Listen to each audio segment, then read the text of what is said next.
does it say? Is that running? I think that might be now running on YouTube as well. Let's see if it is. I can't quite tell if it is actually. That's slightly strange. The YouTube window is being a little bit odd. Normally it gives me... Oh yeah, it says live. Okay, well I'm going to assume we are live. Yeah. Hello YouTube people. Upshot, hello, great to see you. Great to see you all. Buzz is in the house. And who else have we got? Mr. Pete Buster and Pastor Fairy. Great to see you, Pastor Fairy, as always. Jason Bond and the wonderful Gordon Love Science is in as well. Fantastic to see you. And Oddmod is the newly renamed Oddmod is also in. Great to see you, Kif. And who else have we got on the YouTube side? Babs is here, and Pastor of Muppets. So wonderful to be back home, and so wonderful to see all these wonderful familiar names again. Thank you, Upshot, for the looking sharp today. Some people are upset that the beard is gone. I've made peace with losing the beard for now, and who knows, it may make a return. I quite enjoyed it. I quite enjoyed having a hairy face for a bit, and now I'm quite enjoying not having one for a little while. Also, so how is everyone? I hope that you're all okay. Chase Teaches Physics is here, your friendly neighborhood physicist. Fantastic. I still haven't wired up the audio. My new computer's supposed to be coming next week. When that does come, I should be able to wire up the audio between the YouTube callers and the TikTok callers. And when that happens, we will get you in when there's a physics question to talk about, Chase. I think that'd be fantastic. And it looks like we have Gamaliel, who's going to be our first guest. So we won't dilly-dally. We'll bring Gamaliel in, and we have Random Thoughts as well on the other side, who will be probably our second guest. So without further ado, let's get Gamaliel in, and we'll get going. Before I do, if you're on the YouTube side, it massively helps if you like the live stream. That really helps a lot. And chat away as well. Oh, Gamaliel has vanished. So we won't get Gamaliel in unless they come back again. We will instead bring in Random Thoughts, who we have spoken to, of course, before. But we will bring them in right now and see if that works. Hi, Random Thoughts. Are you there? Apparently not. Is this on the TikTok or YouTube side? Sorry, on the YouTube side. Yeah, Random Thoughts. Okay. Are you there? Yeah, can you hear me? Yeah, we've got you. Hello, welcome in. I'll just get your name up on the screen, then we all know who we're speaking to. Welcome back. We have spoken before a couple of times, I think. But yeah, we have. Welcome back again. You're very welcome in, and you are our first caller of the night, so no pressure. Our prompt tonight is one you may have seen before. We may even have discussed it before. I can't remember which prompt we were running last time we spoke, but here's the claim. God is evil and silly. What say you of this? Yeah, so I guess I'd have to disagree with that. Sure. Yeah, I mean, I'm sure we can run through the typical back and forth. We'll start off with saying, well, you need God to have a standard for morality. So to call him evil seems counterintuitive. I don't. I'm entitled to have an opinion about someone's behavior. I don't need anyone else to give me a standard. Mm-hmm. So if I see someone behaving in a way that comports with my idea of what evil is, I am entitled to say, I think that's evil. I don't need permission from anyone else. I don't need anyone to provide me with a standard. I'm perfectly capable of providing myself with my own standard. You, of course, are free to have your own standard too, and you may have a different one. And that's where the conversation gets interesting, because then we can talk about how our standards for evil differ. And I might say things like, I think slavery is evil. And you might say, I think slavery is evil unless my God says it's okay, in which case it's fine. That's the sort of thing that could happen. Mm-hmm. So do you see how, like, as a Christian, that's a really frustrating position for atheists to take? Because, like, if I were to give you that exact same argument, where you're like, well, how do you know God exists? And I say, well, just based on my feelings and my perception, obviously God exists. You wouldn't accept that. Well, a claim that God exists is a totally different type of claim to saying that you judge someone's behavior or laws or commands to be evil. They are different. So if I said, how do you know God exists? And you said, just based on my feelings, then we could have a discussion about whether based on my feelings is a sensible method for determining whether things exist or not. And you may feel it is, and I may feel it isn't, and we could argue that out. All right. I mean, yeah, I guess we can just kind of get into it. But I mean, I think just as a point of reference, though, that's not. It's very so. When I talk to an atheist, it feels like for the claim, well, God exists, your skepticism's at a 10.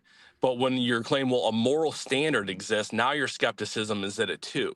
No, I don't think moral. I don't think moral standards. Double standard. No, I don't think moral standards do exist, which is kind of what I was saying to you before. Well, I think moral standards are personal things. They may exist, but they don't exist like trees and mountains exist. They exist in the same way that your taste for your favorite ice cream exists. It's a preference that people have. Okay. I mean that standard might come back and bite you later in the conversation, but I'm happy to get to it. I doubt it very much. Yeah. Okay. Because do you want the newsflash? The newsflash is it applies to you too. You all the things that you like to tuck yourself in into bed at night with, saying, "Oh, I've got my lovely objective morality." They're preferences too. Mm-hmm. Well, okay, yeah. I mean, we can try to flesh that out and see where we come up with it. Sure. Do you disagree? Because so here's the thing: we all have our own preference for what moves our moral compass. For me, I don't care if Thor, Shiva, Yahweh, Zeus, like whatever god. I don't care whether it's a god or not a god. So and so said so, or if you want to play a semantic game, so and so's nature or what have you is irrelevant to me, and I genuinely don't give a flop about that. I do care how actions affect the well-being of others. So if a behavior does harm to the well-being of others, and it causes unnecessary suffering, I don't like it. If it does help to the well-being of others, I like it. You have a subjective standard too. Your subjective preference is to outsource your morality to the God that you believe exists. In fact, you have 2 layers of subjectivity because you are subjectively preferring to defer to God's subjective preference. So we're doing the same thing. It's just, to me, so-and-so said so is trivial. This action harms the well-being of others, to me, is not trivial. That's something I actually care about. But you're just by decree calling it your objective standard. But how is it not just your preference? Well, I mean, I would say even when you use the term like harm and human suffering, all of those are subjective. Not really. Absolutely they are. Not really. It's no. Sure. Not really. Yeah, because I'll guarantee you, without getting overly political, if we were to flesh out certain actions that one side perceives as harm, another side would say, no, this is promoting human flourishing. Well, they could say it, but can they show it? Like there's actual definitions here. So, harm is like if you needlessly cause pain. We can all agree that that's harm, and you can objectively cause pain, and so that's an objective assessment. If I unalive John, it's objectively harming his well-being because he's no longer being. He like literally no longer exists. You could go with certain like, and we don't even have to go down like these crazy rabbit holes. It's generally well understood what some people mean when they say this harmed the well-being of these people. It harms their health, their happiness, that causes them pain or what have you. Like there are objective measures of what people mean by well-being.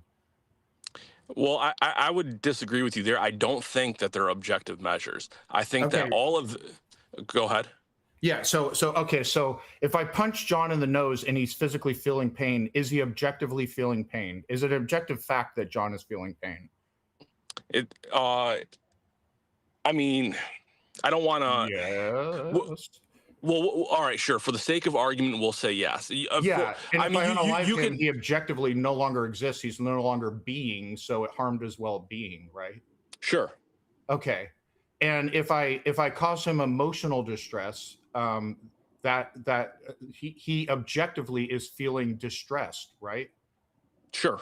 And guess what? So these are and guess what? John? So we can also see these things in the brain. So if you put someone in a real-time fMRI machine and you are watching what parts of the brain are being activated and what networks across the brain are being activated by certain experiences, you can reliably track pleasure and pain. You can identify them. Right. You could right. give. Yeah, they're chemical. They're not. They're states of the brain. So they are objectively correlated with pleasure and pain. So what is the objective measure to say that one chemical reaction is better or worse than a different chemical reaction? We're not saying that. We're not saying one chemical reaction is better or worse. We're saying one chemical reaction objectively corresponds to suffering, and one chemical reaction objectively corresponds to pleasure. Now, you might. Sure. So what that does is it removes the argument to say, well, who's to say what well-being is? I mean, that's really a bit of a silly argument. Another way you could look at it, based on someone's physiology, what causes one person pain might cause another person pleasure. Right. So there's a bit of a grey area, right? Some people like a certain type of thing, but I assure you, nobody's going to enjoy having their legs cut off. Nobody's going to enjoy being repeatedly stabbed. No one's going to enjoy having their hand pressed against a hot stove until it burns the flesh off. No one is going to, beyond the bounds of, playful, recreational bits of pain that some people like. That's a sort of the fuzziness around the edges. But there's a comfortable area where you can say, this person is suffering. Nobody's going to say, I'm being sick all the time and I can't move or walk or stand up. This is delightful. No one's going to do that. Mm-hmm. So what we're saying is that you can objectively look at something and say, this is either going to cause suffering or well-being, and there can be right and wrong answer to that. To speak to the example you gave before, if two people have a different opinion, one person thinks course of action A is going to promote suffering and another person doesn't, one of them is going to be factually right about that and the other one is going to be wrong about that, and we may not know. And there is such a thing as a moral mistake, where you think you're doing the right thing, you think you're moving things towards a decrease in suffering, and actually what you're doing is going to be an increase in suffering. So that's called a moral mistake. That can happen too. But all we're saying is that, and in a way, we've now spent however long it is, a few minutes just talking about what we mean by good and bad, and it's a bit dull, really. What we mean by good and bad is bad equals more suffering, good equals less suffering or more well-being, and we can argue about exactly the margins about that. The areas are in the grey, the things in the grey area, it can be taken as a given. But to me, that's a pretty good standard for morality. When we compare that to the standard of morality that you get from religions, they're not based on a principle like that. They tend to just be based on sets of rules. My God says, well, that's not true. Is that not what the commandments are? Is that not what people mean when they say God is the standard of morality? Do they not mean that morality comes from the desires of a being called God? I mean, without getting overly semantical about it, by saying God is the standard for morality, what we're saying is, because of the the religious term is imago Dei, image of God, because God has implanted the imago Dei on us, therefore there is innate human value, and because of that there is a moral ought. Where I would say atheism, you have a is as a state of existence. You say, oh, well, this does harm, this does cause pain, and people don't prefer that. But that's simply an is statement. There is no moral ought statement. There isn't. There's no way to say, well, I shouldn't do that, especially if it somehow benefits me. Why wouldn't I? This is the famous is ought controversy. We completely agree. I don't think you can necessarily get from an is to an ought. Now, there are people who think you can. I'm not really one of them. He's claiming to. Yeah, but you don't get from your is to an ought either. All you're doing is you're just claiming that the things that you label God's objective morality ought to be adhered to because trust me, bro. That's all you have. You can't give, not a you can't, trust me. It's you can't begin to answer why we should do what God wants us to do. He did argue we have innate human value because of God. So okay, so let's take two different humans. One has innate human value, one doesn't. How do you tell the difference? Well, humanity is created in the image of God, so therefore, boom. I mean, there wouldn't be a human like that. That's why I guess I don't understand the question, because there would not be a human without human value. But random, if human beings have innate value because of God, then why does the God of the Bible seem to forget about that with such alarming regularity? Why does he not care about the innate human value of the people he says you can enslave? Why has he forgotten about the innate human value of all the people who he regularly genocides and gets other people to genocide? What about the innate human value of women who are told to be subservient to men? Has he forgotten about the innate human value while he was making those laws? No, not at all. I mean, it's just providing guidelines within an existing culture. I mean, ancient world was a brutal place. So it was more than God could manage to say, hey, everyone, I'm God. You've all got innate human value, so stop enslaving each other. He couldn't do that. That's what I'd have done. I mean, I think the argument would be that no one would listen. No one would listen to God. I think the better way to go about it is the way which he did go about it, is you work within the system to bring about social change. To give people instructions on how to own slaves.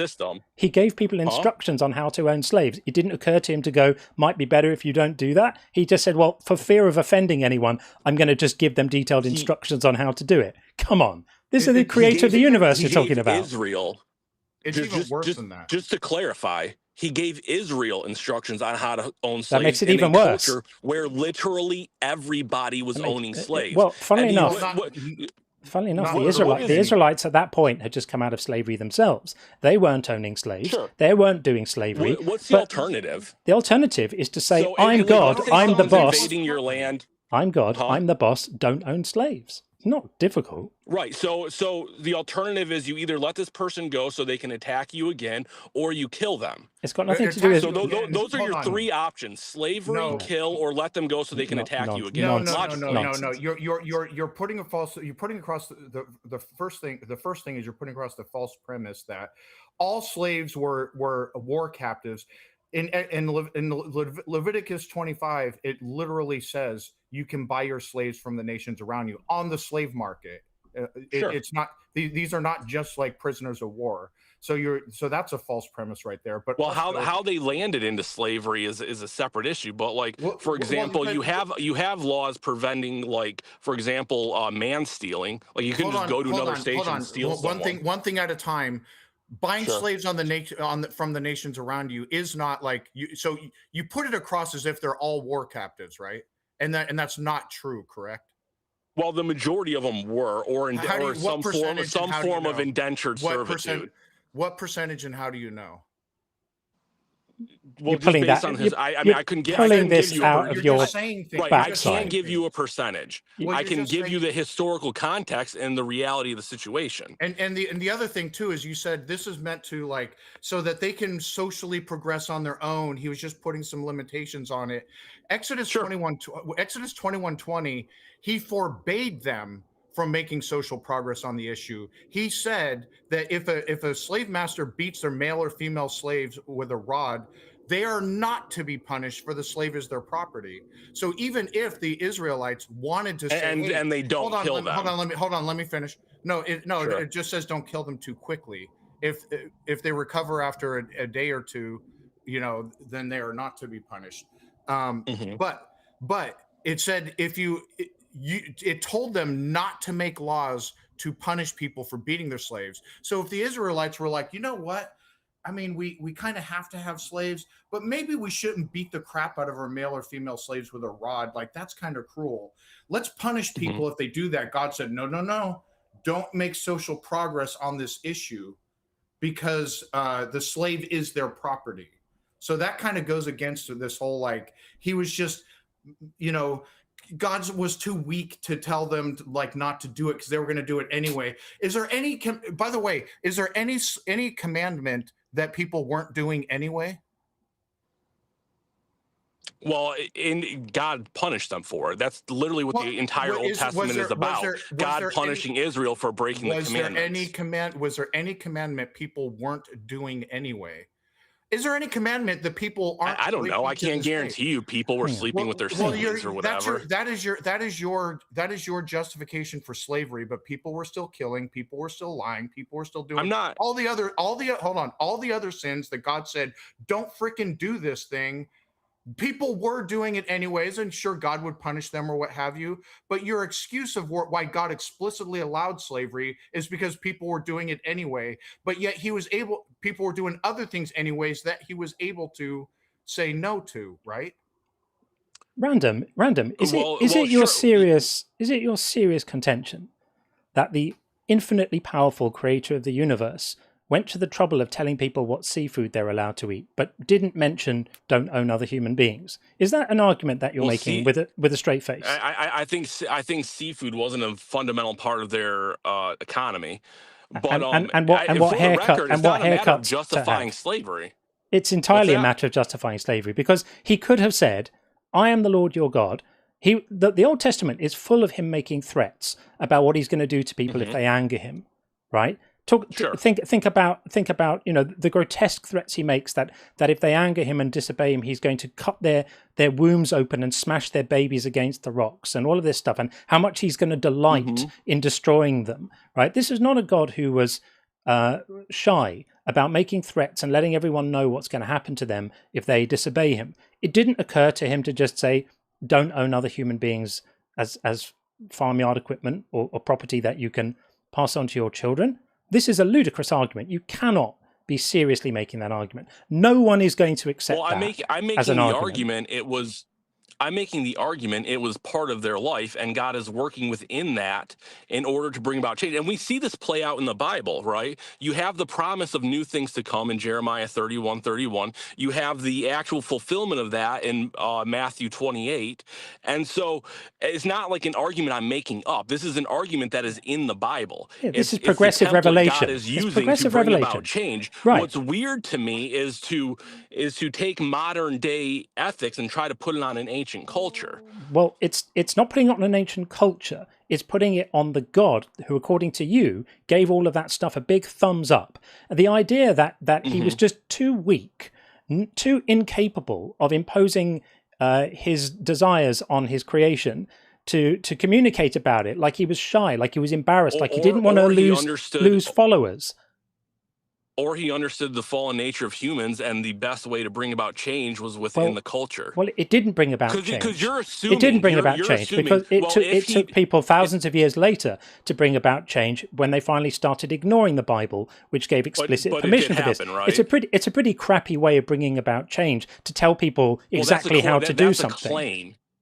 That's a claim. You now have the burden of proof to show that wasn't the best way to go about it, or the only available way that doesn't impede on free will. Well, it depends if you think your God's really in charge or not. If you don't think your God's in charge and he has to mumble and fumble about and drop hints and be coy and shy with it and tell people they can actually do the things he doesn't really want them to do, and then wait 4,000 or 5,000 years until they cotton on because that's the best method he thought he could come up with. That's on you. That's a pretty shitty God. That's pretty inept. That's a balance between sovereignty and free will. That's just a logical issue, no matter what route he's going to take. So again, these are positive claims you're making, but now the burden of proof is on you to be able to say that there is no other there is no other way he could have done that. An infinitely powerful God could have done it. Yes, exactly. So there's no other way without impeding on people's free will. Yes, everyone waves the free will flag like it's a magic wand.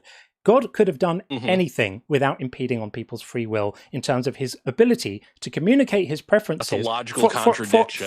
No, it's not. For example, God could have done some of the things that he does all the time. Did God impede the free will of the 70,000 people he punished with a pestilence as a result of David taking a census?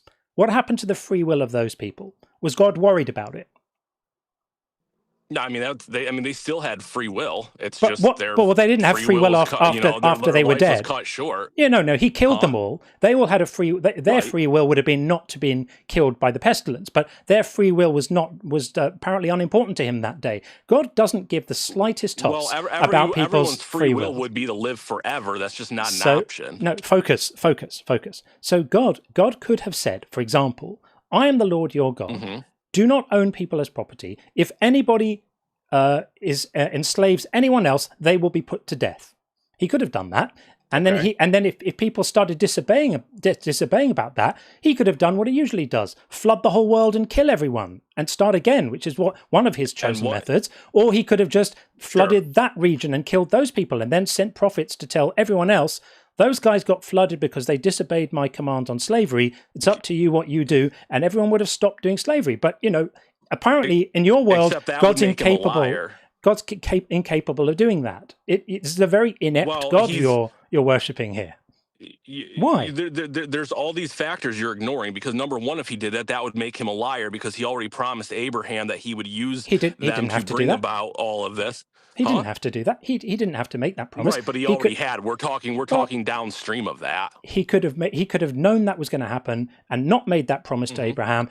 Again, it's not my fault that why would he do that? Because he's all knowing and he's got a special plan, right? Right. Again, and do you see nature, how this is the plan that he's chosen? But random, do you see how useless and inept and pathetic and ill-sighted and incapable you're making your God? He's not going to be happy with you about this at all. Considering that slavery in the West has been abandoned, and because of Christian interpretation of these texts, you forget you grow up in a place that was carved out by Christianity. These ethics, I mean, you literally have to stand on God's shoulders to slap him in the face. These ethics that you hold so dear, you do, because your Christianity you didn't come to this stuff alone. Your Christianity You honestly think you're so uprighteous you came to this on your own and not on the backbone of a nation? Do you think that dude, fix up. Do you think Christianity invented reciprocal altruism? Do you think Christianity came up with the idea of treating people as you want to be treated? Do you think Christianity invented kindness? Do you think Christianity invented charity? Do you think Christianity came up with the concept of cooperation? There were human beings doing all of these things hundreds of thousands of years before Christianity came along. Honestly, right, but get over yourself. Christianity was the only ones able to bring it about in any sort of lasting manner. No, it was actually once we moved on from Christianity and had an enlightenment, and we had enlightenment values, which spurred on liberalism, which led to things like people don't have slaves. You think the Enlightenment has been a course for good? Yes, I do think it has, and for example, that's a whole separate discussion. Well, it is a separate discussion, and none of us here are going to be in the slightest bit surprised that you don't like Enlightenment values, because you're a member of a cult that is not partial to such things. None of that's surprising to any of us. So back to the topic at hand, right? The reason why we say that God is evil is purely because time and time again, and we've fixated on slavery for long enough, but that we could give you 10 other examples. Time and time again, God is indifferent to the suffering of human beings. He either permits it, ignores it, commands it, or causes it. Time and time again. He passes laws that necessarily would have led to the suffering of countless people, innocent people, who would have suffered specifically because of ridiculous laws that he passed, that if he's truly sovereign, he would have had the ability to not pass. And in your mind, that represents some greater goodness that we are just not able to see properly. But if he's all powerful, he could have achieved that goodness without those silly laws and without all the suffering. And without all the suffering that takes place in the world right now, today, since we've been having this conversation. People have suffered needlessly while God watches. Well, okay, that's the word right there, needlessly. You have to now. You say all this suffering has been happening senselessly. That assumes that there cannot possibly be a reason for suffering to occur. Yeah. Is God powerful enough to instantiate any of these goals without the suffering, or is he not all powerful? Not while maintaining So he's not all powerful. Got it. I mean, that's fine. He God's can't not all contradict his powerful. own nature. So without his performing some form of logical contradiction, no, he can't. So he can't contradict his own nature. So it's in his nature to create needless. Do you know how many animals have died? Do you know how many? There's a big difference. Do you know how many animals have died in the forest fires that are happening in the US right now? Cool. Tens of thousands of animals have died. Is your claim that there can be no possible reason why this is occurring? No, the possible reason is God wants it to. I can come up with one off the top of my head. In fact, it's so silly. Go ahead. Sure. Go ahead. That an all-powerful God wouldn't be able to circumvent. Yeah, and so can you give me like 30 seconds to flesh this out and land my plane? Because it's something I've been thinking about a little bit. So the answer is in Genesis 2. Okay. In Genesis 2, he gives Adam and Eve 3 commands. He says, don't eat of the tree, go forth and multiply, and name the animals. Naming the animals is an interesting one because he clearly already made language and he made the animals. Why didn't he name them? Well, because he wanted them to engage with them. Taxology, that's a core science. Okay. So he says, I'm not going to do this for you. Do you mean taxonomy? You need to figure out how this works. Do you mean taxonomy? Yeah, taxonomy, my bad. Okay, so he's like, I'm not going to do this for you. You need to learn how to work within nature and figure out how all this works. So when we take things like natural disasters, suffering, what it does is it creates the inspiration of desperation and forces humans to come together to solve these problems. Okay, right. So when you look at things like childhood cancer, you have it forces us to solve this problem. What a horrible argument! It forces us to solve the problem that wouldn't be there if God hadn't created it. That's like saying, I set your house on fire. I set your house on fire to give you the wonderful opportunity to come up with a way to solve the problem of your house being on fire. That's a ludicrous argument. I was giving the example I was giving the example of the tens of thousands of animals that would have died in the current set, just the current set of forest fires raging in the US right now. Sure, you're assuming animals have value. I don't believe they do. I'm assuming that animals are capable of suffering, and we know that they are. Okay. So the fact that you are indifferent to the suffering of animals is not. Don't mention that on dates. Would be my advice. I am concerned. I am concerned about the suffering of animals. Doesn't make me happy to think of wildlife suffering in forest fires. God is watching these forest fires and does nothing about it. And that's because something free will, something fall of man, something Satan gardens, something sinful nature, fallen world. Because he's expecting us to solve the problem. He's not going to do. Do you still want your mom to feed you? This is a ludicrous argument. Why not just is it a not ludicrous have? Why not argument? just why not just you not said there have can the problem? Be no possible reason why God would allow this to happen. I'm giving you a reason. It's not a reason. It forces us to solve the problem. It doesn't is it better to not have a problem to solve in the first place, or is it better to have a problem that we may or may not be able to solve? Which is ludicrous. For humanity, because what happens when things get too stale? We fight against each other. We go to war. We argue about everything from skin color to religion to politics. So how is that working with us? Is that preventing wars, or do we have wars right now and cancer? It forces us to come together, at least locally, and solve a problem. So is it better to not have a problem to solve, or is it better to give us cancer just so we could try to have the cure and have all that suffering? Given human nature, we need the suffering. Otherwise, the boredom we would. Do you know the interesting thing about this is people only make these. How's that in heaven? Yeah. Exactly.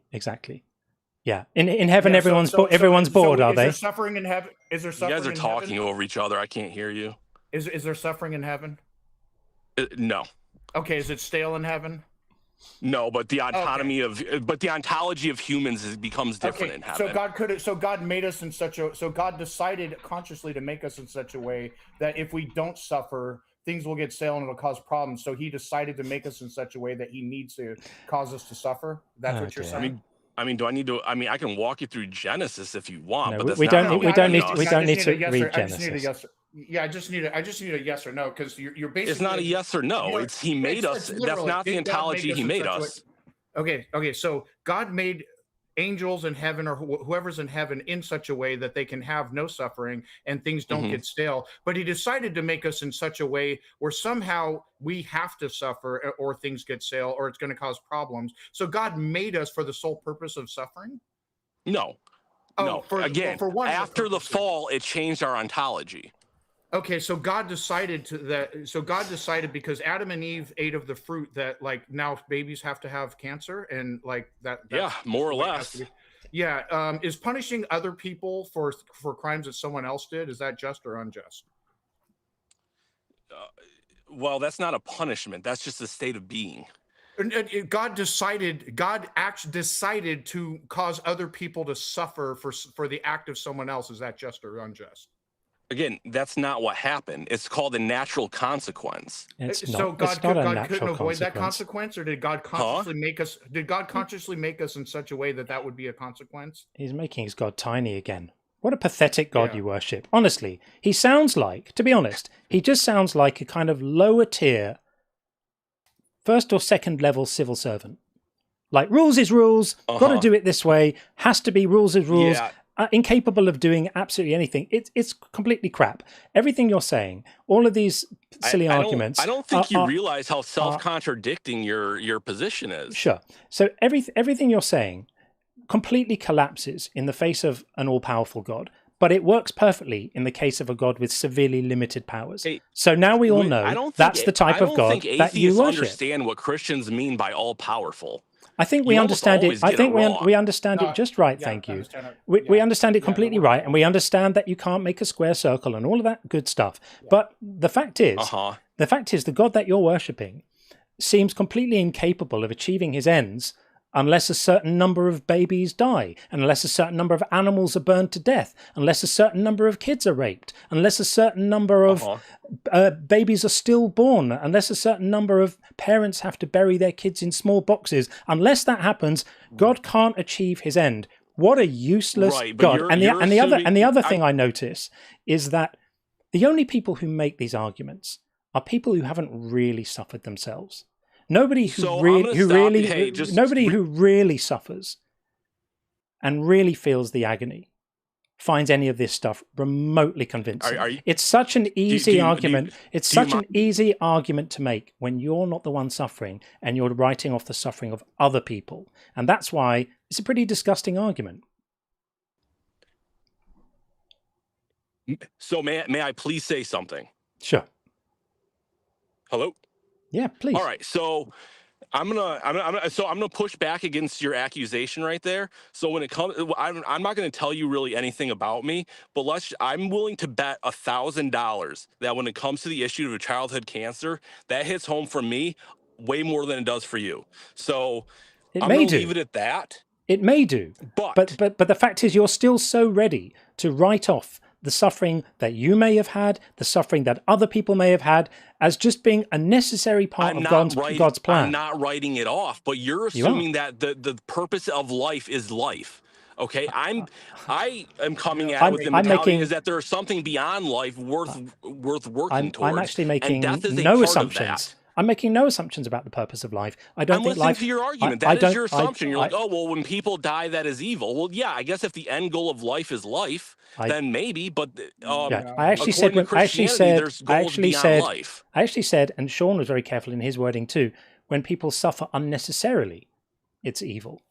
I didn't say when people die. We all die. Again, you're importing that word unnecessarily. Yeah, because an all-powerful God wouldn't have to do it. So look, we're going to spare the audience going round and round this merry-go-round again. Sounds good. It's not a good argument. I would just say to you, if you're going to make these kind of theodicies, realize how much they shrink your God. You're painting your God into a box where he can only achieve his plans with a certain minimum quota of agony of conscious beings. If I had a God, my God would be much better than that. He would be able to achieve his plans whilst protecting everybody's free will, and nobody would have to suffer in that way, to that extent, with such capricious randomness. You know, buildings fall on people, and some of them get paralyzed, and some of them get killed, and some of them get orphaned, and some of them, you know, it's just absolutely unthinkable. And in your head, it all makes sense because it's part of something better. Hooray! Hooray for collapsing buildings. I just can't look at the world that way. Hooray for slavery. I just can't look at the world that way. Hooray for stoning people to death for being suspected of not being virgins. I just can't look at the world that way. I'm delighted for you that you can, but it doesn't paint you in a wonderful light yourself. And I would offer you, think about it. All right, man. Have a good one. And you. Take care. There we go. Okay. That was Random Thoughts. The caller and conversation rating is active. I can see we've got a good few people in there right now.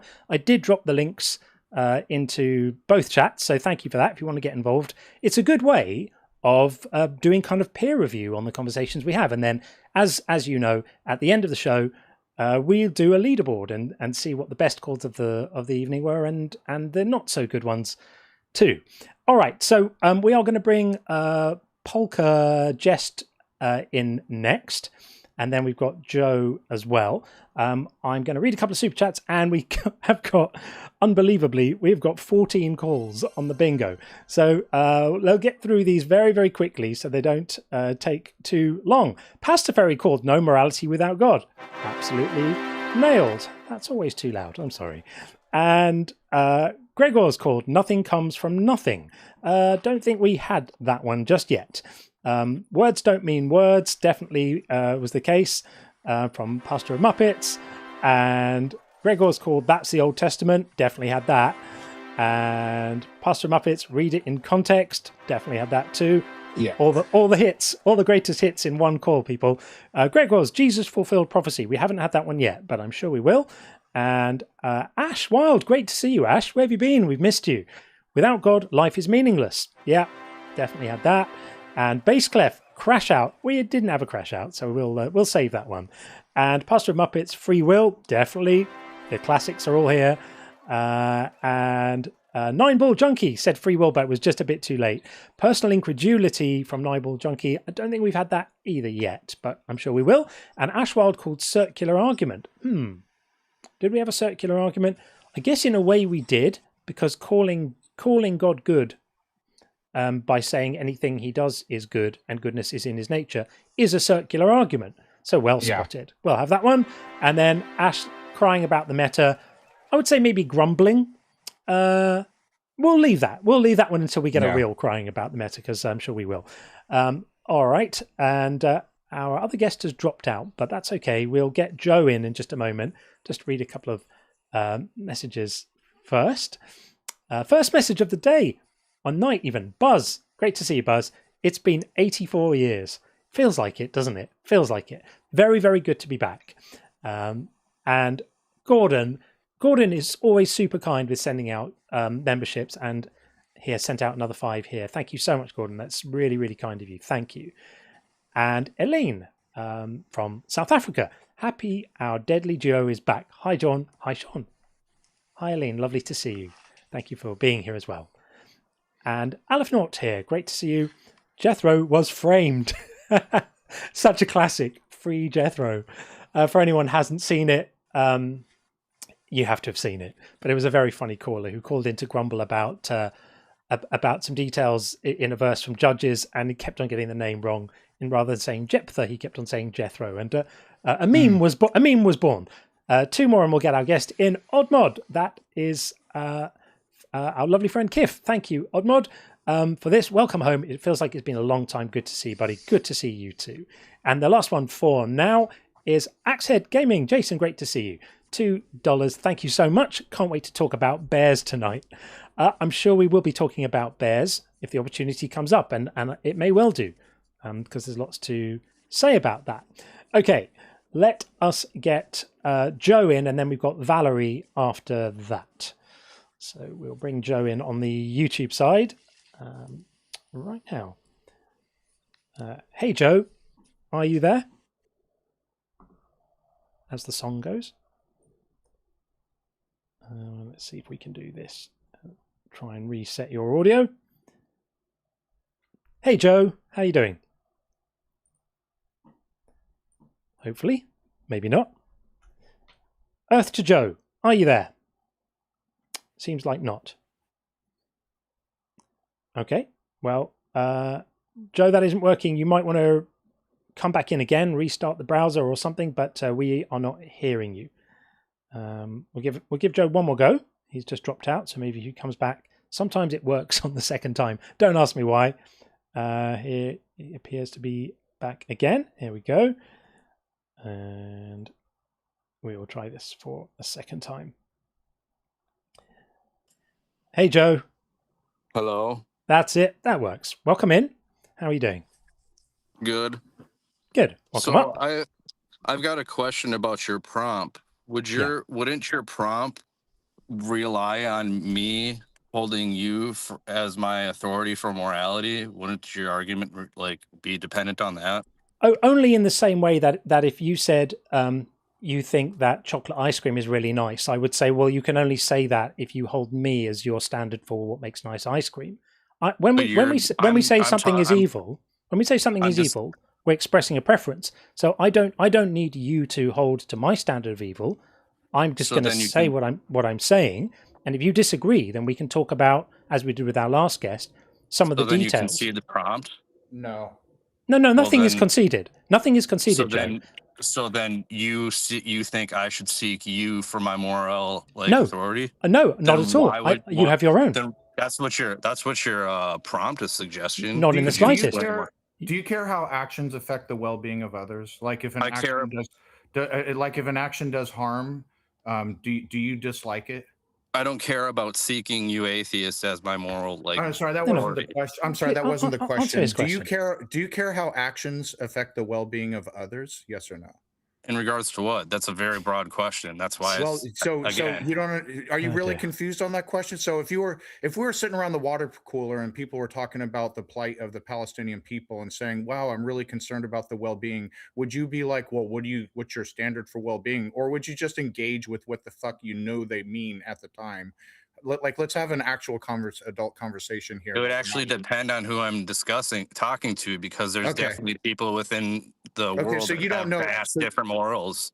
Okay, so well-being is a well-established, the normative definition of well-being. Do you care about the well-being of other people? I don't care about what your preference is. That's your entire. Okay. Sorry. That wasn't the question. I'm sorry. You misunderstood me. You thought I asked you if you care what my preference is. My question was, do you care about how actions affect the well-being of others? Yes or no? The definition of well-being would be. I promise you. The definition of well-being. The definition of well-being would be the normative definition of what normal people mean. What normal people mean when they say well-being. Do you care how actions affect the well-being of others? Yes or no? There is no aggregate of normal people. There's no aggregate of normal people. Yeah, Joe. I'm sorry, man. I can't help that your freaking views are so. No, Joe. If you're having to retreat into needless, frivolous semantics in order to avoid answering a simple question, that says something about your position. It says something about a weakness in your position that you can't just answer a normal question with a simple answer. The correct answer would be, yes, I care about the well-being of other people, or no, I don't care about the well-being of other people. The fact that you have to start asking about what we mean by simple words is showing a weakness in your position. So I'm going to ask you the same question Sean did. That's quite the cope. So again, I'm going to ask you the same question that Sean did. Do you care about the well-being of other people? I don't care how you define well-being, so it would be determined on my definition of well-being. However you define well-being, whatever standard you use to ascertain whether someone is doing well or suffering, most people don't struggle to make those things out. Maybe something you need help with, but whatever standard you use for determining whether someone is doing okay or being harmed or suffering, do you care about people being harmed and suffering? And prove you're correct. I don't care about what you. Do you care about people being harmed and suffering? What well-being is. That's so easy to see. Do you care about people being harmed and suffering? I don't care about what your definition of harm and suffering. I've already given you the right to use your definition. So according to whatever definition you have, do you care about people being harmed and suffering?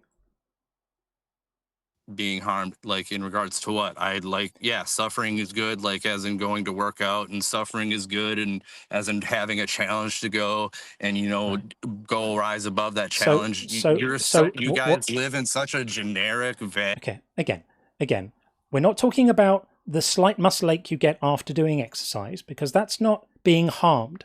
That's not being harmed.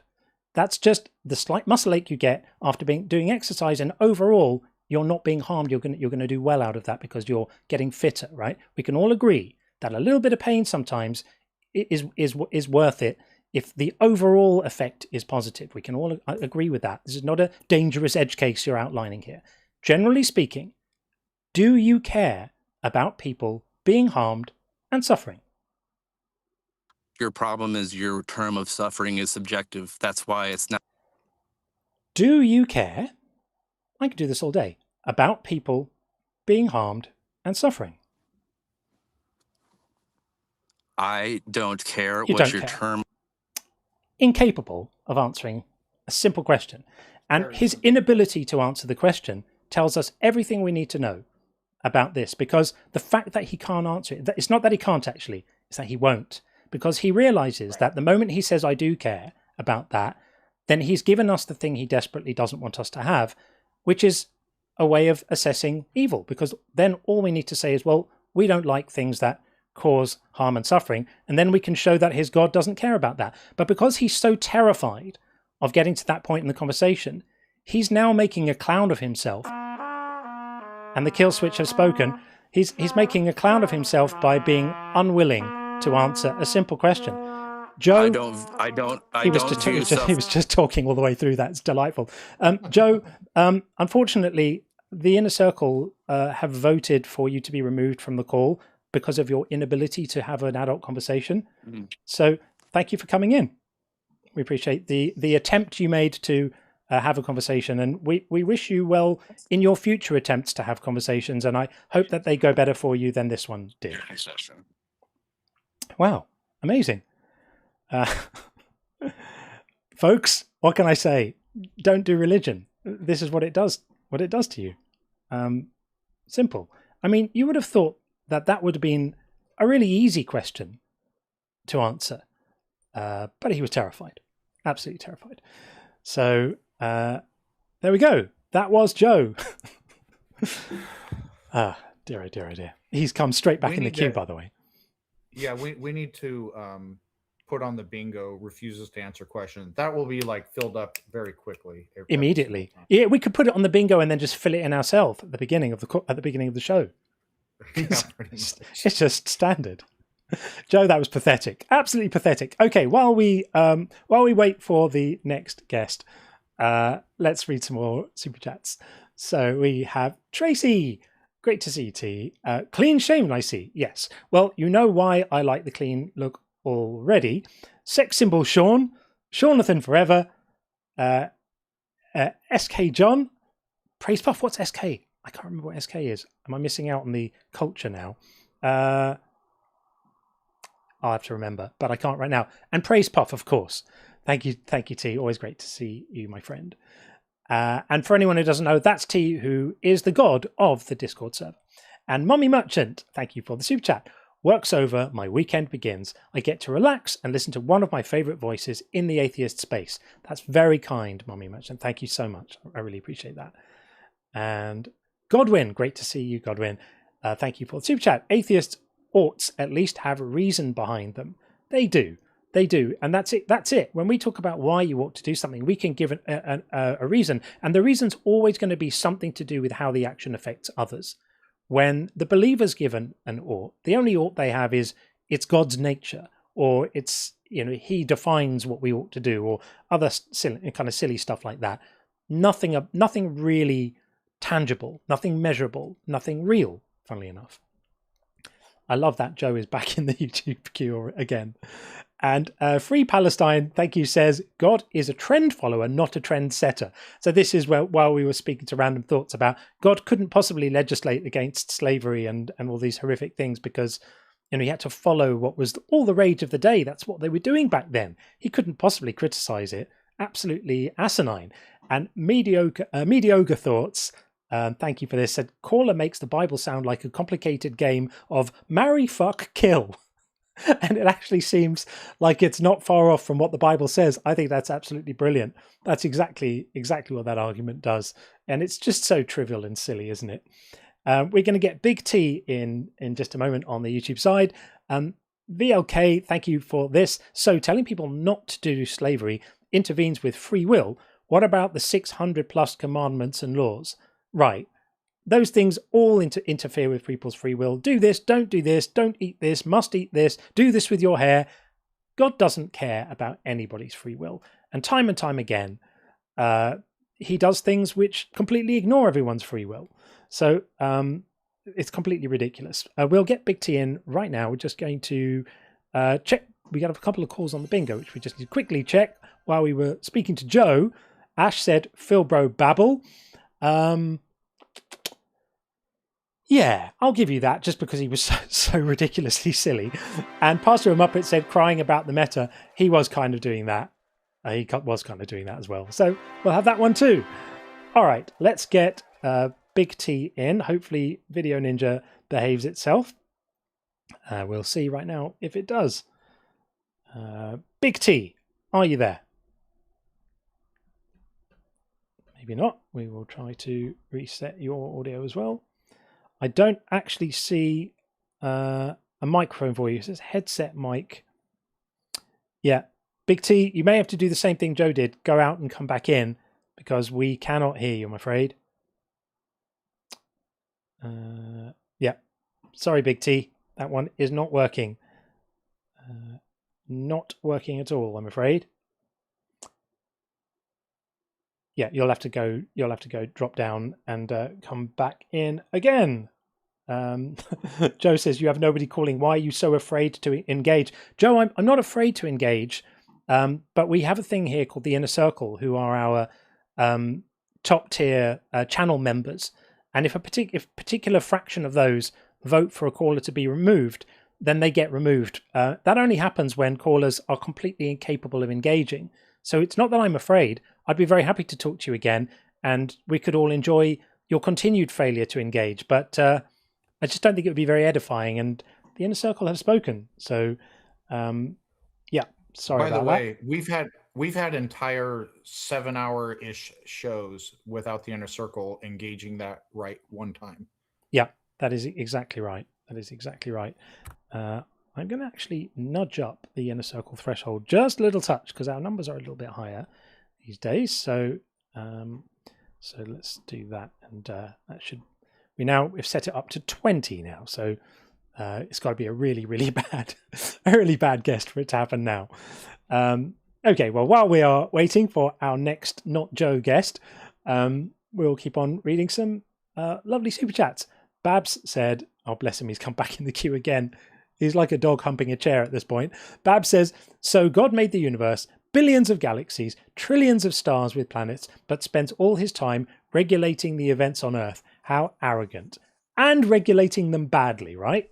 Regulating them and regulating them really badly. It's so small, isn't it? It's so trivial and parochial and lacking in ambition.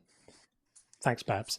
Mediocre said, funny to ask callers who limit God to that which is logically possible, whether God is subject to the laws of logic, presup uno reverse. I mean, I think we can all agree that no matter how big you think your God is, he can't make a married bachelor or a square circle, because you have a problem with just the definitions of words, and those are what those words mean.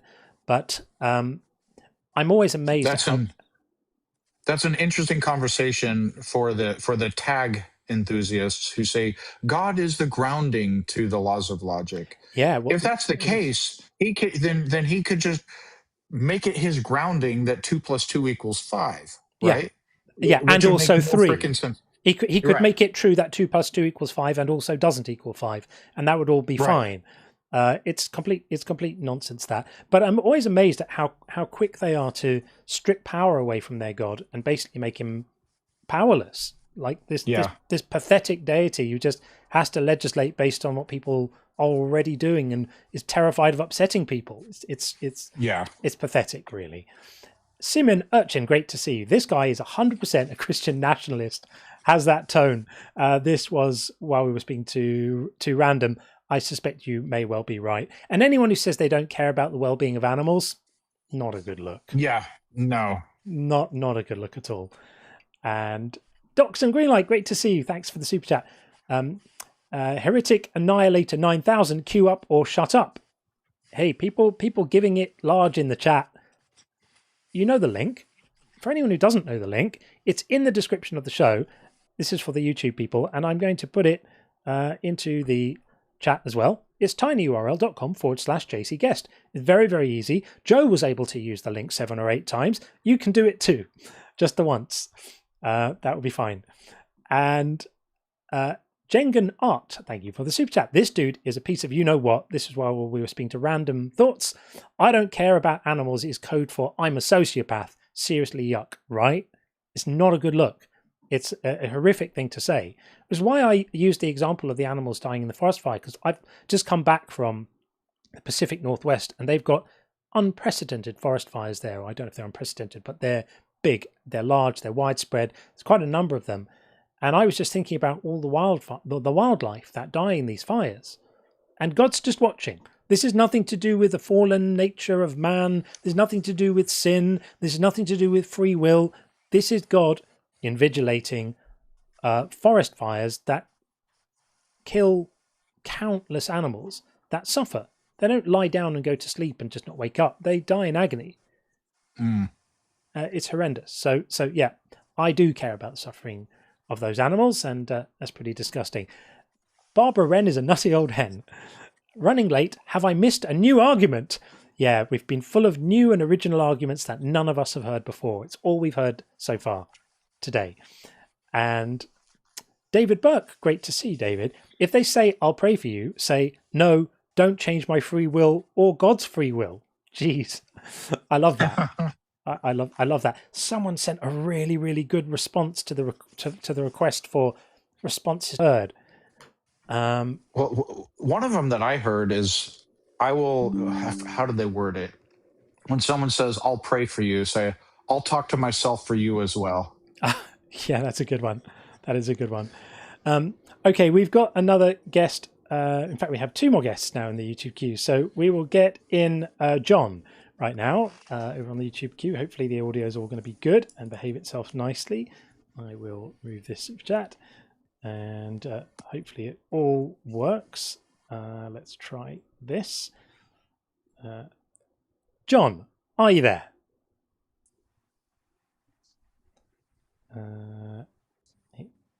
John, can you hear me? I'm saying hello to you, John. Can you hear me? Yes. Got you, John. I'm sorry, I'm getting like double audio because I guess I have. You must have the feed on as well. Can you hear me? Yeah, I just closed the feed. Great. Well, welcome in. Hello. Thank you. So I just had something. I'm an atheist. Thank you for your content. I really enjoy your streams. Something that always occurs to me when you're bringing up some of the laws or rules from the Old Testament, it seems like people always want to argue that, well, that was a long time ago. They used to do that back then. Things were different. That seems to be a common argument. And even when you argue that with them, I think they always default to that. Well, that was a long time ago. So yeah, it's called moral relativism. They're moral objectivists. Suddenly they become moral relativists. But for this particular stream, so we're only looking for opposition. And we try to be fair with that. Yeah, we do, which is why it says debate stream opposition only above my head. But John, we have a show every other Friday. It's not going to be tomorrow, but it will be Friday next week, called the After Hours Show. Same time, but on a Friday, every second Friday. Please feel free to call back if there's stuff you want to go through, talk about arguments, points you've got, perspectives. We'd love to hear them. Just we keep this one to the debates, and that way it stays more focused. I get it. Apologies. I saw you were live, so I jumped in, but not at all. I will come back. Thanks, John. Nice to meet you. Take care. Thank you. Yep, you too. Thanks, man. Okay. Well, we will then get in our next guest, who is going to be Sharvis. Which will be Sharvis. Same on the YouTube side as well. Okay. Apologies. I saw you were live. Not at all. Okay, so Sharvis is watching the stream, which is why we can hear it delayed. But Sharvis, you'll have to turn off the stream, and hopefully you can then hear us. Okay, it's off now. Great stuff. I'll just get your name up on the board, and then we will get going. Right, there we are. Welcome in. Thanks for joining us. No problem. Floor God is is yours. evil and silly. I feel like that statement is really just based off of the Bible. And I'm Christian, by the way. But Yeah, so we lost your audio for just a moment. Did you say that statement is very, very silly? The statement is silly. Yeah. Why is my statement silly? Because I think it's really obvious that God is evil and silly. Because I feel like today we sort of base our view of God only from the Bible itself. And if you look at the Old Testament, that is not the nature of Jesus. That is people lying and putting things on God that isn't of God. Things that are still done today. So I will never justify the murders and slavery and said, oh, God said this was good. No, the writers did those stuff and used God as justification. Right. So you don't believe that Jesus is the God of the Old Testament as well. Jesus is the God of the Old Testament. But the issue is the writers of the Old Testament attributed things to God that wasn't of God. They used God as a justification for their immorality and the barbarism and the vile things. So does that apply to all the prophecies about Jesus as well? Which prophecies exactly? Well, in fact, funnily enough, they're not actually about Jesus, but they're prophecies that Christians think are about Jesus. They're prophecies about the Messiah to come. So all the stuff in the Old Testament about predicting this Messiah figure who's going to come later, you think that wasn't that was just written by people as well? What bits of the Old Testament do you actually think are true? Some of the history from King David, the Torah, all of those laws were written by Israelites who had an agenda. I don't believe in Moses existed, Abraham, they were creations. So how about Genesis? No, literary device. So what's the point of Jesus? If you go through the history of Israel from, let's say, Samuel down, Israel had a whole lot of stuff going on. Times of the prophet, the same thing. I do agree not every prophecy was about Jesus. But the gospel. But what's Jesus? Sorry to interrupt you. Just to try and focus up here. What's Jesus for? Salvation. What do we need salvation from? Ourselves, the world, away from the Old Testament laws that were very, very flawed to begin with. If they wasn't flawed, Jesus wouldn't have a purpose to be here. But that's my opinion. But what do we need? What do we need salvation from? What do we need saving from? Ourselves. Now, I wouldn't say Jesus is the point of morality. You could be atheist and be more moral than a Christian. That isn't the reason for Jesus. But in terms of everlasting life, something like you say, community could be the reason too. But what do we need saving from? You said ourselves. What am I going to do to myself? Humans by nature, humans by nature are not good people. Okay. So, all right. So if I'm not a good person, how am I saving myself from myself? What am I going to do to myself that I have? You're not saving yourself. Jesus is saving you. From myself. From your nature. Yeah, fair enough. I misspoke. So saving me from, what am I going to do to myself that I need to be saved from? Sexual immorality, murder. That's not something I'm doing to myself. But these are things that are in you. Okay. So okay, let's say I do immoral things. How is that? That's if I do immoral things, that means I'm harming other people, which means that's not me harming myself. That's me harming other people, which I don't want to do. But how am I saving myself? How is Jesus saving me from me? If I harm other people, I'm harming them, not me. That's true. But it's more of an internal thing. By nature, humans are very flawed things. No. Hear my question. You're saying we need to be saved from, like, Jesus is saving me from myself because I'm a wretch. Now, let's say I'm a bad person and I go around and I'm harming others. Jesus could potentially save others from me, but how is he saving me from myself if I harm other people? How is he saving me from myself? Honestly, that's a good question. I would have to think about that. Okay. Is there some kind of punishment in the afterlife? Is that what he's saving Honestly, me from? Because that's honestly, I don't know because hell is okay.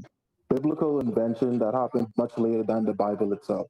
All right. So you have some pretty idiosyncratic Christian beliefs. And that's fine. I'm not. Everyone's different. You have your Christian beliefs are very, very non-standard, and that's fine. Yeah. Why does God allow suffering in the current world that we are in now? Why does he allow children to get cancer? I'll honestly say I don't know. I'm not gonna try to make up an argument or say, "Oh, suffering is needed" or it's his plan. I would rather say I don't know, which is Okay, the best answer. that's fair. It's an honest answer. It's an honest answer. But what I would say is, even if you don't know, there's a kind of logic tree that comes into play here, which is the same one we use all the time. Either God has a reason for these things, in which case we must ask the question, whatever the reason is he incapable of achieving that reason without the suffering? And if the answer to that is yes, then what kind of God is this? And why should we worship a God that is so inept? Or he doesn't have a reason and he just likes the suffering.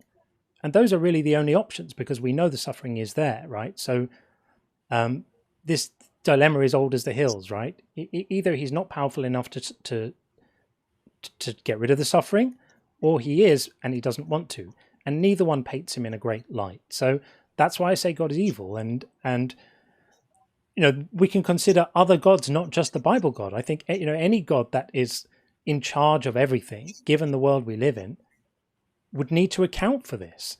And I've never heard a single explanation. Your answer of "I don't know" is the most honest one, but it's not a sufficient one. It doesn't begin to really address the problem, because if God's in charge, then this is all on him. That's true.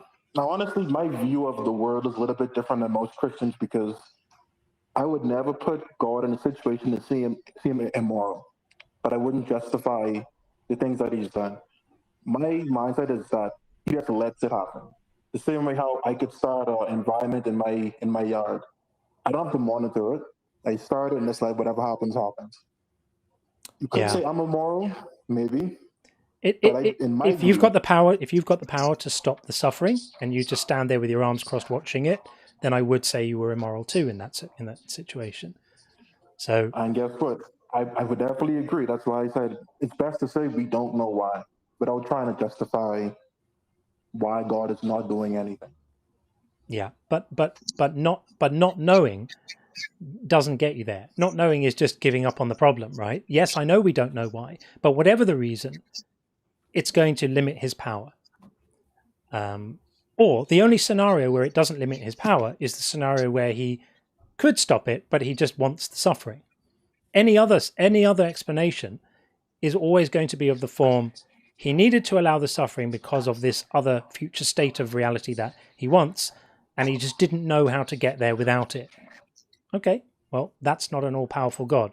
That's a much more limited God. And if you believe in a much more limited God, then the discussions about God's morality become a bit more nuanced. Because if you said, well, I do believe in a God, but I don't think he's all-powerful, then that's a harder God to indict. Because then you could say, okay, well, maybe all of this suffering is just beyond God's ability to do anything about it. In which case, okay, fair enough.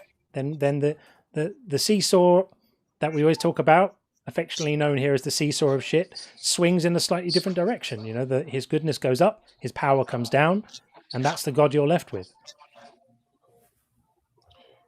You might be right, but in life, the same way how science works, we don't know everything, and I'm hopefully one day we'll understand the why. But for right now, I can't tell you why he lets the suffering happens, why the world is so flawed. I wouldn't say the fall of man because, again, I don't believe Genesis was literal. We just don't know. Hopefully one day people smarter than you or I will figure that out. Well, the last thing I'll say is, if you can, get a better mic, because it's been a bit hard to make you out. But we have understood what you've said, just about, and I thank you very much for calling in. Thank you. Have a nice night. And you take it easy. Okay, that was Chavis. We did have another caller in the TikTok queue who has just dropped out, but we'll try and get Big T in again. It didn't work last time, but maybe it will work second time around. And otherwise, we've got revivalist Pastor Robert in the TikTok queue waiting to come in. So we will get there in a moment if this one does not work. Let's see. Big T, are you there? Still not. It looks like that's not going to work. It does say headset microphone Arctis Pro wireless, but we're not hearing you, friend. Oh, there we go. Hello? Yeah. Oh, hi. How you going? Yeah, we're going all right. Your sound is not great. If you can speak up a bit, I can turn you up a little bit. But yeah, sure. So there we go. The prompt is God is evil and silly. Yes. This is subjective now. It is subjective. Yes, that's correct. So, what's the point? What's the point of what? I mean, it's just, it's like your opinion, so it doesn't really matter, no? Well, I'm offering it for discussion.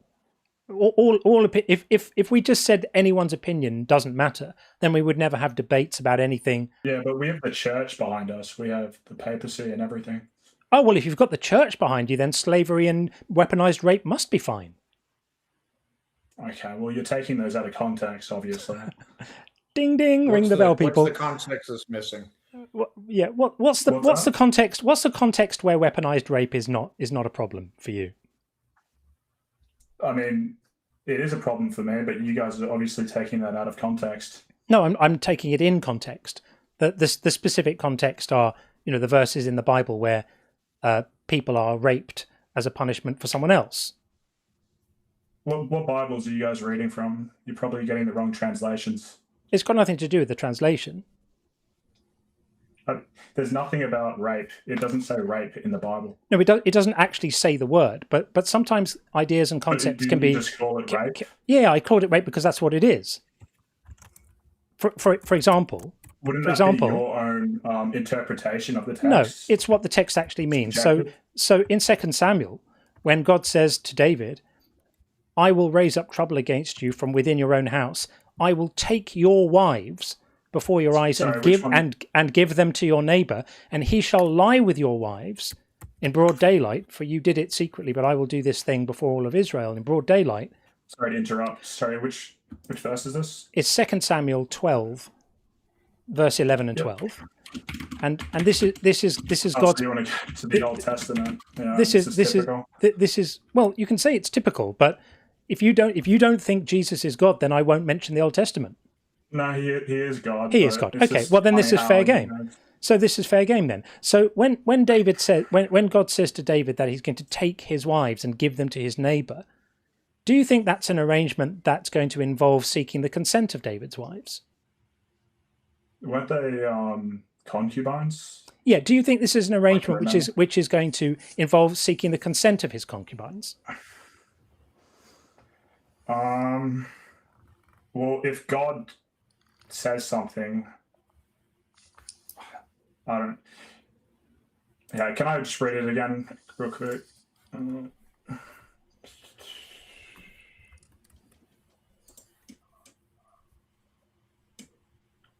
I mean, this is up to interpretation. It's not, because if you read a couple of verses later, this is fulfilled. And you know what happens, right? Because you've read the Bible and you're a Christian. How is this punishment enacted? I mean, but it's been a while since I've read the Old Testament. So David's son, Absalom, comes in, and as a kind of power play against his father, it's an attempt at a coup, he asserts his dominance over his father by raping his father's concubines. So This is Was weaponized there any rape. free will though like, was it God's putting into a test? This is God's punishment to David for his dalliance with Bathsheba. You know about that, right? They had a child. He punished David in 2 ways for this. One is he kills the child, also delightful behavior from God, kills an innocent child, made it suffer for a week first just to make sure the job was really thoroughly done, and then the child died. But and then God's, the other arm of God's punishment is to have, went straight to heaven. Well, that's lovely. But that's lovely. So, you know, I'm delighted that you're so sanguine about the suffering of babies and children. No, but, don't try to paint me as evil. I'm saying that the baby went straight to heaven. So if I unalive, is there any baby I could unalive right now that wouldn't go straight to heaven? Atheist. Is there any baby that I could unalive right now that would not go straight to heaven? I mean, babies go straight to heaven. I don't know what you're saying. Let's all go out and kill babies then. Delightful. Yeah, but anyway, that's the first part of the punishment, and then the second part. Then the second part of the punishment is that David's wives are raped by his son. So, as I'm showing you, this is an example of weaponized rape, and that's why I have absolutely no problem with saying God is evil, because in my view, somebody who would have somebody sexually assaulted as a punishment you're cherry picking the Bible. No, I'm not cherry picking. I'm giving you a specific example of a thing in the Bible that God does. He says, "I will do this to you." He owns the action, and he says, "I will have your wives given to someone else, and he will lie with them. He will have intercourse with them in broad daylight as a punishment for David." What did the wives do? Did the wives do anything wrong when David was having his little dalliance with Bathsheba? Were David's wives involved in that? We don't know. The text doesn't. The text says that David calls for her, and that he has his way with her, and then organises to have her husband fall in battle, fall in war, doesn't he? So basically, offs her husband. I mean, he's a bit of a crappy character, this David chap, but his wives. Are his wives morally culpable? Are his wives morally culpable for his actions? In my human sense, I mean, in any sense. In any sense, how can you comprehend God's sense? That's kind of ridiculous. Jesus, Sean. Is it ever okay to punish someone else for something a different person did? For humans, no, absolutely not. Okay, but God can do whatever he wants, and it's always good. He created all of us.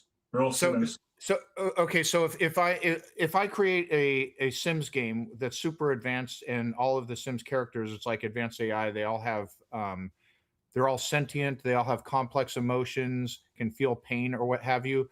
I can do whatever I want to them. I can burn them, drown them, be sadistic, and just be cruel to them. You're not God.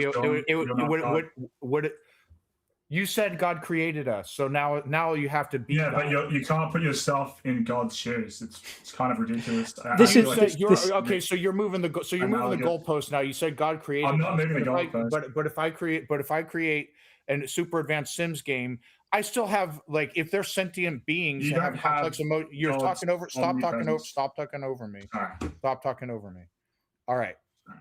Your argument was God made us. So if I'm giving you an analogy where I make it's actually pretty analogous. If I make a Sims game where they all have complex emotions, can feel pain or what have you, I still have a moral responsibility to treat them as autonomous beings. I would think any decent person would agree with that. And so now now that it's no longer that he made us, now you're making a different argument. So do you acknowledge that was a bad argument? He made us so he can break us. I think it fails for you, but it doesn't fail for Christians. Oh my God. This is the most unbelievable special pleading in the world ever. So by your logic, God can do absolutely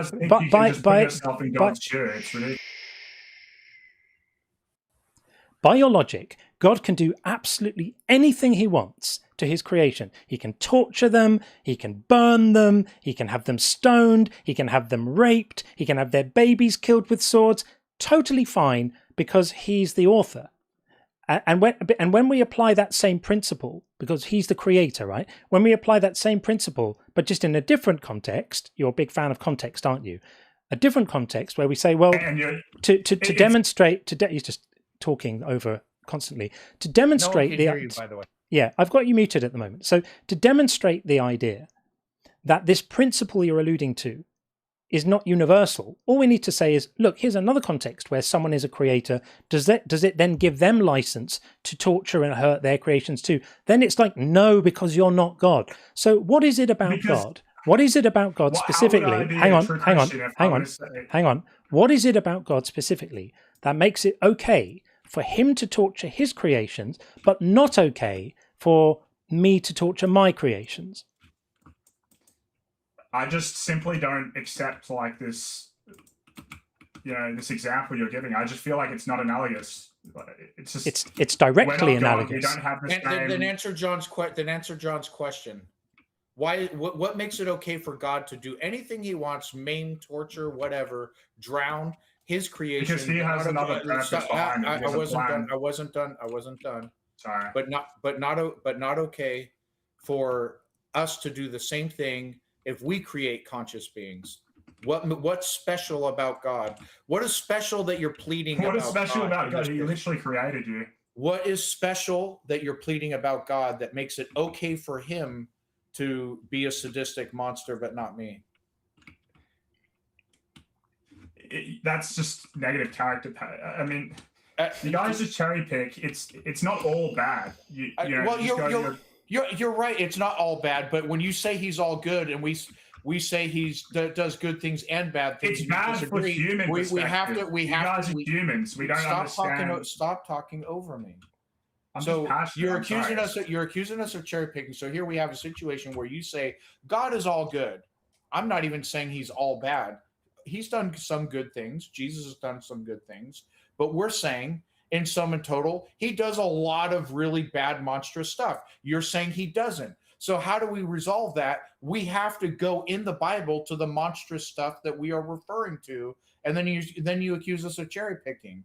Well, how are we supposed to show you the bad if we don't specifically look for the bad to show them to you?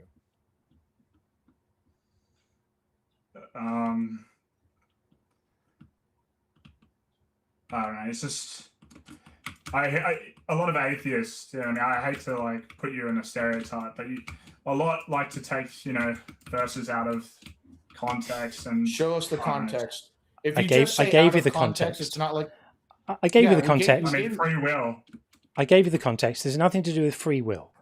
And honestly, I'm going to give you some advice about context. If you are you writing an essay while we're having this conversation? Lots of typing going on. What's that, sir? Are you writing an essay or using ChatGPT or something? Because there's lots of typing going on. No. Okay. I'm in a game right now. You're in a game right now. Okay. Well, I'm glad we've got your full attention. You being in a game right now explains a lot about the quality of the argument so far. So I'm not playing Sims. I'm not a child. Yeah. Fair enough. Okay. So look, here's the thing. If you're going to appeal to context, then you better be ready to explain exactly what it is that the context changes about what's being discussed. So when I gave this example of God having David's wives raped as a punishment for him, you would have to say that there's some context about that occurrence that I haven't mentioned that materially changes it ethically. Do you have that? No, but God does. No, but God does. We don't understand God. These are all just you throwing your arms in the air and going, I know you got a really good point here. I don't have an argument for it, but I'm sure God does. Which is you being a good little boy doing exactly what the Bible tells you to do, which is to stop using your mind. And I'm saying you don't need to do that. You don't need to do what the Bible says. I know the Bible says lean not on your own understanding, and the Bible says in Deuteronomy 32:4, all his ways are just, which is just code for telling you that you are obligated to approve of everything he does, no matter how horrible. And so you've checked your own moral intuitions in at the door. You've handed them in you don't have them anymore. You don't have morals. All you have is obedience and obsequience to God and appealing to, well, I'm sure he has a reason for all of this horrific stuff. I'm not prepared to do that. And it's sad that you are so ready to do that, because you're losing an important part of your humanity when you do. I mean, don't feel bad for me. You don't know my story. I have personal experiences. Right? I feel worse for the people who have to be around you, to be honest, than you personally. Around me. Yeah. Oh, that's nice. Thanks, John. Well, it's not. It's what you're saying. We're evil. Christians are evil, and you're just like, no. I'm not saying you're evil. I'm saying that you've checked in your ethics at the door. You don't have any. You're willing to condone weaponized rape of women. That's not nice. Are you able to reflect on that about yourself? What does nice mean? Decent. Really? Decent. It's indecent. Okay, I mean that's just like. It's indecent. Like, what does it mean in your worldview? Like, do these even have any meaning? You're on the internet in front of 1,200 people trying to justify weaponized rape. Are you struggling to see how someone might think that's a problem? I think it's a problem in a human sense. I already agree with you. I'm not saying, but not a problem if God does it. Troubling. But not a problem if God does it. Yeah, like exactly. Well, that's just really code for I don't know how to respond to this, so I'm just going to throw my arms up. Well, and you give guys up don't know a and lot give of up. things as well. Like, how do you know about abiogenesis or something, right? That's a wild pivot. That's a wild pivot. It's not a pivot. It's you guys try. I don't have a seatbelt strong enough to follow a pivot that strong. So we're not going to get from a conversation about the morality that one gets from the Bible straight into a conversation about abiogenesis. That's a conversation for another day, my friend. I want you to reflect on the one we're having, not run screaming from it to what you perceive to be safer ground, which, by the way, isn't safer ground either. But it's very different ground. We're not going to walk on that ground right now. So, I'm going to ask you to just reflect on the fact that what you're saying is these things in the Bible that God does. You came in saying, why, on what basis can I say God is evil? And I say the basis that I say that is I look at his actions and I describe them ethically. And we use adjectives like evil to describe things of which we strongly disapprove.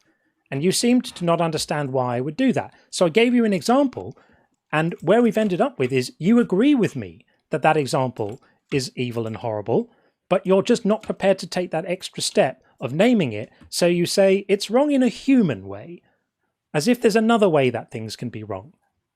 This is not a serious argument. So I will leave you to contemplate the quagmire you've landed yourself in and the quicksand you're currently sinking in. And maybe you can think about it. Yeah, I just want to say, God bless you guys. We don't need your blessings, but thank you very much for joining us. And good luck in your future endeavors. Okay, we will move on from Big T. I'm glad we managed to speak to Big T. We got the audio working in the end. Weird how that system seems to work on the second try. Okay, we're going to take George next in the TikTok queue. But before we do, we are going to check out the bingo, on which we have a couple of calls from when we were speaking. One to Chavez. Gregor said, "You send yourself to hell," which was said. And Diagoras says, "Personal experience of God with Big T." He did say that. Well spotted. Very, very well spotted. Okay, that is that. And we're going to just read a few super chats before we get George in. And then after George, we have Noah back to speak to us again. So Mokemeister said, a lot of random, not a lot of thoughts. That was still random thoughts. Wow, we're getting lots of comments about random thoughts today. Just a couple more about that conversation. Docs and Greenlight said, regarding random thoughts, John, you could be wrong about him not suffering. He could be using religion as a cope for random tragedy, or it broke him. It's possible. It is possible. People have lots of reasons, right? And as I always say, people don't choose what convinces them. So I don't blame someone for being convinced by this stuff. I just think it's part of our job to point out what the entailments of that conviction are. And it's like, okay, well, if you're going to be in that place of holding these views, these are the other views that come with it. You can't escape them. These are the ramifications of the words you're saying. But I try not to be too judgmental about the fact that people were led to their beliefs on whatever path led them there, because if you or I trod that same path, we would likely think the same. We'll get 4 more super chats, and then we'll get George in, and we've got Noah after that. Babs says, when the captain took command of the Titanic, he said, even God couldn't sink this ship. God said, challenge accepted. Very, very good. Very, very good. Yeah, there's nothing God can't do that's logically possible if you believe in an all-powerful God. And if you don't, well done, you're a step closer to reason. And Karis, thank you for the super chat. Hey, John, nice to make it to one of your live streams finally. Delighted to have you here. Very much appreciate the work you do. And as someone who would have hated your guts 10 or so years ago, I'm glad I'm now able to support you. That's really, really kind, Karis. There's two things I really love about this. One, my favorite thing is when people come to the live stream for the first time, having seen the videos, and they just join. It's such an awesome community here. People in the chat, the interaction, it's different to watching the videos. And so I love it when people turn up and say, here for the first time. And I love the fact that you're able to reflect on how your views have changed over time. That's a real win for you. So thank you for not hating my guts anymore, and for your support, and it's wonderful to have you here. And last super chat before we get George in is KMB. Wow, that's extremely generous. Thank you so much for the massive super chat. Always love when the dynamic duo of Sean and John show up in my notifications. Well, we're very, very happy to be with you and happy to have you here. And I'm super happy to be home. I had a fantastic trip abroad, but there's nothing quite as good as getting home. So I'm able to be in my cave doing my thing with a proper streaming setup. The other one was a bit we managed with it, but it wasn't ideal.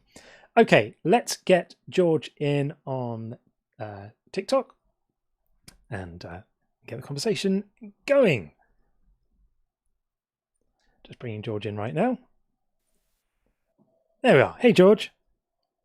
Hi. How are you? I'm fine. Sorry for my speaker. I'm using my phone. No, it's all good. We can hear you fine. And I've got your name up on the board, as it were. So, what have you got?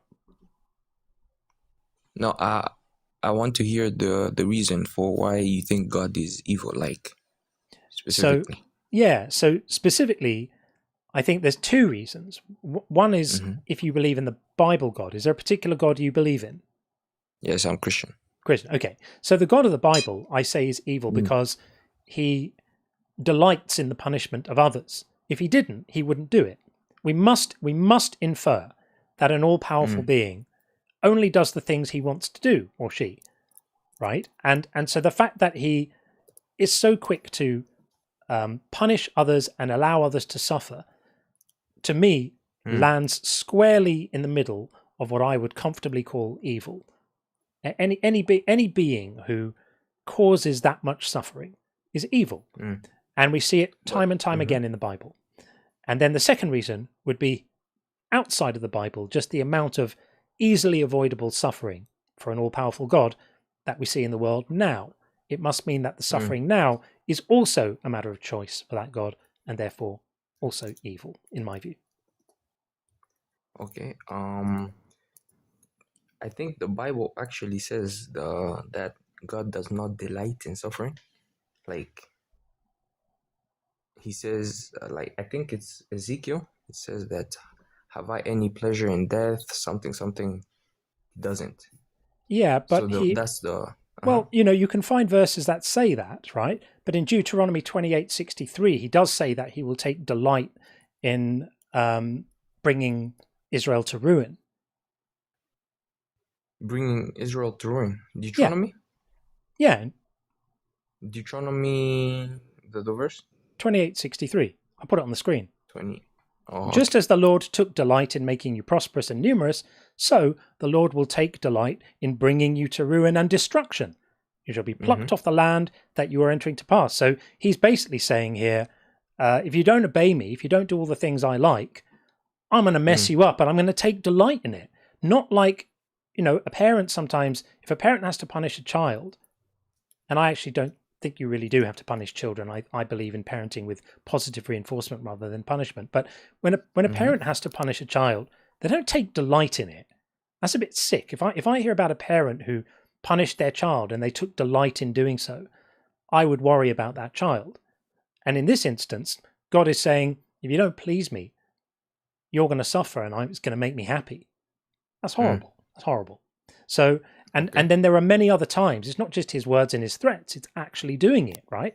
Times when he imposes punishments, and rather than punishing the person who's done the crime, he punishes thousands of other people who didn't do the crime and who were completely innocent of the crime being punished. And I think that's pretty sucky. What do you think about that? Okay. First, I'm going to respond to your explanation, then your overall argument. Your example. Your example, I think Deuteronomy, it's in the context of judgment. And in that same Deuteronomy 28, God warns them in advance that if they obey and persistently rebel, here's the consequence, right? Then the word delight in Hebrew is just saying, I'm carrying out what I said. Like, it's like he's carrying out his covenant. He's fulfilling his promise. Sorry, my English is not the best, but that's your response to the example. Then he's still saying that he's not just saying that he's going to do it. He's saying that it's going to give him joy to do it. Yeah, that's what I'm saying. That delight in Hebrew. He's saying he's going to what's the Hebrew word? Let me get up.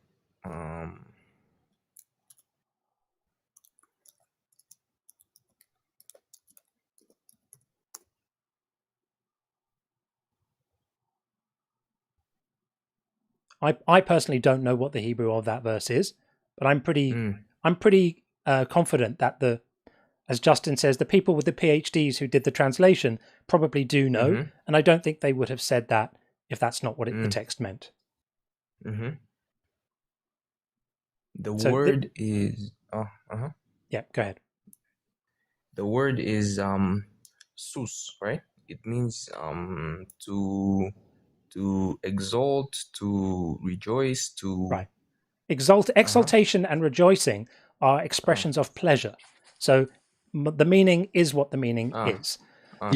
So he's going to have pleasure in carrying out this judgment, right? He's not going to do it regretfully. He's not going to say, I'm going to have to punish you and it's going to be with a heavy heart. No, he's going to have rejoicing at their ruination and their suffering, which is exactly the point I'm making. That's pretty evil. Now, that's just his warnings. Then we can look at his actual actions, not just his words, right? And that's when it gets really fun. So his actions, we've already spoken earlier about his punishment to David for having numbered the people of Israel. What did he do to David to punish him for having numbered the people of Israel? I think he cursed them or something. I'm not sure. He offered David a choice of different punishments, and David was so terrified he couldn't pick a punishment. So God picked one. Can you remember what he picked? No. He killed 70,000 innocent people who weren't involved in the crime that was being punished in that moment. So is that something that you think is morally acceptable? If I take it alone, no. I wouldn't say it's acceptable to punish 70,000 people for the sins of one, I guess. So you agree with me that it's not acceptable. And yet, God does it. And that's why I say God is evil. This character is pretty bad. I mean, we could go on and on and on and on. I mean, just Noah's flood alone. God is evil, drowning the entire planet. I mean, does causing unnecessary suffering, do you agree that that's always evil? Do I agree that? Yeah, causing unnecessary suffering, is it always evil? Is it always bad? To cause unnecessary suffering? Yes. I would say yes. Like okay. Yeah. So in Noah's flood, he drowned the entire planet. That's like suffering on a scale that no dictator in the history of mankind has ever done. Everyone pales in comparison. Every kitten, every little baby deer, every puppy, every human children, lemon. It gives a description. It says that all were evil in that time, and only Noah was found good in the eyes of God, or something like that. So they were evil kittens. kittens. Yeah, he drowned the entire planet. You know, kittens were on the planet, right? So were they evil kittens? I don't know about kittens, but I know they were evil humans. Okay, so drowning the so so two things: were the kittens evil that he drowned, and if they weren't evil, why did he drown them? And then were the human babies, were they evil? Were the human babies evil, and were the kittens evil? If I was to respond, were the animals are neither good nor bad? A lot of them are. Okay, all right. So that was unnecessary.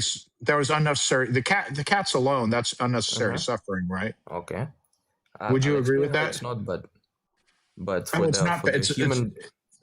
the human babies, I would say no one is innocent. Okay, so the babies. What were the babies guilty of? I don't know. What crime? What immoral act did the babies do? Because no one, you said no one is innocent. So what are the babies guilty of? The babies are not guilty of anything. Okay, so they're not guilty of anything is by definition innocent. On the boat, so like their parents, they had like a timeline.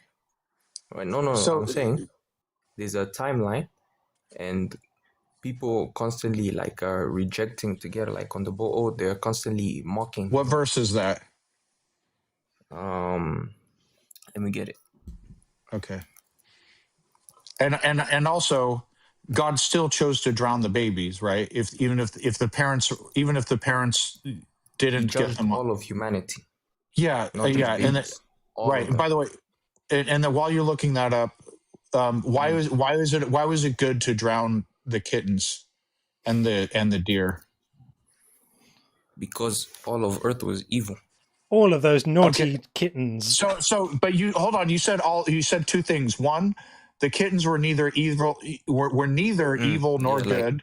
Hold on. You said no the kittens were neither evil nor good, and then two, all of Earth was evil. Those two things cannot be good simultaneously. Those two things cannot be true simultaneously. Okay. Let me rephrase. So all of humanity was evil. Okay, so all of humanity was evil. So why does that make it right to drown the kittens? I don't know. It's a good question. I've never been asked this. Yeah, I mean, that's why we say God is evil, because like if my neighbor drowned a single cat, just drowned a cat for like no reason, just to do it, I would say, what a fucking monster that guy is. One cat. God did that to the entire planet, and not only every cat on the planet, every dog, every puppy, all life, period. Like that's taken my feelings toward my neighbor who like in a hypothetical situation did that, and then exponentially just on a mass scale never seen by mankind before. I mean, what an evil bastard, right? And this is an inescapable argument. But I want to just draw your attention to how completely depraved it is to call a baby evil. Like to say that a baby is deserving of capital punishment is so depraved. Like I feel like that moment passed and it wasn't commented on. But I ask you to think about it right now. A baby, a newborn baby who hasn't done anything yet, has not committed any acts, neither good nor bad, has not done anything that you could even judge. For you to be able to say this child is evil and deserves not just to be annihilated, but drowned. Drowning is extremely painful. It's a horrible way to die. Your lungs fill with water. You're fighting for breath. It's not a peaceful death. It's not even like God clicked his fingers and made them all just not be there, which he could have done. No. He had to punish them with an agonizing death.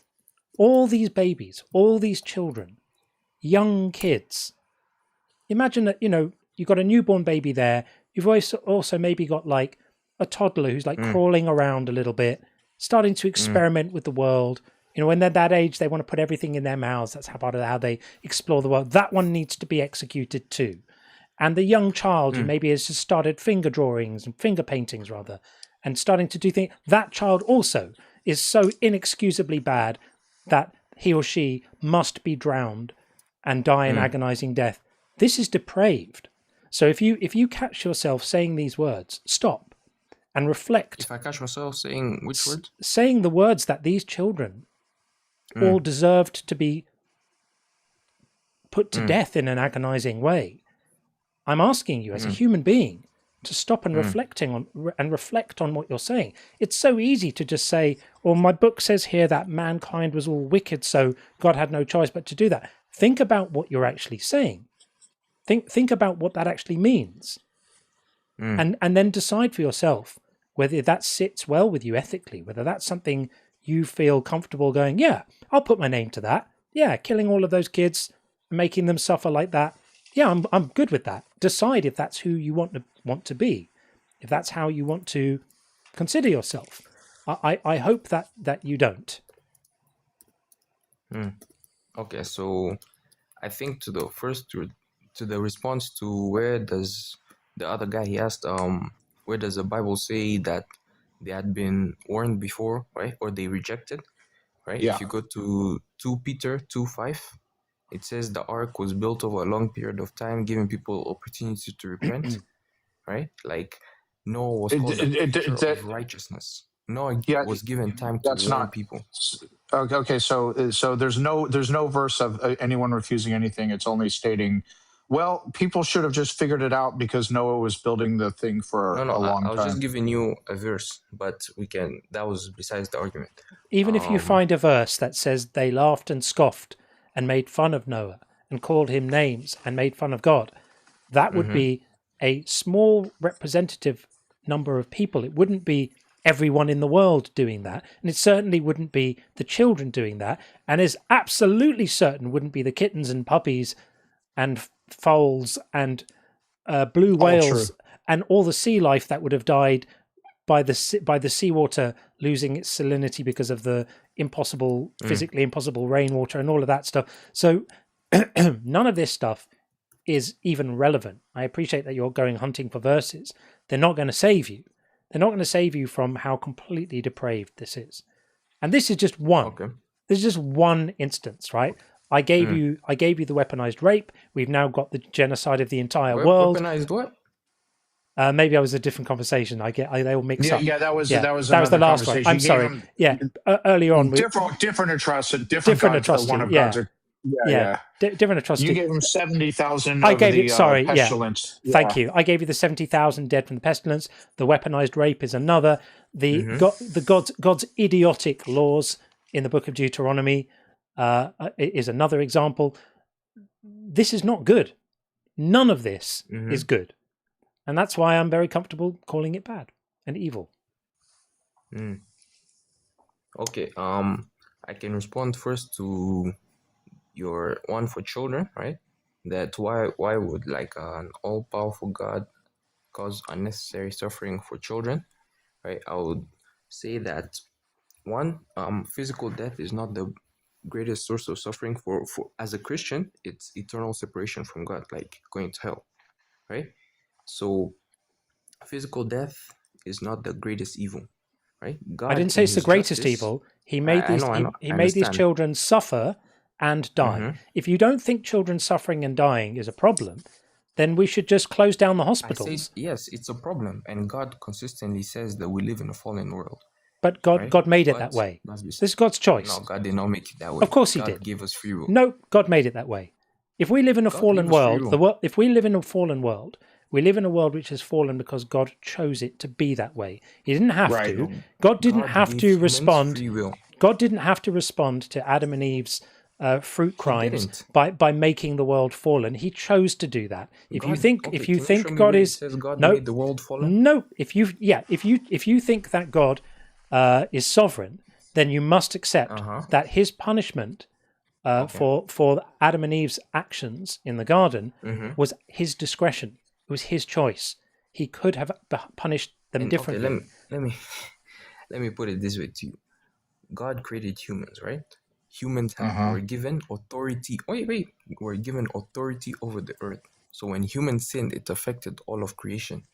God decided that. Hold on. God decided that if humans sin, it would affect all of creation, and He could have No, decided otherwise. he Correct? didn't decide. God gave humans So authority. God Humans, wasn't okay, let me powerful put enough. this. Hold on. Stop. Okay, no Was problem. God powerful enough to make humans in such a way that if they sin, their descendants will not be affected by it? Yes or no? That's not free will. Oh my God. That literally is, that has shit to do with free will. Could God have made the world in such a way that if Adam and Eve decided to sin, or if anyone sins, it does not affect their children? Could He decide to make the world in such a way? Yes or no?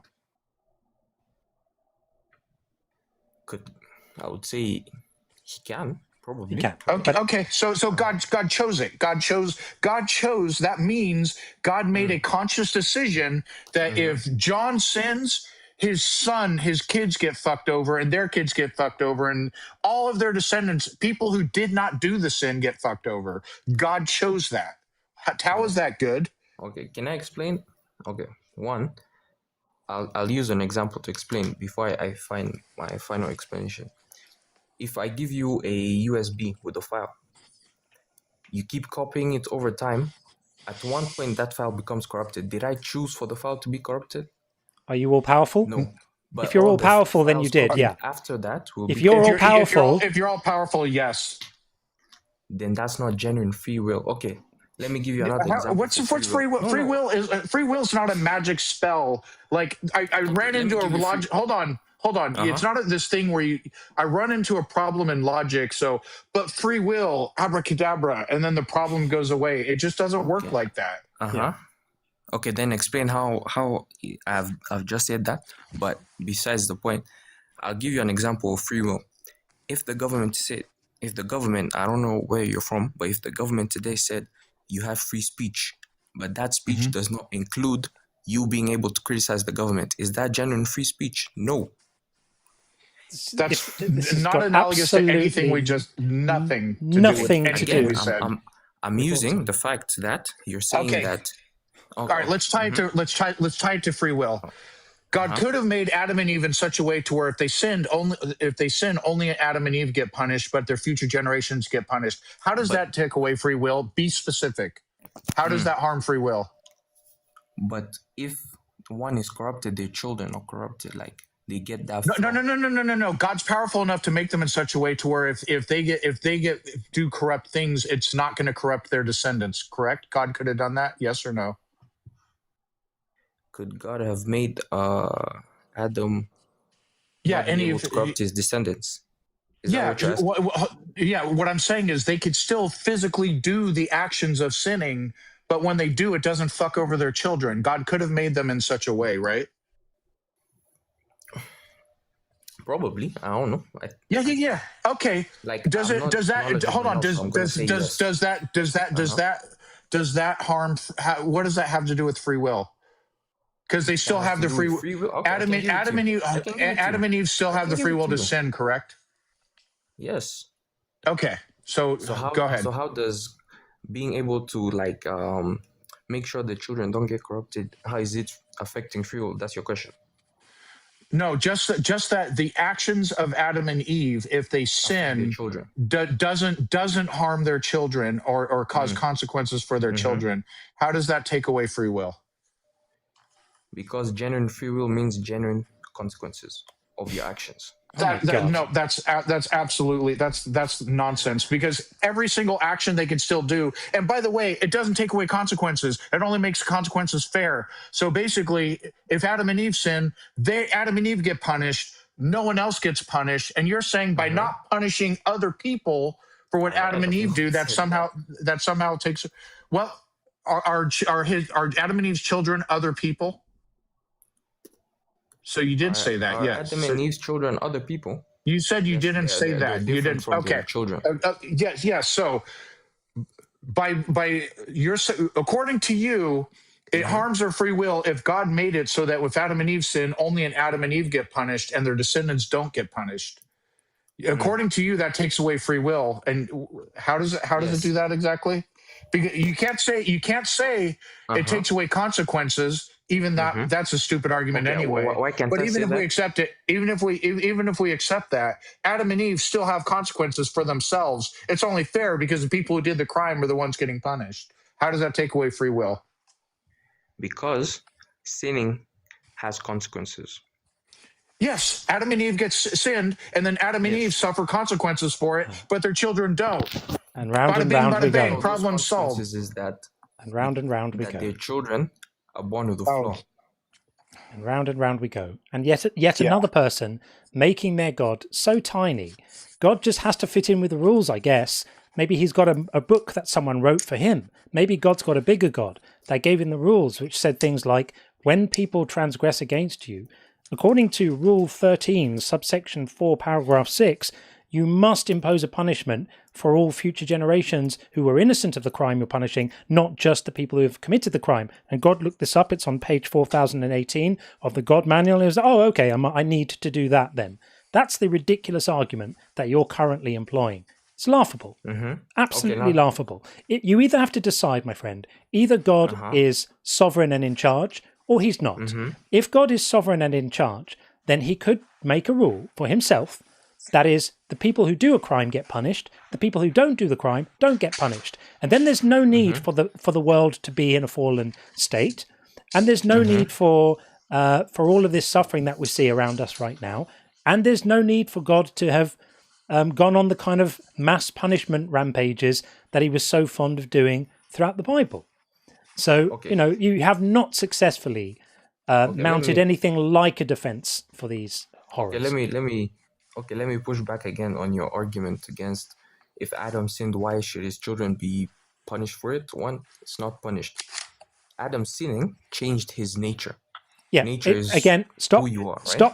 Stop. Who's in charge Okay, no of problem. who's in charge of designing the consequences of sin? I don't think you can say God, but I don't think anyone is. But You don't think God is powerful enough to change the God didn't consequences of design sin? Again, God gets smaller and smaller and smaller. There's going to be nothing left of him by the end of the call. No, I've just told you, God didn't. God designed okay, let me say, a government built a road. You deciding to go down a government's stone not all powerful. grade, Government's not all powerful. The analogy fails. I Again, agree, God gets right? smaller and smaller and smaller. I've not said that. I'm saying that one, Adam is the representative of humans, right? So Adam's sin affected all of humanity. One, Why? because he's the representative of the Why? human race.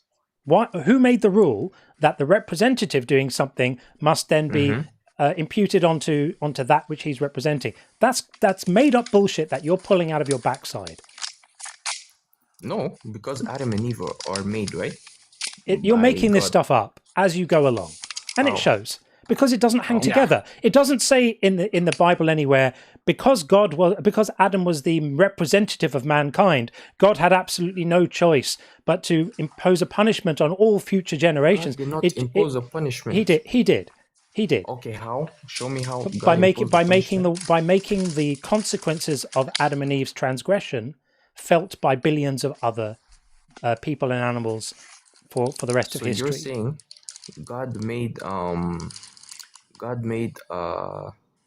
the world fallen because of what Adam did. Yes, and he even says it. He even says it. He banishes them from the garden. He says, if you eat the fruit, I mean, he lies to them. He says, if you eat from the fruit on this day, you shall surely die, which is a complete lie. The serpent tries to tell them that they're being lied to, and say when he told you that, the serpent says when he told you that he wasn't telling the truth, which was correct. They believed the serpent, and they were. It was true. God was lying about that, but it was up to him. He then said he cursed women to have painful childbirths. He cursed men to have to work and toil. All of this stuff, and this idea that the world is now in a if he's powerful enough to have made the world in the first place, then he's also powerful enough to have made it in such a way that taking a bite of a piece of fruit doesn't cause such an absolute calamity. He's either evil what does that or fruit he's represent? the most incompetent designer ever. Imagine if I was an airplane designer and I designed the airplane such that if the meals served on the airplane are eaten by the wrong people, that the plane crashes. Should I be proud of that design? If you design the plane that Yeah, that if the wrong person eats the wrong meal, if the person who was supposed to get the vegetarian meal actually eats the kosher meal instead, then immediately the plane crashes, and all other planes in the world simultaneously crash at the same time, and all other planes for the rest of human existence also all crash. Would I be proud of myself for designing this plane? I wouldn't say so. It's not great, is it? This is the design you're suggesting God employed for the world. God created reality such that two people having an unauthorized fruit salad condemned everyone else in the world necessarily and without any possibility of anything being different to a fallen state. This is a pretty shit design, isn't it? It's not. It's not wonderful, is it? Okay, let me explain again. God gave humans free will. And as I was saying, as his name is Sean, was saying that as I used my analogy for free speech, right? Free will isn't just the ability to make choices, it's the ability for those choices to have real consequences. Yeah, so like if Adam and Eve sin if Adam and Eve sin and God made it so only they would suffer consequences, then they are not free from consequences, correct? Yes or no? If only Adam and Eve sinned, only them should be subjected to those consequences. Yeah. If only they got the consequences, that's not being free from consequences, right? No. That's not right. So Adam and Eve suffer consequences. That's not consequences. I'm trying to understand your question. If Adam and Eve sinned, there are still consequences. Yes. Right? If only they got the consequences, that means there are consequences, right? Yeah. Okay, so if God decided that it would be such that only Adam and Eve would suffer consequences of their own sin, they would not be free from consequences. He just wouldn't be punishing innocent people for something someone else did. And if he's all powerful, he could have made a world in such a way. God decided to fuck over all of mankind for the act of two people.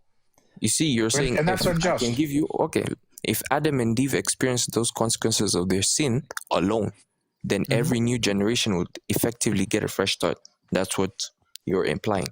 Each generation would need its own test in an unfallen world. Every single time, they would still need their own test. When we get to the 30-minute mark, I always poll the room and just see how are we feeling about this. And we've had a fairly resounding vote from both chats to say let's draw a line here and move on. I think you should reflect on what you're saying. I think you're putting up a spirited fight, but there's no substance behind what you're saying. So we're going to draw a line. We're going to draw. We're going to draw a line now because we've got others in the queue and we've been at this for 30 minutes. Okay, let me just make my last statement. Go for it. Okay, humans are not isolated individuals. We constantly inherit the consequences of others' choices. That's my last statement. But thank you for having me. I didn't do great, but you guys, great points. I'll reflect on them. But yeah, thank you. Thank you, George. All right. All the best. Okay. There we are. Of course, the point being that the idea that people inherit the consequences of the choices of others doesn't have to be that way. Right. I don't think that innocent people should inherit the consequences of other people because that doesn't seem fair. It doesn't seem reasonable. Okay. We are going to get Red Pill in next, but we've got a few things to deal with before we do. It won't be long. We'll first get up to date on the bingo, which is Pastor of Muppets said hardened heart with George. We'll have that. And Pastor of Muppets went performative laughing. I don't think we got performative laughing with him. That's the performance of laughing is when like ha ha ha, when someone really tries to ham it up. And I think he was it was like mocking. And I think he was an honest. I think he was honest. I don't think he was coming from that way. So we'll save that one for when we need it, because normally we do. Okay, Yeah. a few messages to put out here. Elios, hi. Life is still pretty hard. I'm hanging on though. I'm sorry to hear that is the case. Elios, hope you're doing all right. And Vilena said, "Can you touch the speed of light?" You cannot. And Beard of Empathy, great to see you. I grieve the loss of the beard that could have been. I know, I'm sorry. Maybe I'll grow it again. Well, I will grow it again because I quite enjoyed it. But for now, this is it. And Mommy Merchant, when I said my favourite voice, I meant both of you as a group. Of course, the perfect duo for ripping apart apologist arguments. Thank you very much. We are a voice as one, Sean and I, or Shaunathan, as we are sometimes affectionately known. And Tim said, "Don't have free will. Got a subscription to Will Plus. I wonder what God offers with that package. I wonder." And Fliberty Giblets, great to see, friend, says, I don't know why there's a unicorn there, but that's interesting. Sometimes when you put up the like the stream yet poll, I'll lie and say yes and then go click like. I feel so much better getting that deception off my chest. Welcome home, friend. Well, all is forgiven. All is forgiven, and I appreciate your candid honesty. I very much do. Why is there a unicorn in the middle of the stream like that? That's quite weird. I don't know why that's saying that. And I don't know either. Yeah, that's very strange indeed. I might need to figure out what that's about. Jason Bond says, has gifted one Unconvinced membership. Thank you so much for that, Jason. Okay, what we'll do, we'll get the next call going, and then while we're into it, I'll see if I can figure out this strange stuff on the screen at the moment. I'm not sure what that's about exactly, but we'll figure it out while we speak to Red Pill. Coming in right now. Yes, how are you doing? You all right? Very well indeed. How are you? I'm all right as well, thank you. Good. Okay, so you know what our prompt is. What would you like to say about that? Well, I'm happy to carry on with the same conversation you left off if you're up to it. I think I can bring up a better point of view. Sure. Right, so God created, I believe that God loves to see us making choices. So God created certain angels solely just to praise him, right? But so God created us, and I think he gets joy by seeing us obeying him, right? So let's say if he created a fence around that. So I heard you calling it a fruit salad or just a normal fruit. It was a fruit, but the problem was that it had certain properties which grants the person the knowledge of good and evil. And he told them that you will surely die, which you said that he basically lied to them, but he didn't. In the Bible, we read that humans die as a result of their sin. What day did he say they would die? What day? Yeah. Well, they were in heaven or in the Garden of Eden when he told them, so I believe that was day 0. What? No. When he's telling them about what's going to happen, when did he say it would happen? Or when they would die. He didn't say exactly when. He said, surely you would die. He said, on this day, you will die. On the day you do it, you will die. Did they die that day? No, they were no. No. So, did he make a mistake? Does God make mistakes? No, but they did die in the end. He didn't say in the end you will die. He said on the day you do it, you will die. If my memory is not deceiving me, well, I remember him saying, he said, surely you would die if you eat from that fruit. But I could try to look it up. On this day, on the day you eat of it, you will die. He says it's going to be that day. And it didn't happen. But anyway, that's beside the point. Right. What point? It's beside, I mean, you were just technically wrong about that point, but it's a minor point. It doesn't get around the fact that he didn't have to impose that penalty. What penalty? To cast them out of the garden? He could have for just punished Adam and Eve, and So instead he's punished billions of other people.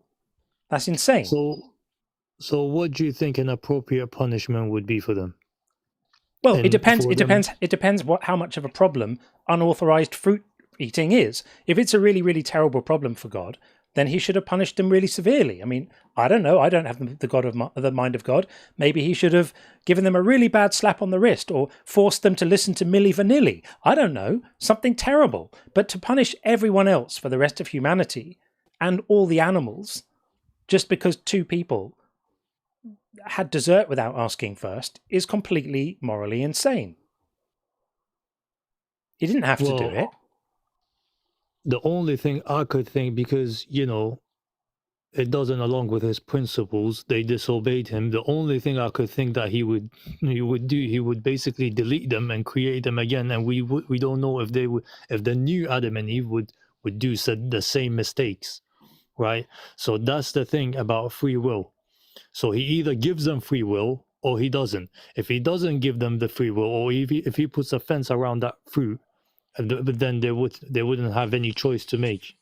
Does that make sense? None at all. He gave them. What do you mean? It makes no sense whatsoever. This whole thing about his obsession with the fruit, and there must be a punishment. And why did God have to encode this important information in fruit? That's completely insane. Listen to yourself. Right, I'm gonna give you an example.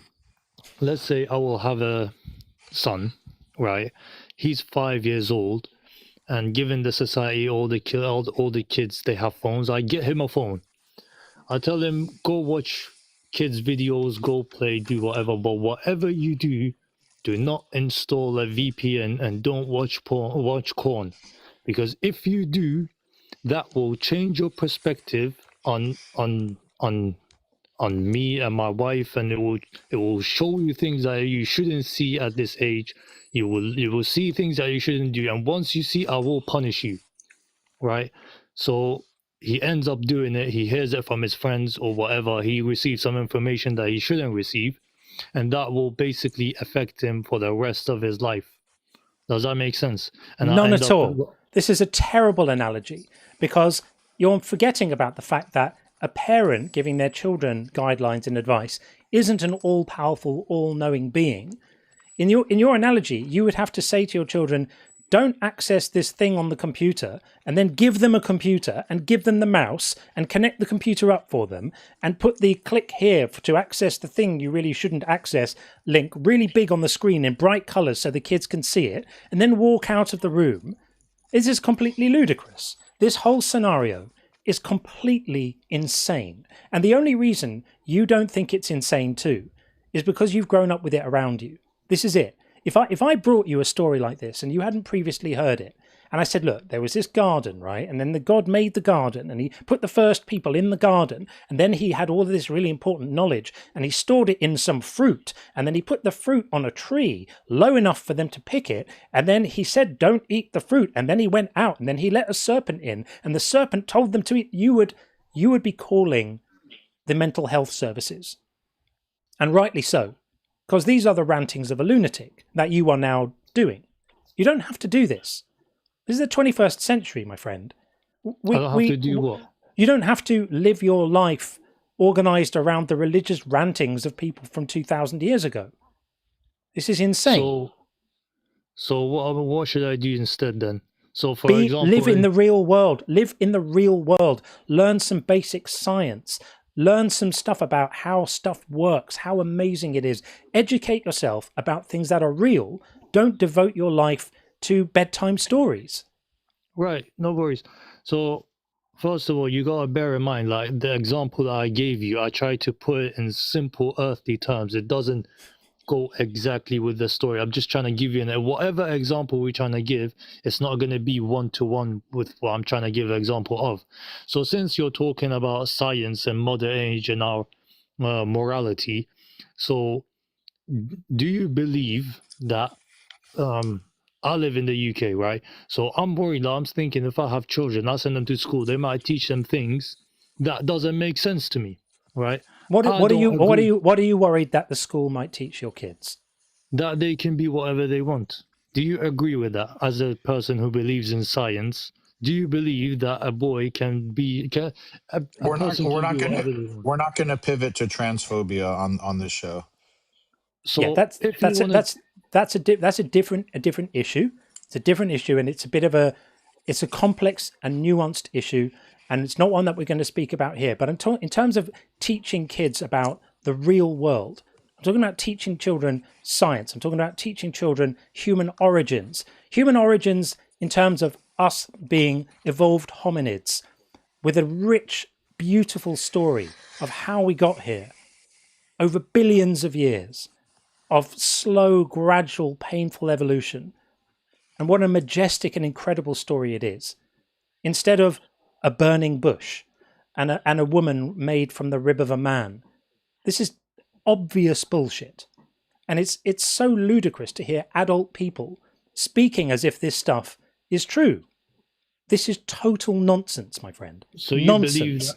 believe, no worries. Well, we're just trying to have a conversation. We are indeed. You can call my religion nonsense. I don't mind, but I can say human evolving of monkeys is nonsense because You can. You can say that if you want. Of monkeys, why do monkeys still exist? Why are they Sure. not all human? Sure. So humans didn't evolve of monkeys. Humans and other primates have a common ancestor. And we know this as surely as we know that the Earth goes around the sun. This is not controversial. This is not... you may remain unaware of the amount of evidence for this, and there's a lot there. And if you're unaware of it, you're missing out on some really, really rich, beautiful science. And there's no shame in not knowing. There's a shame in not caring about not knowing, though. So I would say to you, rather than reading these nonsense stories, go and learn about what the evidence is, why it is that we're so confident about this. This isn't just a cool story that someone pulled out of their backside.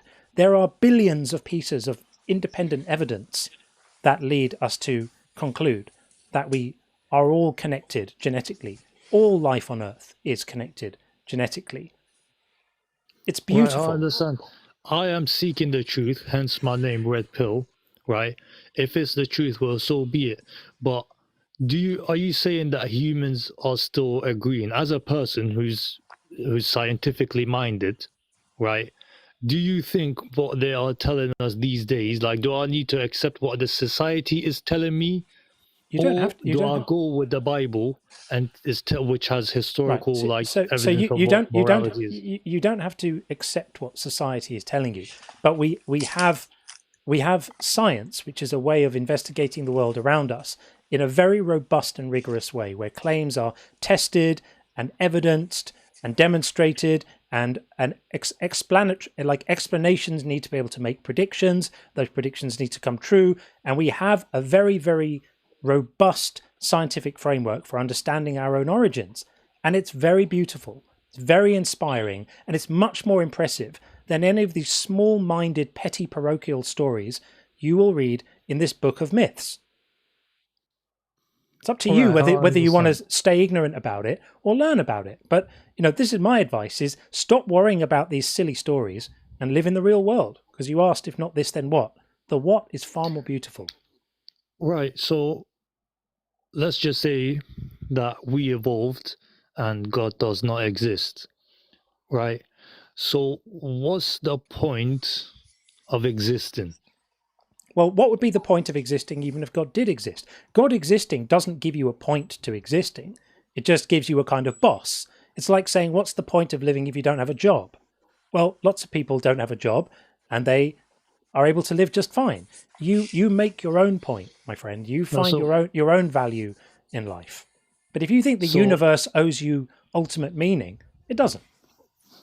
So even though that Adam and Eve were punished and we're inheriting their punishment, we still view this life as a gift. But if God doesn't exist, I'm viewing myself as an accident. Why should I be in a world where there is depression, responsibility, heartbreak, where there's betrayal, where there's nasty human beings, right? So I'll give you the answer. I'll give you the answer, but you won't like it. The answer is the answer is that's tough. That's just reality, my friend. Put your big boy pants on and deal with it. Good things happen, bad things happen. There's beauty in the world, there's ugliness in the world. There's joy in the world, there's suffering in the world. Reality doesn't owe you a fairy tale ending and being tucked up in bed with a comforting story. And by the way, this isn't a comforting story. The story of the Bible is horrific. An angry, vengeful, petty, small-minded, vindictive, thin-skinned God who kills everyone in his own creation and then curses the world to be, having cursed the world to be in a fallen state, then insists that his forgiveness can only be bestowed after someone dies. And so he has to have himself impregnate his own mother and then be killed by being nailed to a cross. And then people who don't believe the story get punished. And everyone who does believe the story and grovels enough doesn't. This is horrific. Absolutely horrific. Forget about all of that nonsense and just be in the world. Find something positive to do. Make a positive difference. Help people. Acts of service. Acts of kindness if you want meaning. Do things with your life that positively affect other people. You're not going to be around for long. You're going to die in a few years and then you won't exist anymore. Make it count. Here comes the discussion of morality. Why should I do that? Why should I be nice? Why should I help people when I can do the exact opposite? Do you care about other people? Well, if I'm an accident, no, I couldn't care less about anyone else. Well, that says something terrible about you. I mean, maybe you want to reflect on that. If your position is that you need hang on. If your position is that you only care about other people if a God tells you to, then I don't think you are a very nice person. Caring? What's the point about caring? Listen to yourself. What I've learned is that nice people do get treated the worst and do like bad things. Like people take advantage of them, like being nice, right? Let's say these like governments, they put on a good mask, they wear the skin of a sheep, but they're wolves, right? So these are the people. Red pill. We want you to continue. At this point, we want you to continue believing. I don't know I don't know what's different about John and I that we don't, because I just genuinely care about the well-being of other people. And for the sake of just caring about it, I don't have a reason. I don't have a God. I don't have a carrot of heaven. I don't have the stick of hell. But if you need that in order to like care about the well-being of others, then keep believing, please, because that makes you a psychopath. In the literal sense. So what's wrong with being a psychopath? If he was, created by natural selection or whatever, you're just painting your colors more for people to see. What do you mean? At this point, I just want you to continue believing. Yeah, but that is what I'm saying illogical. Does that not make sense? Or I know that you choose to be good. But, who says that? I know it's the society saying, but the society is saying a whole lot of things, right? It's hard, since you completely lack any semblance of empathy, it would be hard to explain it to you. It would be like trying to explain the color red to someone who's never seen it. Like, you can't do it. All I can tell you is that when other people suffer, it causes me to feel suffering as well. And I don't like to feel that suffering. And so, and it makes me feel good to help other people. And so if you don't know what it's like to feel that, I feel sorry for you. You need to go seek help. And, because there are treatments and stuff for people who have psychopathy. But like, if you don't already understand it, if you just lack any sort of like decency or empathy, I can't help you. Like, I can't explain it to you. No, listen, I do understand that. I am capable of it. But I'm saying, not according to you. Not according to you. Were you lying? Were you lying for Jesus to try to win an argument when you said? No, I'm not trying to. Okay, hold on. Were you telling the truth when you said if you found out there is no God, you wouldn't care about the suffering of others? Was that a true statement or was that a false statement? I wouldn't care about the suffering of others. Like, do you mean if I cause suffering to others? Is that what you mean? No. I mean, just in general. Would you care about this? Let's say you found out there is no God. Would you care about the suffering of others? Let's say the people who are starving in Africa. Is that a good example? Just in general, like you don't have to get real specific with it. Would you be an empathetic person? Would you care about the suffering of other people? Very little. to none. Okay. Yeah. Wow. Sorry to Wow. hear that. But Yeah. I'm gonna tell you one thing. I can't explain to you what empathy is If I like. was because seeking that, you I have wouldn't be a experienced it. Christian. I would be a Muslim. If I was seeking the suffering and trying to inflict something of others, I would use God to my advantage. You know, I wouldn't just be Christian. I would be something else. It's pretty wild to hear this. I mean, it's really remarkable. I mean, there's 1,000 people more than that, 1,300 people right now, 1,400 people right now, listening to us have this conversation and going, "Wow, what a broken human being." You literally are saying you don't care about other people without your God telling you why should you care. I think you're a bit of a lost cause, if I'm honest. If you really can't understand why we might have concern for our fellow human beings. Do you have children? No. Do you have a significant other? No. None of this surprises me right now. Fair enough. What can I say? I can say is good luck, man. You called red pill, but you're going to need some other ones by the sounds of it, because that's not a good look. So good luck. You do need to understand that I've lived in many different environments. I'm not British. I do believe that if you're born in the West, that basically changes your perspective. But if you have lived in many different places like me, and if you have dealt with a lot of different situations, I'm sorry. I don't give a shit about this. I'm sorry. I know people. I know people who have lived in all sorts of situations and scenarios and places and seen suffering and been through suffering and suffered horrendous loss and watched other people suffer horrendous loss and seen cruelty, and they are still kind, empathic, sensitive, compassionate people. So I think I'm honestly going to tell you, and I mean this not as a burn, get help. You need help. Get help. If you are so blinded as to the normal human condition that you genuinely can't understand why someone would care about someone else without a God telling them to, then there is something wrong with you. And I genuinely, I don't say that as a criticism. I'm telling you to you as a fact. So it's up to you what you do with that fact. I would go and get some help about that. It'll make you a better person. It's pretty shitty what we're hearing right now. And it makes me feel sorry for you and also pretty horrified. So with that, you're acting as if like this is the first time you're hearing this. We get a few psychopaths in here. It's just unusual to hear one's quite so brazen about it. But, there we are. Yeah. Thanks for coming in. We appreciate you coming up no worries. Share your... Thanks for the discussion. Yeah. Take care. Bye-bye. Wow, that's pretty wild. Okay. John, I have to swing by the office. I'll tell you about it later, but hopefully I'll be back on time. Problem. Or yeah. No worries, man. We're still going for a bit. Cheers, Sean. Thanks, all right, buddy. see you. Thanks, man. Okay. We will keep on going, of course.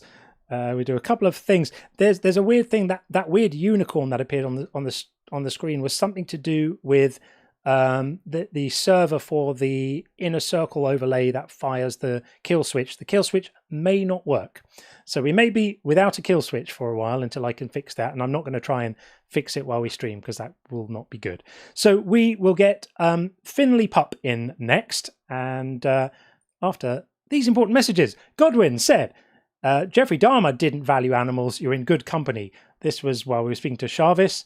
Horrendous stuff. And Babs, thank you very much for sending out a gift membership. Babs, you're super, super kind. Thank you very, very, very, very much. And Alanimus sent out 20. Wow. 20 gift memberships. That's absolutely massive. Thank you. Super, super, super kind. Massively appreciate that. I think they will have been distributed already. And Tim said, it doesn't say grape, but you can read the context.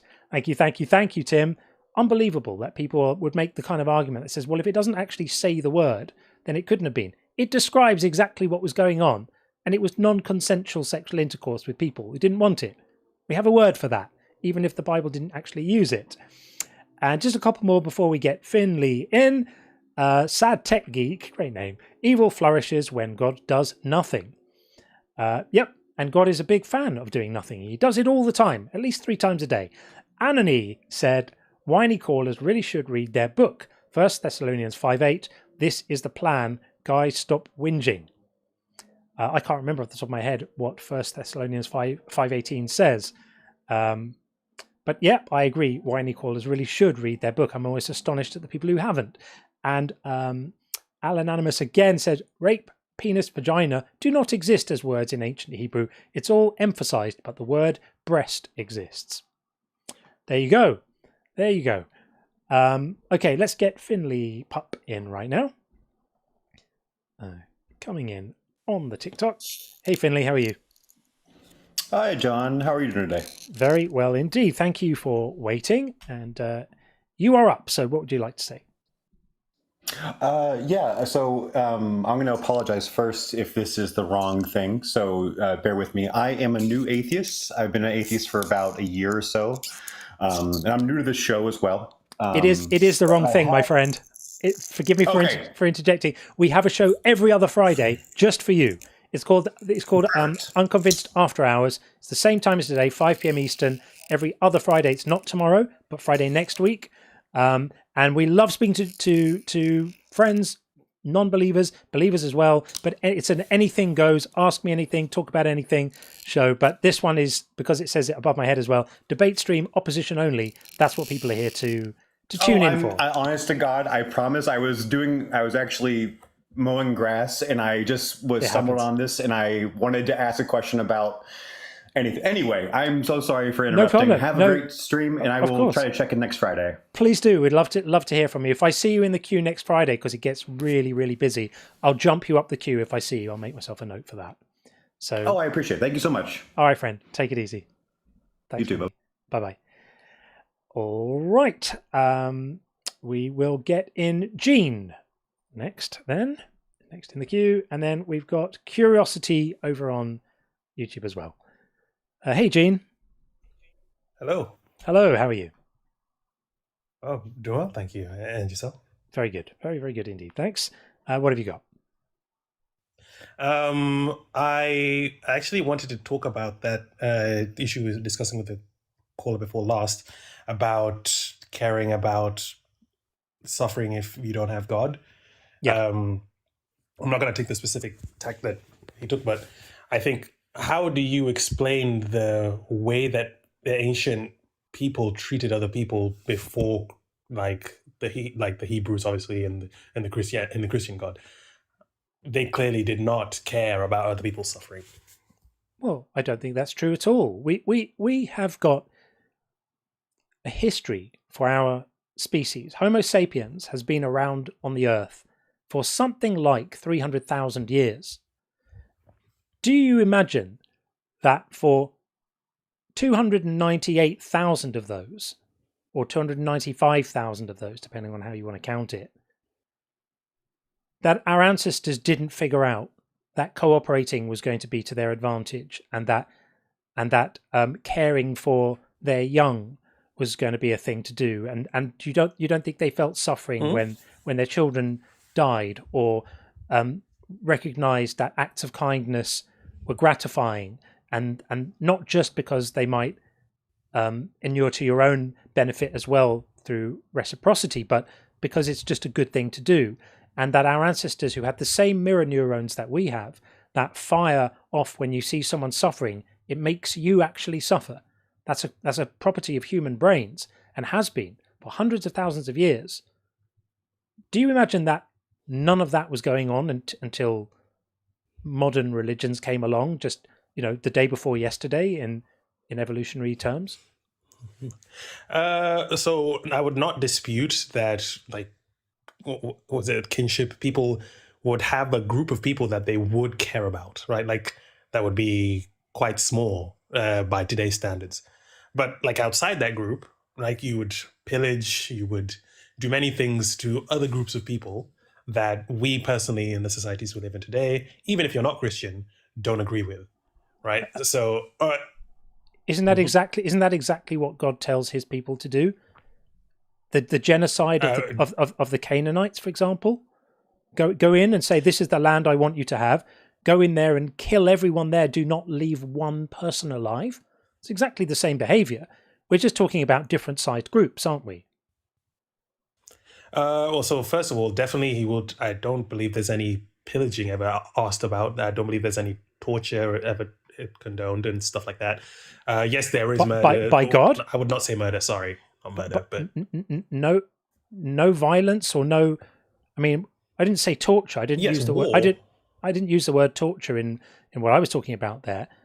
God tells his people to kill other people, and he tells them, if you say there's no pillaging going on, but he says when you come upon a town, if they surrender to you immediately, then you make them all your slaves.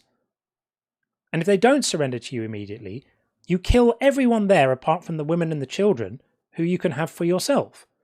If that's not plundering, then what's plundering? And I might be needing to go back and read more about this, but from my understanding, there's lots of examples of, you're not supposed to take certain things from certain groups of people because of what they're like. There's nothing like that. Is it the Amalekites? You're not supposed to take any of their sheep or goats and stuff, but he does, I believe. I think you might be getting confused. God gives commands about how the Hebrews should treat fellow Hebrews, but anyone who's not in that in-group, anyone who's not in the right tribe, the commands are very simple. You help yourself. I think I would dispute that.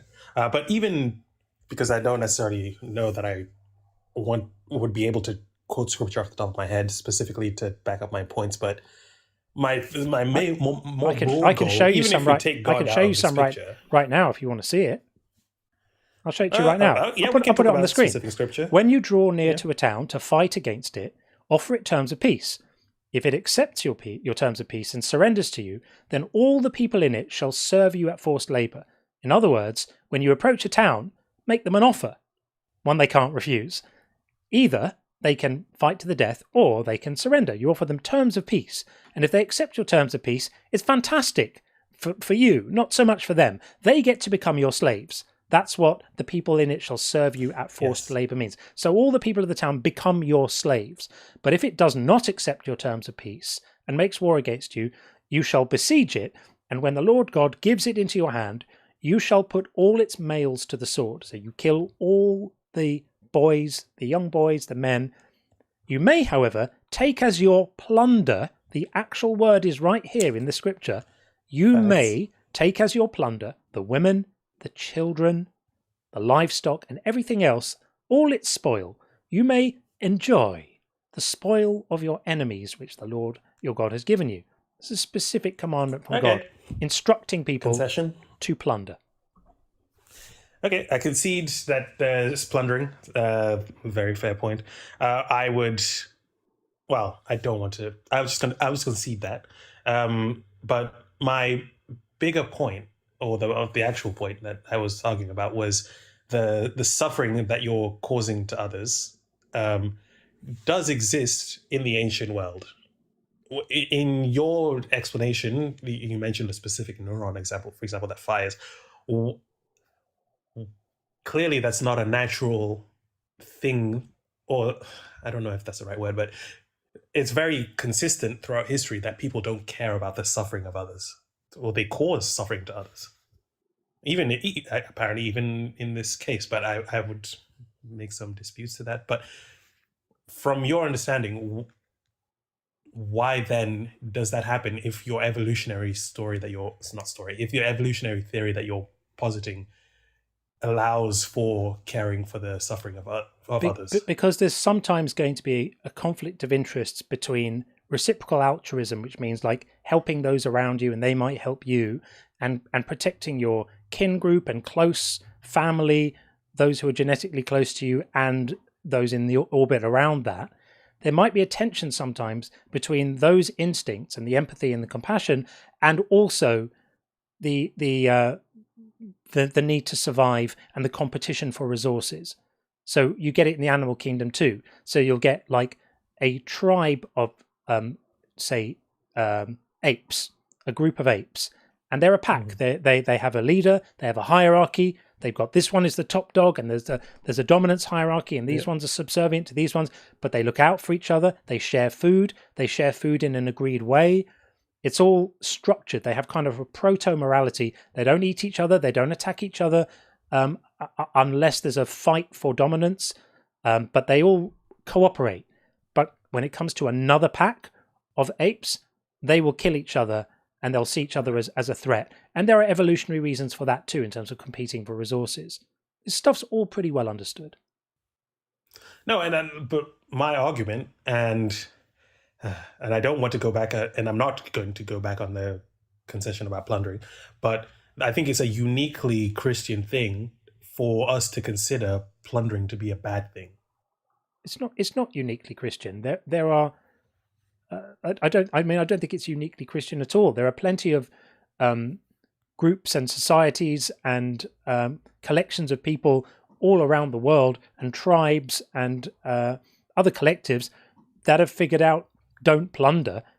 Christianity didn't invent that, and there were people describing like the golden rule and stuff like that centuries before Christianity even came along. Christianity didn't invent decency or kindness or cooperation. No, and like I said, you've mentioned, even like chimps, for example, will be decent and kind to each other. I'm saying specifically to outside groups, how you treat outside groups. I think, or maybe you can point me to specific examples of other societies that have, and I'm talking about like obviously pre-atheism, that have this kind of like kinship treatment towards outside groups. I think that's something that Christianity teaches. But I'm not sure it does, because even when it says love your neighbor as yourself, that's as long as they're a fellow Hebrew. You're still allowed to go and enslave the neighbors from elsewhere. I don't agree with you that that's a teaching of Christianity. I think it's a teaching that's the sort of idea that we should be universally considerate to all people, even outside our tribe, actually is something that's developed away from Christianity, not within it. I mean, I believe, and I don't have scriptures memorized, but I do believe like love your enemy is a teaching from Christ specifically. But I'm not convinced that love your enemy is an ethical teaching, because if I have an enemy, I mean, what do we mean by enemy? We mean someone who wants to do you harm. Mm-hmm. I'm not going to love my enemy. I'm going to protect myself and my family and you and other people around me against an enemy. I have no time for loving them. I think that's lunacy. Should we be, think about someone who I consider to be an enemy, someone like ISIS, Al Qaeda, or a group like that. I don't love those people. I don't think we ought to love them. I think those people, we deserve to be protected from those people. And if that means that protection needs to involve the application of violence, then I think that's perfectly justified. But even short of that, I don't think it's moral to say that we must love those people. I don't think that's a good teaching. So I think ISIS is a great example, actually. If I was to say that I, for example, love an ISIS member, right? That doesn't mean that I'm not going to arrest them or attack or whatever, fight, defend myself against them, for example. But I would attempt, for example, to reform them, right? Like, that's what I think when it says love your enemy. That's I think a reading that you can have that would be much better than say just let ISIS do whatever they want to do to you. Well, you're talking about engaging in negotiations to try and make it so that they're not your enemy anymore. There's room for that, but there's also a point where that becomes apparent that that's not going to work. If someone says they're not interested in engaging in the dialogue with you, they just want to kill you, well, okay, how are you supposed to express your love for them then? Like I said, it does not mean that you can't defend yourself and all these things, but your disposition towards them, you should always allow for that possibility. That's, I think, what it's supposed to be. I would always rather make peace than war myself too. But the point I'm making is that there are situations where that's just not possible. So the enjoinment to universally love your enemy is a bit of a silly rule. What you could say is always try to find a non-violent solution to conflicts. Sign me up for that all day long. I'm completely committed to that as an idea. But that doesn't mean you have to love your enemy. I think loving your enemy is a stupid idea. Okay, I mean, so for example, let's say if you're arguing that you can try and find a non-violent solution, would you go as far, like I said, like you need to try and reform ISIS, like we need to send missionaries into ISIS territory, for example? You know how Is long that they something that you last? would consider? No, you know how they long would be you know how long killed those people instantly. would last. Those people are not interested in having a dialogue. You can have a dialogue with someone. You can have peace talks with someone who wants to have peace talks. You can't have peace talks with someone who's going to shoot you on sight or chop your head off and film it while they do it and put it out on the internet. Right, but I think there's actually historical evidence for this of constant, like the tradition of Christian martyrs, that is actually how you reform your enemies. Is you have lots of examples of Christians that have been martyred by people that hate them, that eventually end up like converting those societies into more Christian societies. You know, I think some would say there's something a little Darwinian about that. I'd be very interested to hear the Darwinian take on that. Yes. Well, it's a way of selecting the less intelligent people out of the gene pool. If you pick the people who are willing to go and speak to the people who want to put them in a cauldron about how erroneous their beliefs are and don't come home again. You know, I don't. You know, in a way, we're getting distracted from the main point here. The argument you're essentially making is that Christianity gives us some moral value that we can't have without it. And I can't see any evidence of this whatsoever. As the great Christopher Hitchens said, there's no good action done or good things said by a religious person that can't also be done or said by a non-religious person. There's nothing unique to Christianity here. Okay, no, I do think, I don't think we're getting away from the point when we were talking about the Christian martyrs, because the point that I was making with that was the constant Christian martyrs you had, for example, in Rome, ended up with the Christianization of the Roman Empire. Like it had that effect, and it has that effect. Didn't work out great for the martyrs, did it? And I don't think that's loving your enemy. You know, I still think that's, you know, proselytizing to people and trying to change minds. That's a different thing. Okay, I think we might agree to disagree on this because, I mean, obviously, I think that it was great for the martyrs because it was very good for them in heaven and such, things you don't care about. But also, I think it was good for the Romans. Do you think that being killed is great because you go to heaven? Is that your view on things? Should we be celebrating every death? No, I think being killed as a martyr for Christ, like actually trying to change evil people's hearts, I think that's a very, very good thing. You know, the Roman Empire didn't adopt Christianity because they've been so moved by the selflessness of the martyrs. Mm-hmm. They did it because it was politically expedient and because it was a way to control lots of people. I mean, first of all, I think the actual Christianization was Constantine, right? It may have been and that Constantine. That story. There is a story about Constantine's conversion, which has some plausibility. But you can be sure this would not have taken off in the way it did if it was not also politically expedient. And one can be a little cynical about these things, and I am. You'll forgive me for being that way. But you know, I think we're sort of slightly off the point because I still think that there are elements to this doctrine that are uniquely morally horrible. Pretty much uniquely.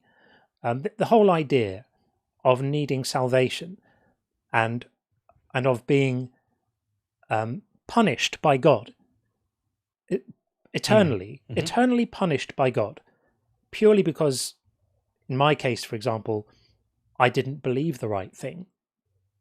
That's pretty evil. I can't think of anything more evil than that. Like an eternal punishment purely based on what I happen to have been convinced by. That would be something. So do you agree? Do you agree that that's evil? I do think that's an evil idea. I do not believe that it's I am Orthodox, Eastern Orthodox Christian. I'm Greek Orthodox. I do not believe that that's a fundamental Christian teaching. I think that's Protestant corruption of Christianity. So I would agree with you that that's an evil thing. And I don't think that that's actually like the fact. So not everyone needs salvation then. I think that salvation doesn't come from what you believe in your head. From the Eastern Orthodox perspective, that's something I believe that what does it come from? It comes from how you treat. I think it's what Jesus says: what you do unto the least of these, you do unto me. I think that's the fundamental teaching behind salvation. So you can be saved without a relationship with Jesus. A relationship with Jesus is going to be how you treat people. No, I treat people. I treat people very nicely, but I don't have a relationship with Jesus. So saved or not saved? I think if you treat people nicely, you're saved. Okay, well, that's a kind of theology. Actually, let me go back, and I would not agree with that. If you are like actively rejecting Jesus, like you say that Jesus is terrible, I hate Jesus, and I don't want Jesus in my life in any way, I think that's difficult to do if you're a good person to other people. I think in practice, that is what it means to have a relationship with Jesus. But that's a bit confusing. That's a bit confusing. But I'm not gonna. Yes. That's a bit confusing. What about if you say, I'm not convinced that any of this stuff is true, but I'm horrified by the stories I read in this book. I'm horrified by, the laws of the Old Testament. I'm horrified by this stuff, but I don't believe any of it's true. But I'm also try to treat people nicely. Saved, not saved? You would be saved.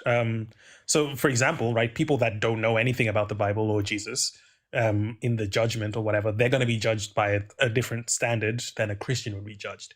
But the fact that they don't know about Jesus is not going to condemn them. That's an Eastern Orthodox teaching. So I understand, obviously, that's not something that's constantly said everywhere, but yeah, because that would be evil, right? In my understanding, that would be an evil thing. But I don't think that that's what it's actually taught. Okay, and then the third and final sort of arm of the discussion regarding God's evil is just the old problem of suffering and evil. Yeah. Do you believe that an all-powerful God watches over the world now? Yes. Okay. So what would your explanation be for the billions of instances of agonizing suffering that are happening all around the world and that have happened throughout all of human history and that will continue to happen? God watches all of this and allows it to happen. Why? Right. So there's the two kinds of suffering. I'll start with the harder one, which is things like natural disasters, for example, that would happen to people. Because I hold to scripture as an actual authoritative description of how the world works, I will point to the fall of man as the source of suffering.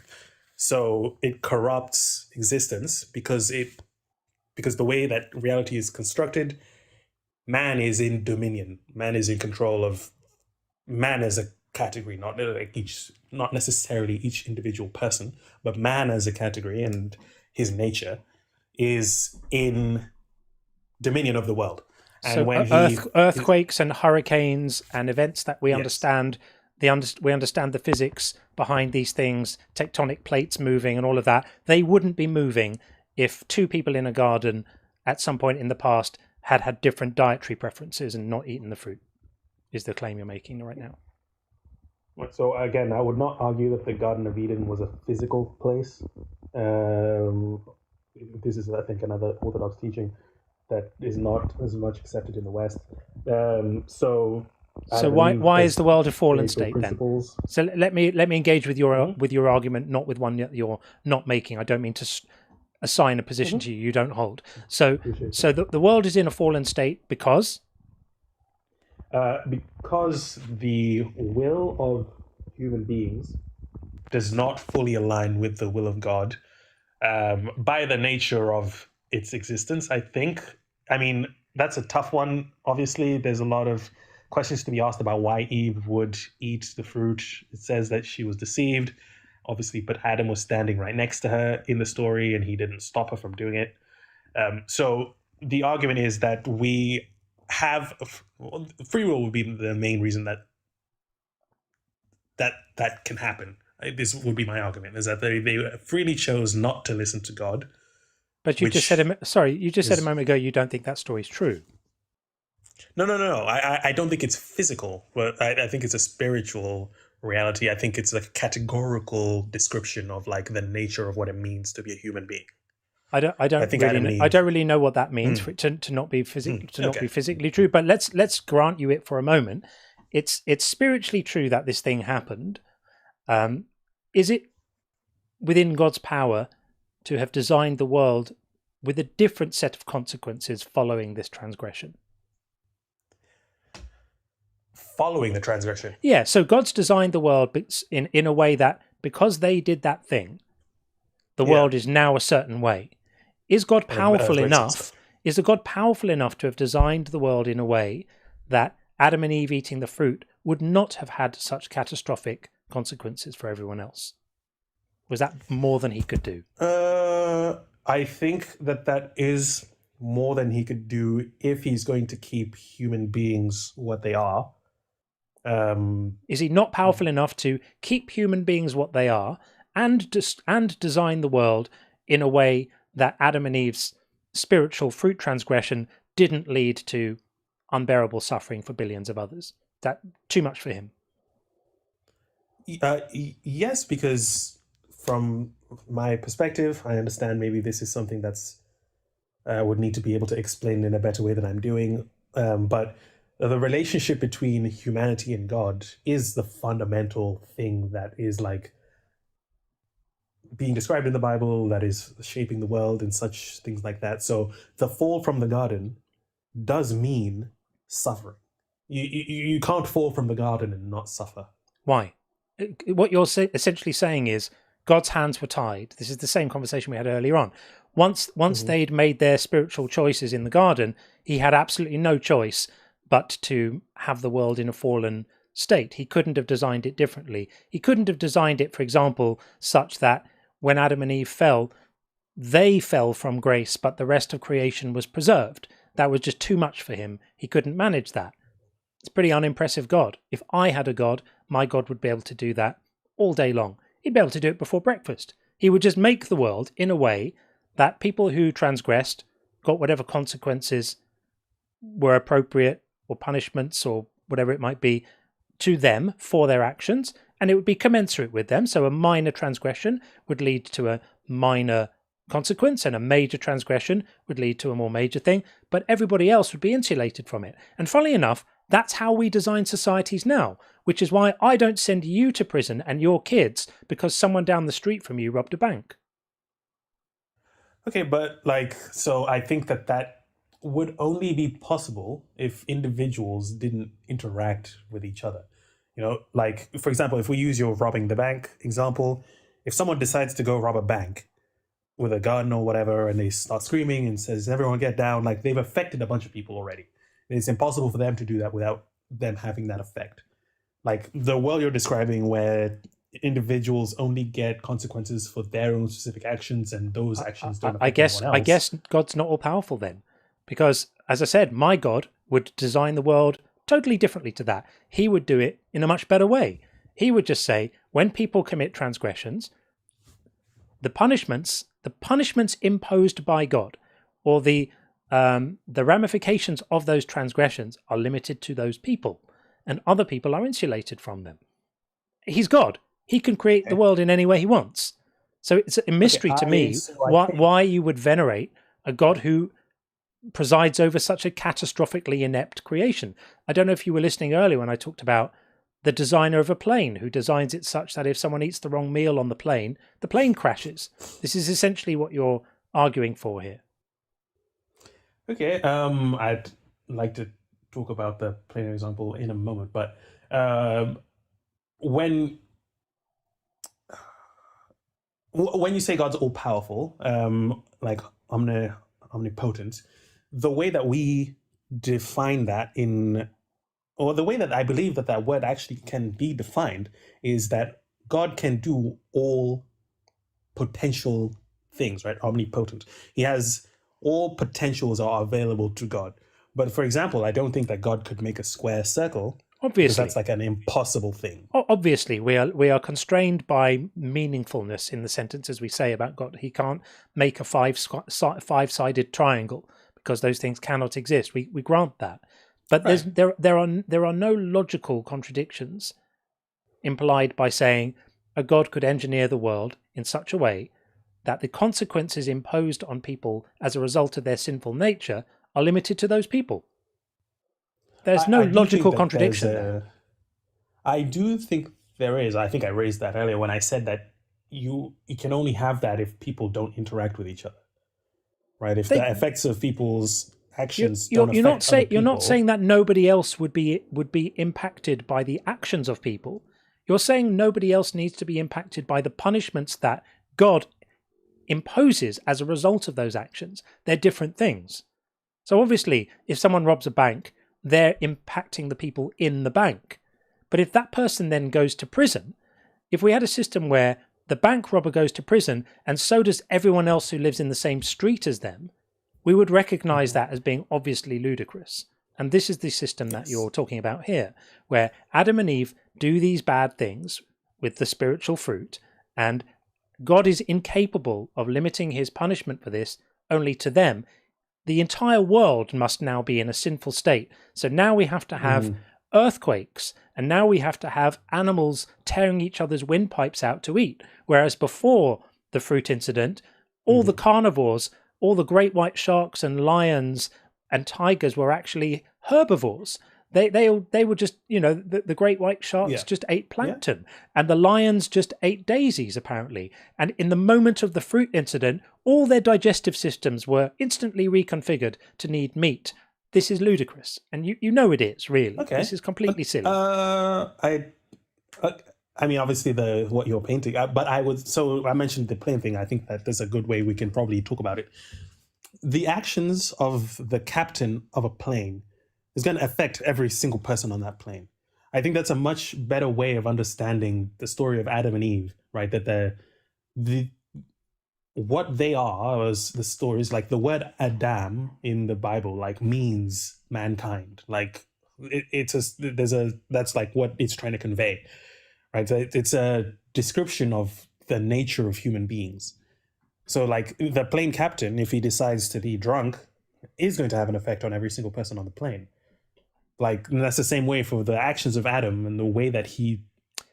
But an all-powerful God would be able to make it so that the drunk captain doesn't have an impact on everyone else on the plane. An all-powerful God would be able to insulate the rest of the people on the plane from the captain's drunkenness in whatever way he wanted to. He's done more amazing things all the time, according to Christianity, right? Miracles and all the rest of it. God can make the universe any way he wants.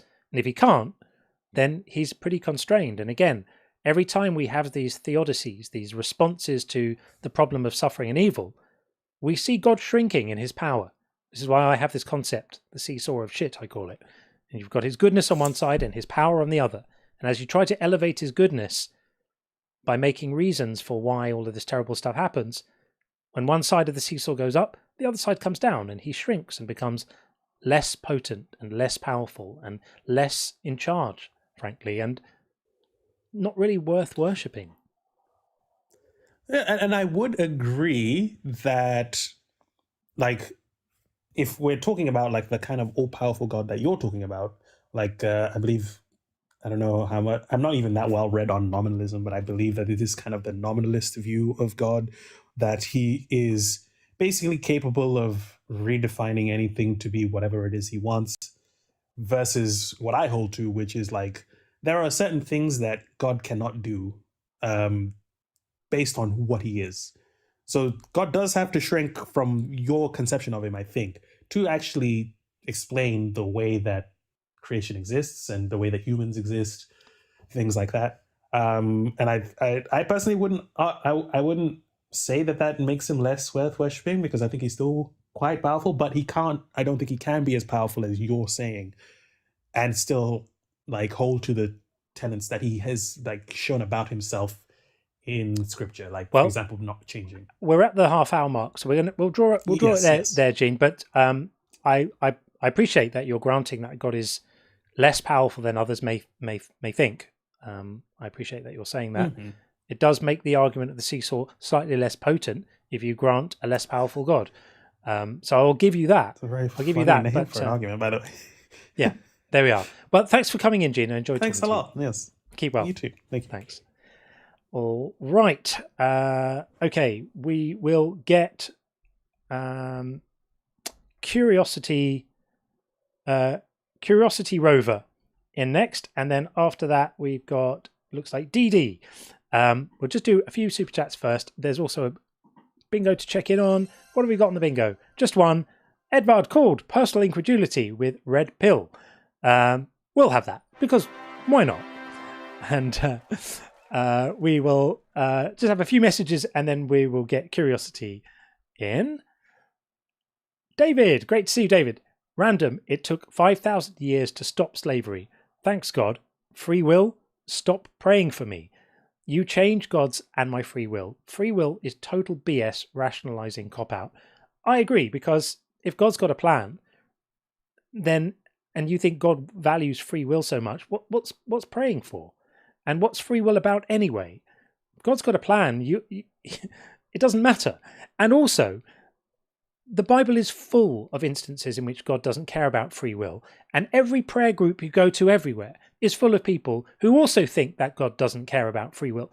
Please pray for my husband to come back to me. Please pray for his heart to be softened. Please pray for our football team to win.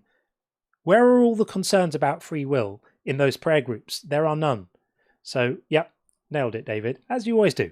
And Buzz says, wouldn't be able to cherry pick something horrendous from the Bible if it wasn't fucking in there. This was why we were speaking to Big T. The accusation of cherry picking is laughable. We just point to what's in the book. I wouldn't mention it if it wasn't in there, as you said, Buzz. Absolutely right. Viking Chef, great to see you, friend. Glad to see you back, Mr. John, with the kick-ass Mr. Sean. Life is normal again. No more holidays, okay? Okay. By the way, your context wipes video on YouTube needs realizing. Whoever hasn't seen it, go watch it. It's a masterclass. Oh, thank you. That's very kind.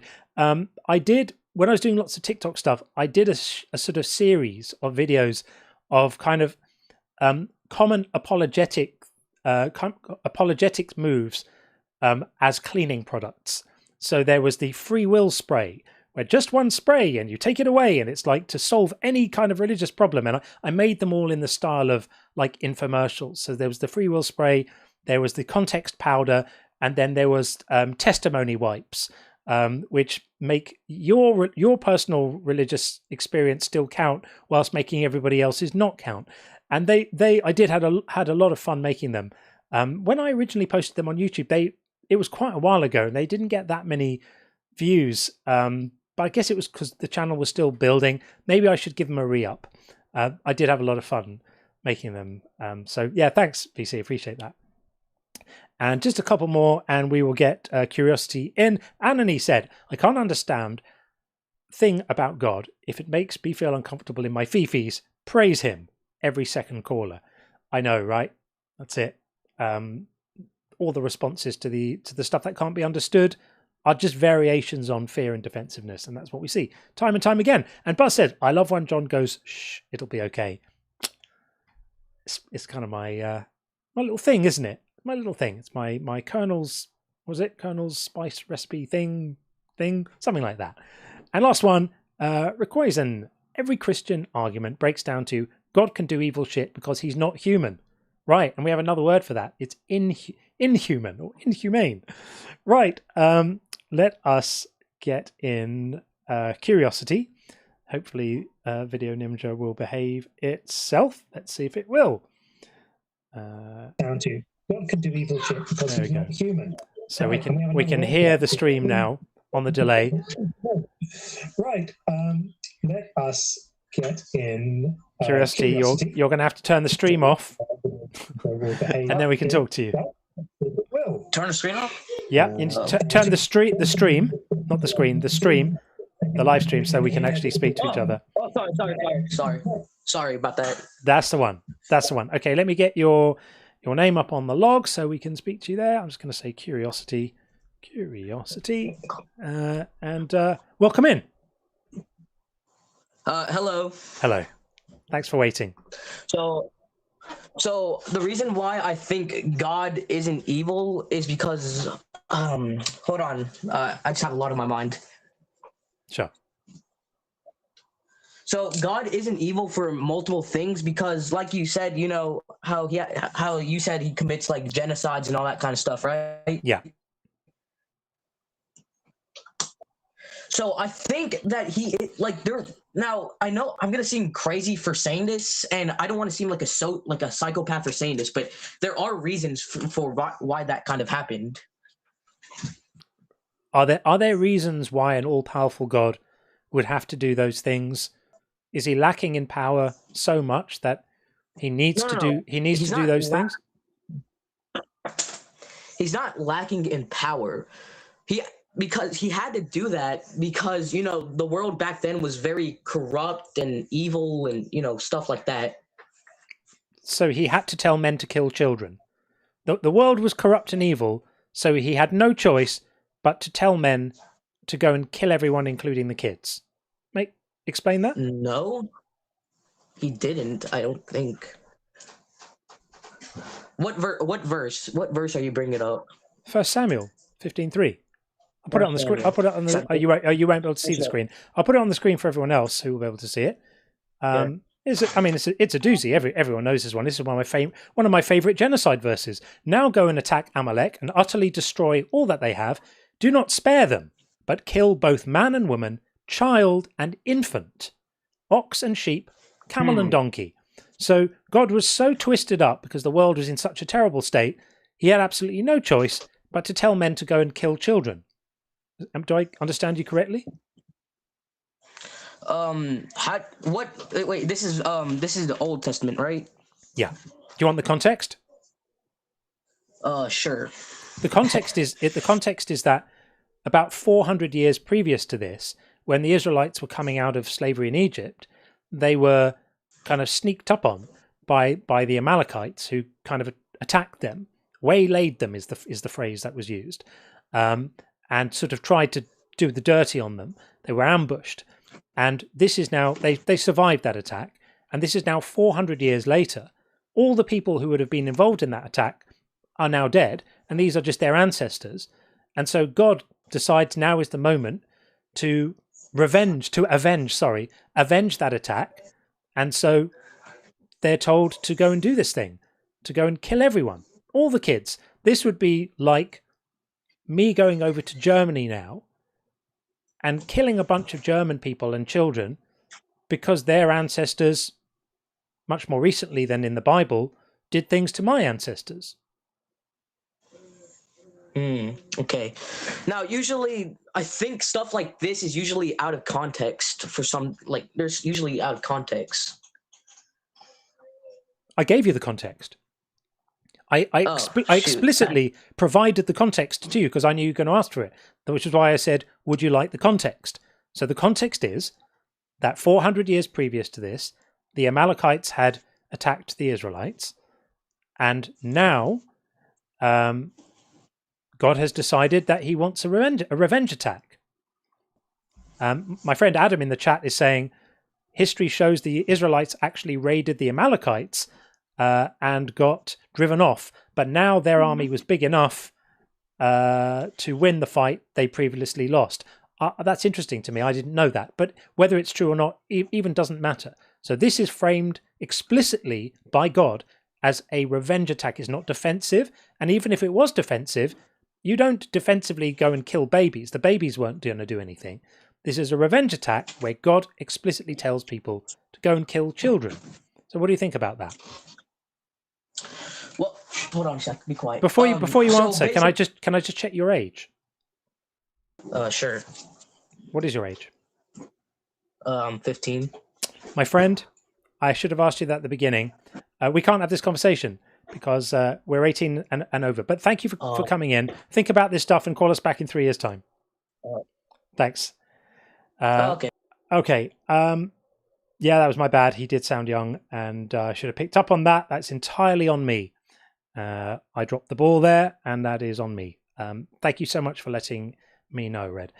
Okay, let's get our next guest in, who is going to be DD. Hopefully the audio is all going to be good. Thanks. DD, are you there? Yes, sir. Are you Hello. John? Hello. I need to check your age too, my friend. You're at least 18, aren't you? Yes, 28. Good stuff. Okay.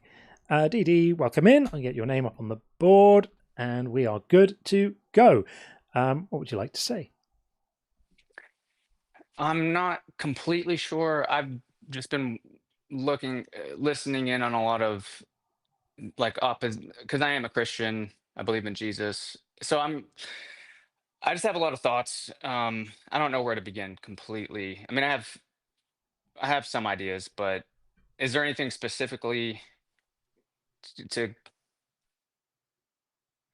Yeah, I mean, I'm making the claim that God is evil and silly. It might be weird that those things go together. They are kind of separate. The reason I lumped them together was I used to run God is evil as a topic, and I would sometimes run God is silly as a topic.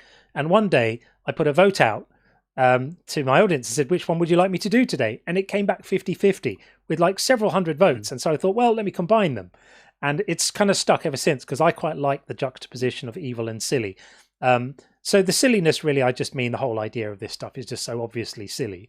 But we can park that if you want. The evil conversation is perhaps got more substance. So when I say God is evil, what I mean is, if you look at the behavior of the Christian God, we would not hesitate to condemn that behavior in any human.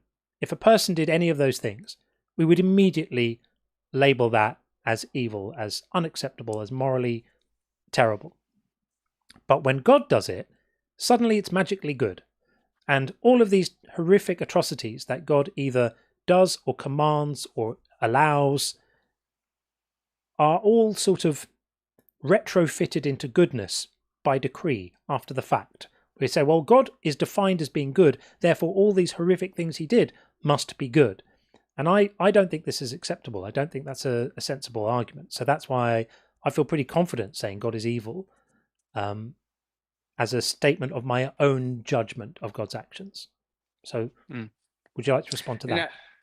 Yes, I mean, let me. So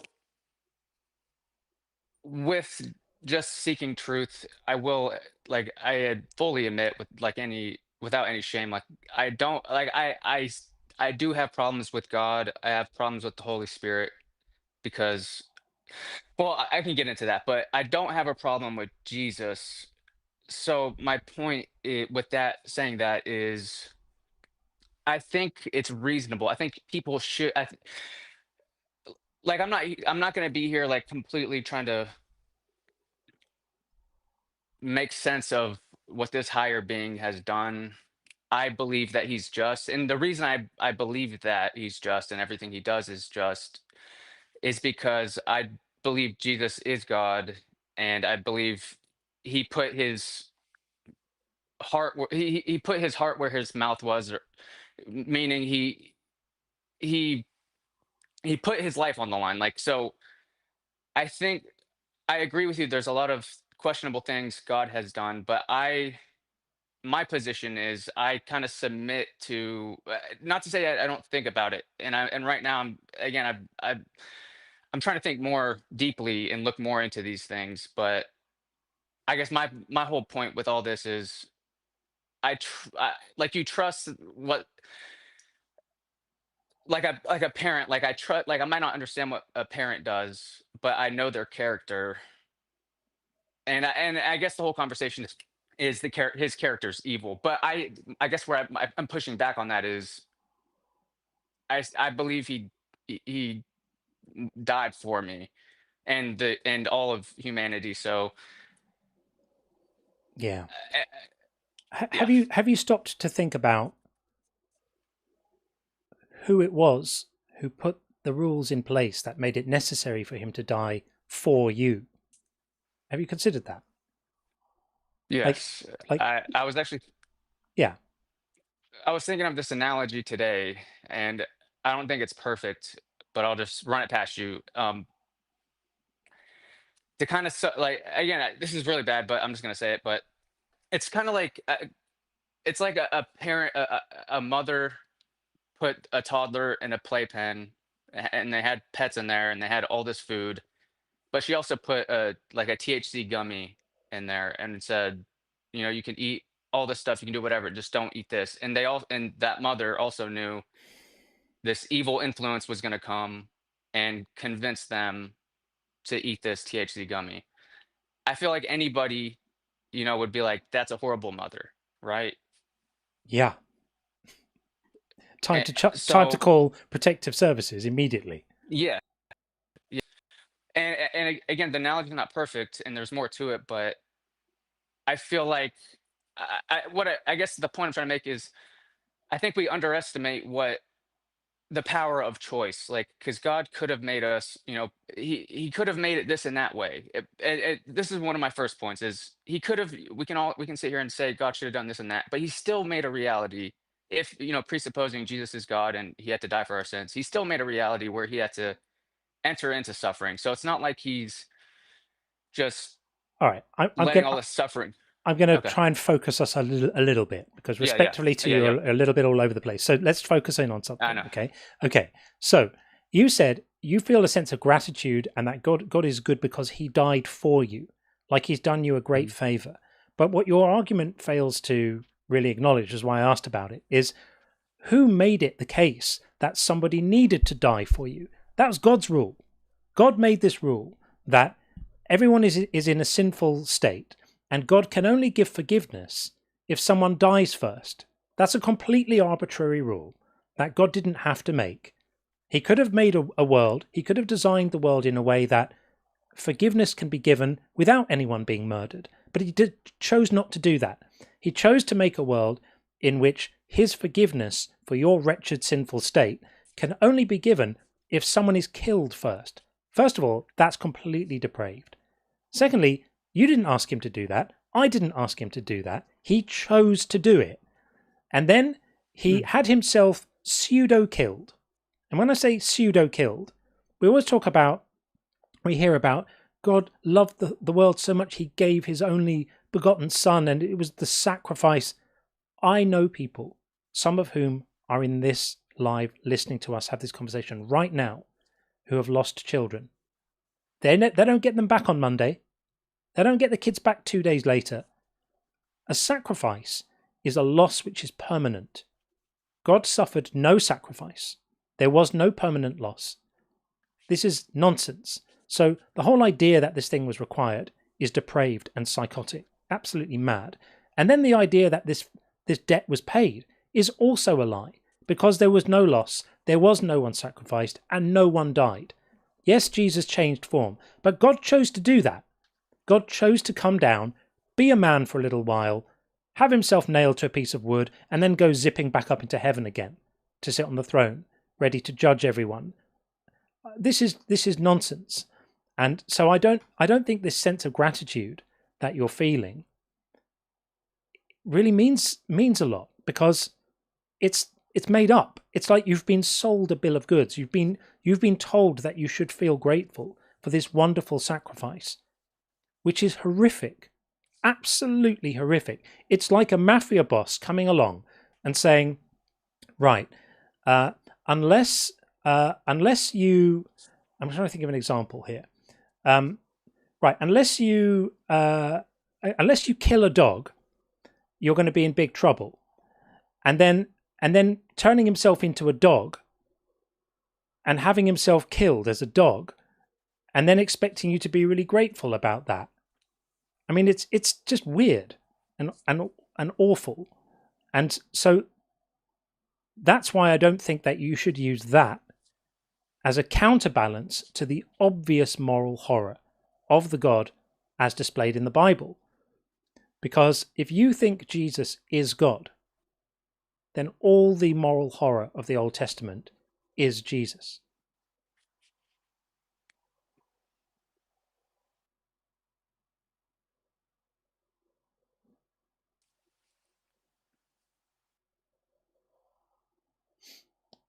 And I appreciate that you're being thoughtful and engaging with this. I really do. Like, you are the kind of person I like speaking to. No, like, I'm not here to, like, win an argument. I truly am. Yeah, I'm thankful for your viewpoint. Like, and I am trying to be very thoughtful. I think I'll say this. Like, I feel like because one of the things, because again, I've cursed God out. Like I'm still working through anger. Like I don't, I personally struggle with like how, like, because it is silly. Like, oh, I have to send my my son. Because yeah, I get mad because I'm like, well, Jesus at least, he died for me, but like God, what did he do? He just, and again, it's confusing because I feel like they're one. Again, I get it's like really strange, but I take the position that it that I have to change the way I think because I think it makes somewhat sense. Like I think, like for example, I feel like it makes sense that through like one person, a lot of evil can come into the world. Like one person can do a lot of evil, but I also think one person can do a lot of good. So, Dee, do you know what I'm hearing right now? What? I'm hearing a decent, thoughtful, kind, intelligent person struggling with the stuff with two things. One is that this stuff doesn't make sense, and two is that it's morally horrible. And we're all watching you. I'm watching you struggle with this, and I feel a sense of personal connection and compassion with you because of this. It makes me feel sad to see you having that struggle, and the pattern that I often see is people to start to have these thoughts, and then the old conditioning kicks in, which is lean not on your own understanding and God's ways are higher and all of this stuff. These are words that are in the text that are designed to stop you thinking for yourself, that are designed explicitly to stop you thinking freely about this stuff. Because once you start thinking about it with reason and compassion and kindness and decency, you'll realize how horrible it is.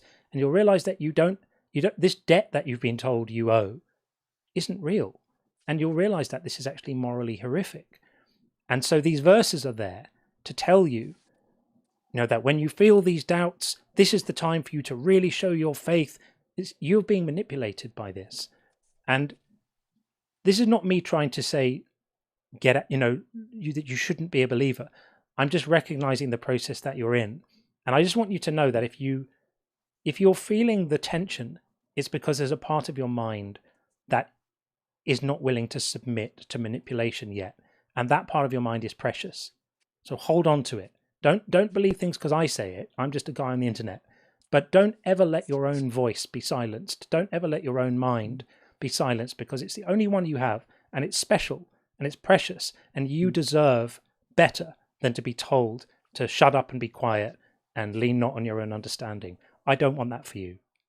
I want you to stay in this place of tension. No, and I'm happy to like be in this place of tension, and I mean, tell me what you think of this. Like, I feel like God, like I feel like he welcomes this tension. Like, I feel like, like, I know Israel means we who wrestle with God. Like, in this, like the story of Jacob wrestling the angel, or maybe even Jesus. I'm not sure how. I'm not totally sure, but I'm just saying, like, I don't like. I mean, like, I think that kind of points towards God's goodness in a sense, to where he allows time and space for us to wrestle through this. Because again, he says, if you knock, it will be answered. If you seek the truth, you'll find it. And so all that to say, I think that, like, I think because I do believe in a God, and I think that God's like good enough, and he's not threatened by our questioning. Like, he's not threatened by me cursing him out sometimes. Like, I don't know, but I would certainly hope that the creator of the entire universe is not too perturbed by you expressing angry words, right? That would be shocking. But just don't allow yourself to fall into the idea that the answers are there and that the answers will necessarily be the ones that God wants you to find, because it's also possible that the answers are that this stuff is all made up nonsense and you've been sold a lie, and there's a more rewarding life on the other side of it, where you don't have to feel that tension anymore, and you don't have to negotiate with yourself about what you're going to accept. And that thing where you start having thoughts and you realize they're bad thoughts, so you push them down. There's a life where you don't ever have to do that, ever. And my community is full of people who used to be you, who used to struggle with that tension, and they don't anymore because they've realized there are no bad thoughts. You believe what you believe. The Bible is full of nonsense. It doesn't stack up. These things never happened. There was never a Garden of Eden. There was never an original sin.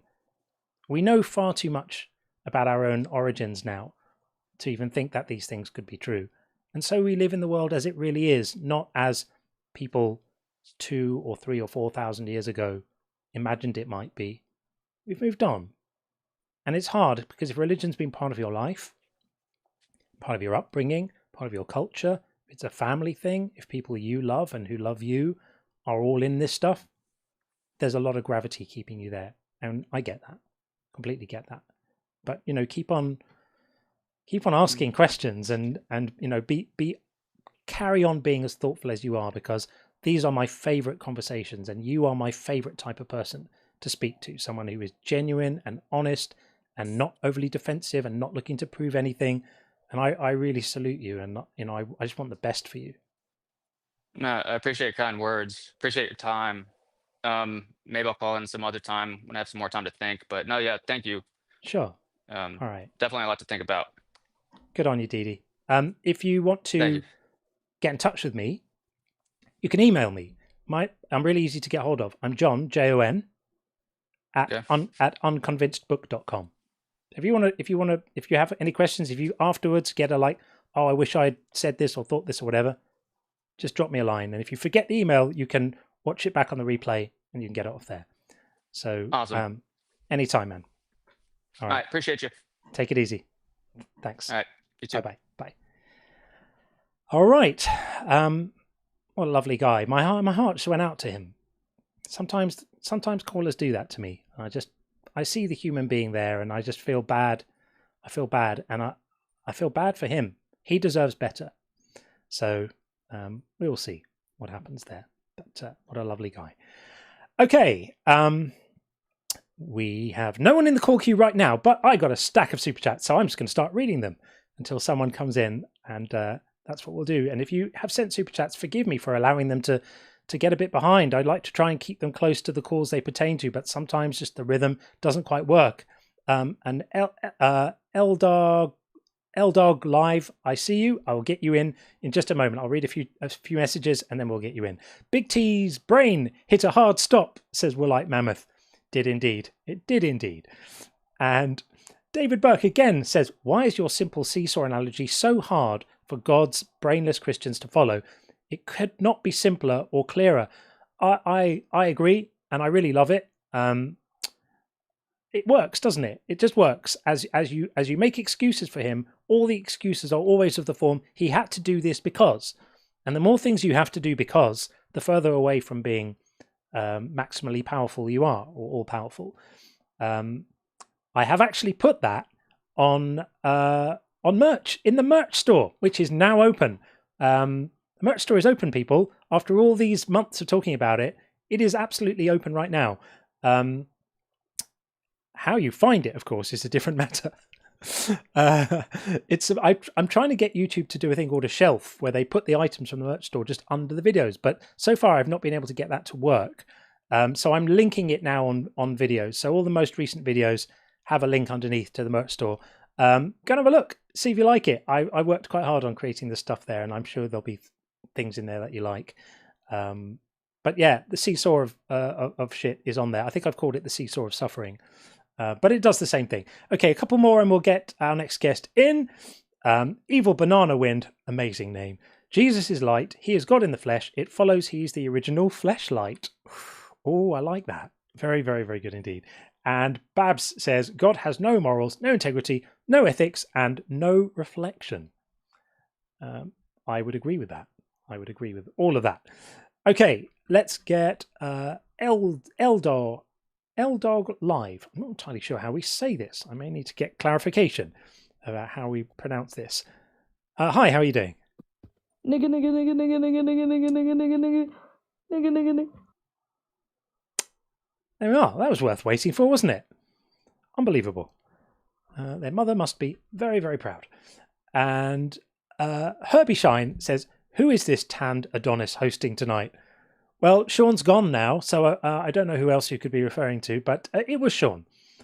Thanks, Herbie. Buzz says, I drowned. Took 45 minutes of wading until my body gave out. It was not quick. Almost as bad as my kid literally dying. Oh, Buzz. For anyone who doesn't know, Buzz is a very, very special member of our community, very, very dear to me, who suffered the absolute agony of losing a daughter. And now we hear this thing that you had this horrendous experience of drowning as well, Buzz. That's awful. So yes, any god who would impose this on every living creature is a complete beast. And also, while George was on, Tech Engineer sent a super chat without a message, but we appreciate the support. Thank you, Tech Engineer. Much appreciated. And Buzz says, my last super chat was just to highlight exactly how horrific it is to drown. And God allegedly did it to the whole fucking world, right? Because he's such a stand-up guy. And people ask, well, why is he evil? Just think about that. You know, Sean always says God could do the Thanos click. If the world was so full of evil, bad, wicked people that God needed to get rid of them all, he really could just have done that and made everyone just disappear. But no, he had to drown them. He had to torture them for a bit first. It's absolutely depraved. Crazy. Thank you so much, Roy Williams, for that supportive super chat as well. Appreciate it. And Techgeneer said, laugh my ass off. Bro is the cognitive dissonance final boss. This was again while we were speaking to George. Yes, the cognitive dissonance was very, very high there. And also with George, Mediocre Thoughts said, can we call the Apple incident the fruitricide? I think we can. Yes. Although the apple wasn't killed, it was stolen. So we'll have to call it the klepto fruit or something like that. But keep the ideas coming. Bab says, don't forget stoning innocent virgins. Of course. How can we ever forget God's idiotic virginity test, which is proposed, is framed actually as a punishment for the man who slanders his wife by accusing her of being a virgin, of accusing her of not being a virgin, when she really is one. And of course, her parents can easily prove her virginity because everyone knows how easy it is to prove whether someone's a virgin or not. Completely idiotic. And of course, the ending of that law is that if they can't prove that she was a virgin, she gets stoned to death. Note that the man never gets stoned to death in any of that stuff. Only the young girl whose parents are not able to prove that she's a virgin by displaying the results of the first night's marriage sheets being sufficiently stained is completely depraved and idiotic. And Anita says, is this the Noah that got tanked and passed out with his Johnson out? Ham needs to cover that up. We don't want an atrocity because of this. Scary. That is actually in the Bible. The one person who God picks to be the epitome of goodness in the world whilst he kills everyone else is the guy who gets so drunk he indeed passes out with his bits hanging out. It's a classic story. It's wonderful. And John Klein, thank you for the super chat. How could Adam and Eve have ever found the time to sin? They were busy naming 8.7 million animal species. That alone would take decades. Right, we should do the maths on this. Figure out how many species per hour you could name, or how many species per hour, and how long it would take to get through just all the beetles. I gather there are rather a lot of those. And the Blexicon, great name.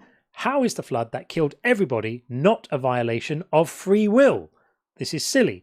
And of course, this is completely true because, God forbid you, no pun intended, you ask God to do something which might, interfere with somebody's free will, but killing somebody, thereby interfering with absolutely anything they could ever do again, is not a problem for free will at all. It's completely mad. Totally mad. And VLK, for it says, I guess George didn't read Ezekiel 18:20. That's piqued my curiosity because that rings a bell. There's some great stuff in Ezekiel as well. Let's have a little look at what Ezekiel 18:20 is. Is it the bad laws? Ezekiel 18:20. Yes, of course. Yeah. So this is really, really important. And in fact, I need to talk about this more. So Ezekiel 18:20 says, the person who sins, here we go, the person who sins shall die. A child shall not suffer for the iniquity of a parent, nor a parent suffer for the iniquity of a child.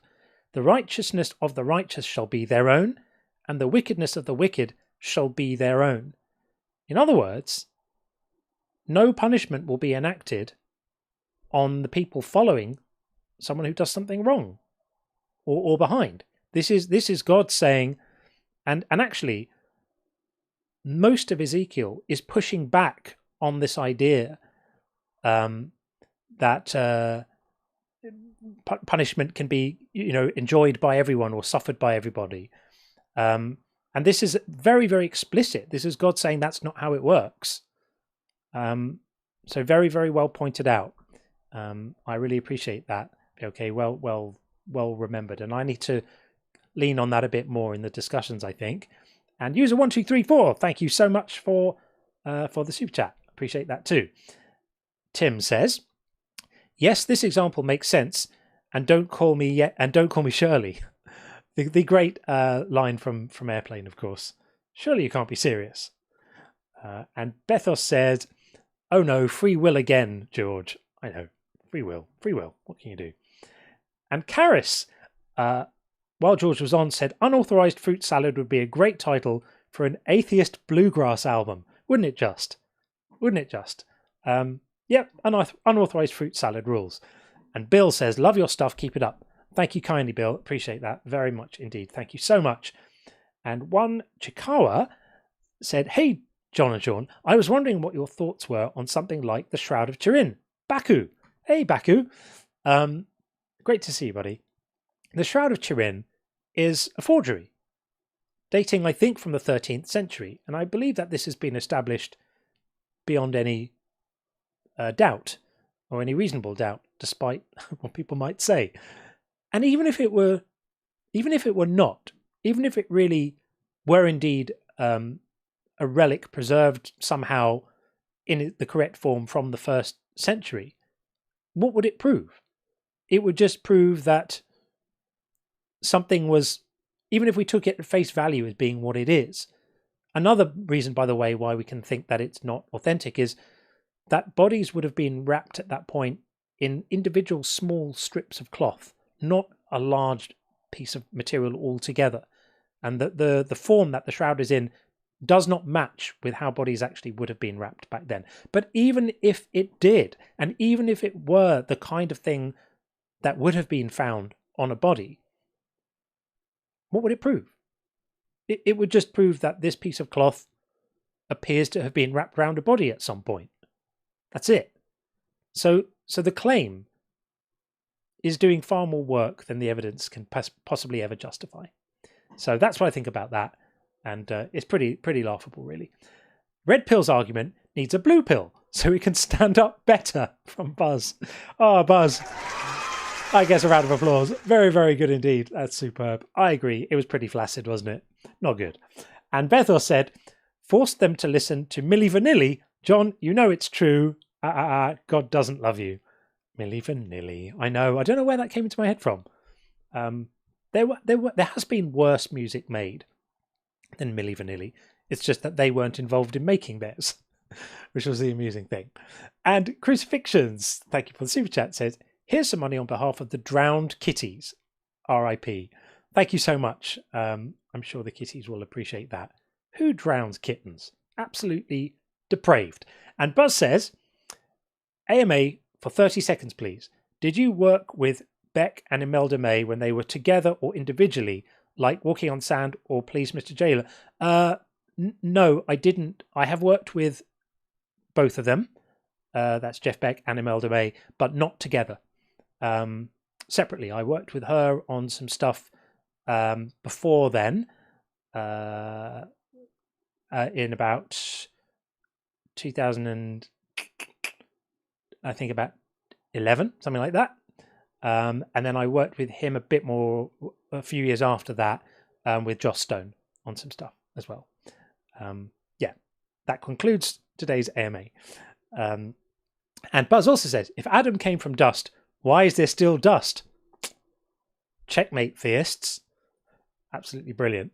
And Bethos said, Buzz dust parable was so good, I'm forced out my free will to give out 5 Unconvinced memberships. Thank you so much, Bethos. That's amazingly kind. And I agree, Buzz is completely awesome. Where are all our guests? You may be wondering. I am wondering too. Guest queues are currently empty right now. So if you're watching on YouTube and you figure coming up to set me straight, put me in my place, and tell me why God is not evil, then I'll put the link in the chat. It is right there like that. tinyurl.com/JC guest. It's the same one as always. Put that in a browser and come and say hi. And we've got the user and some numbers in, so we'll take them in just a moment. Lavi Ember says, lacking empathy is symptomatic of several conditions. Psychopathy isn't a diagnosis. If you want something for debate points, sociopathy is informal ASPD. Fair enough. It would be some sort of personality disorder. I accept that. Thank you for setting me straight. Okay. Let's get in user.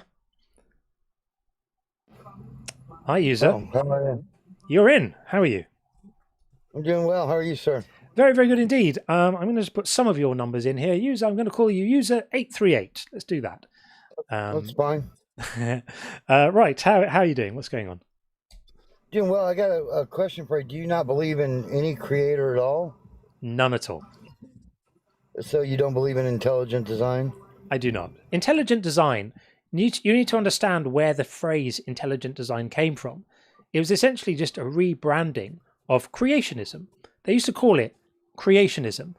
But because creationism was so obviously anti-scientific and so obviously ignoring all the advances of science and all the knowledge we have about the world, and because it was so obviously religious, they realized that it needed a bit of rebranding. So they called it intelligent design, which really just means God did it. That's all it means. There's no science at play. There's no explanations for how any of this stuff would have been achieved. No proposed mechanisms by which anything could have been designed. Nothing to say about the designer. Absolutely none of that. It's literally just a way of making arguments for biblical creationism, which normally take the form, I don't understand this about science, sound a bit more sciencey.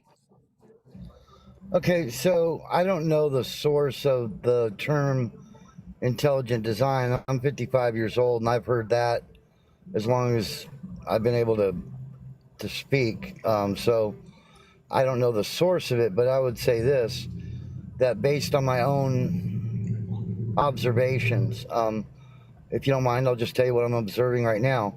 Sure. I'm at a local laundromat because my washing machine is busted, and I'm watching this machine turn my clothes around and move them, and the lights on in the laundromat, and the car pulling up in behind me, and all these other things that were designed by man. I'm sure you would agree with that. Yeah. And so the fact that we can fashion our environment to make our environment better shows our intelligence, and that came from something, in my opinion, something more than, two amoebas turning into a crab and walking out of the ocean and making a dinosaur and all that. I mean, in nature, I see intelligent design. Okay, well, a couple of things to clarify there. 2 amoebas never turned into a crab and walked out of the ocean and made a dinosaur. Nobody thinks that happened. So that would be as silly as me saying, you Christians all believe that, God made the world out of a chocolate wrapper or something. It would just be like a nonsense. Nobody believes that.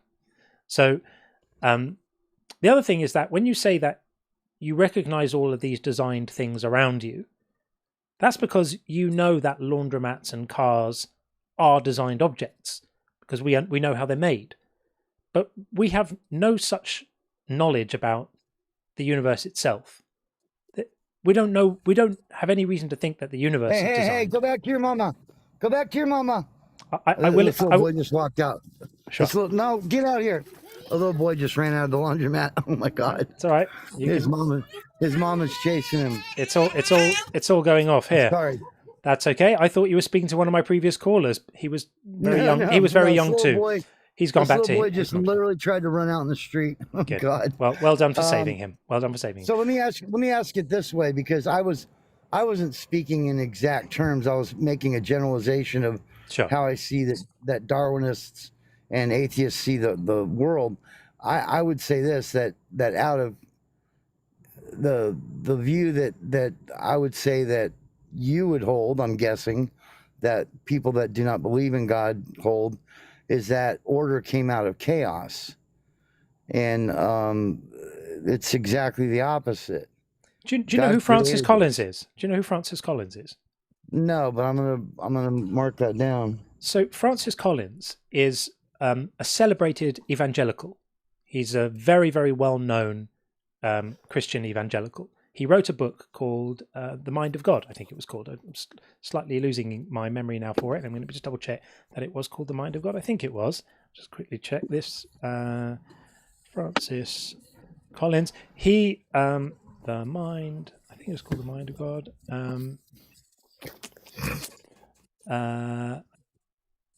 Francis Collins' book. I just want to make sure that I'm not misremembering this. The Language of God. Sorry, not The Mind of God. There was a voice in my head going, it's not that. Yeah, he wrote a book called The Language of God. And he's a well-respected Christian evangelical. He also used to be the head of the Human Genome Project. So he's one of the world's top geneticists.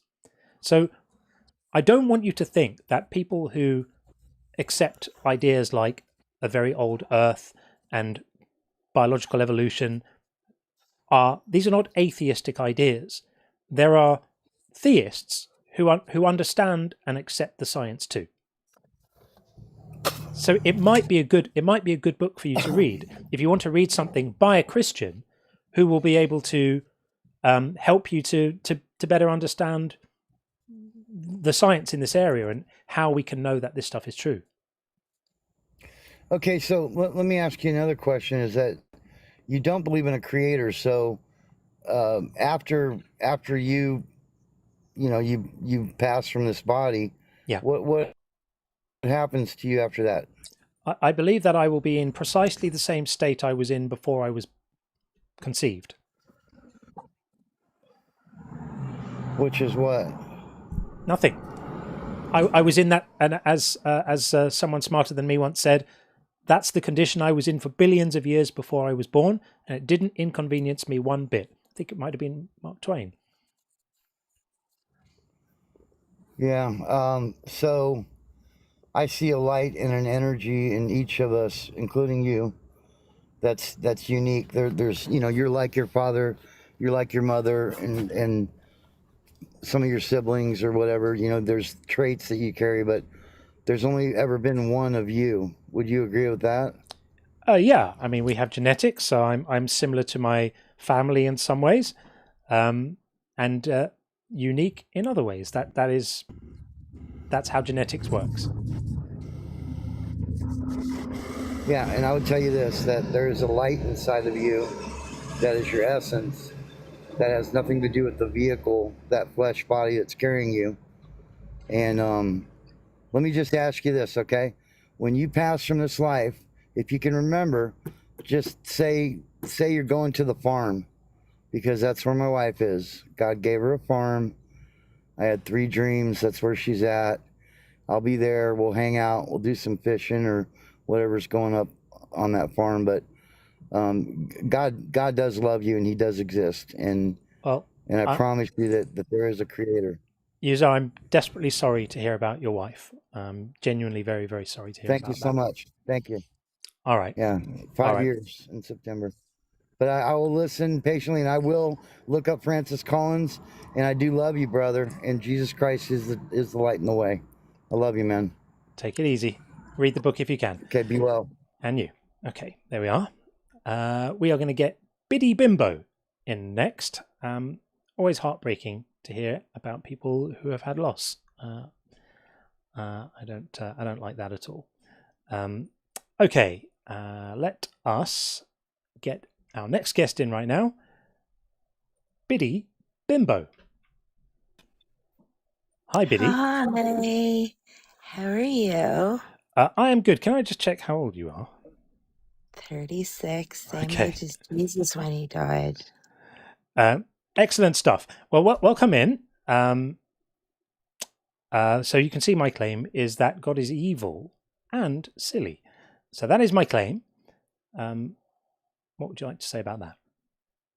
I think God is gooey and good.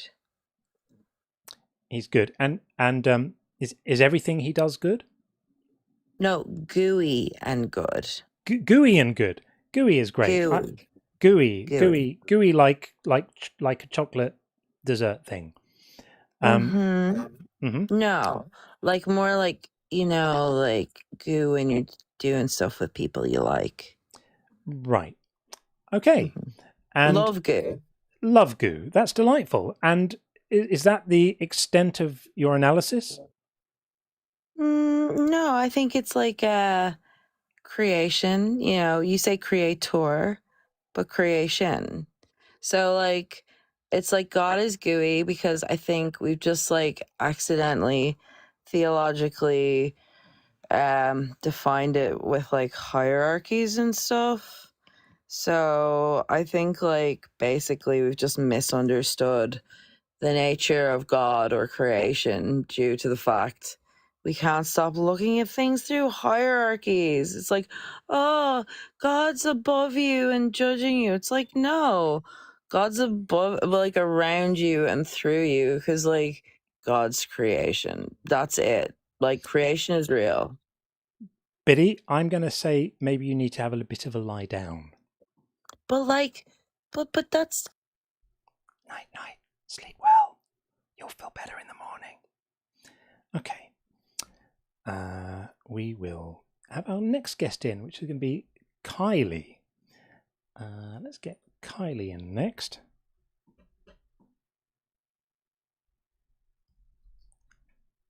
Coming in right now. Hopefully. On the TikTok. Come on, TikTok. You can do it. We've got the spinning TikTok balls of doom at the moment. Oh. There we go. Hey, Kylie. Hello. Hello. Are you more awake than our last caller? Yeah, I'm more awake than her. Good. Okay. And you are over 18 as well, I take it.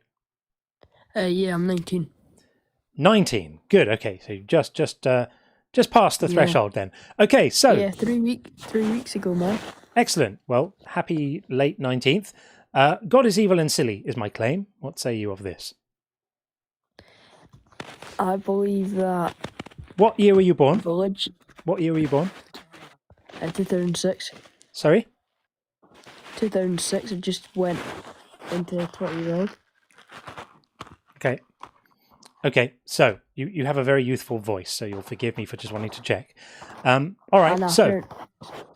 I had cancer in my foot when I was young, so my growth was stunted, so I've got quite a relatively squeaky voice. All right, well, we'll leave you to your squeaky voice and move on, because I am not convinced about that at all. And we are going to get, not really sure how to pronounce this, so I won't try. It looks like a... Hi. Hello. Why do you... And off they go as well. And the next guest is going to be F. Dot. Coming in right now. Hey, F. Dot. How you doing? I'm a friendly. You got me down. Hello? Yeah, that's... Hey, F. Dot. Sounds like we're in the bathroom with you, so we'll leave you to that as well. Wow, amazing. Let's get one day we will have a real guest. Let's get Ryden9 in next and see what happens now. Ryden. Hey Ryden, how are you? Hello. I'm pretty good.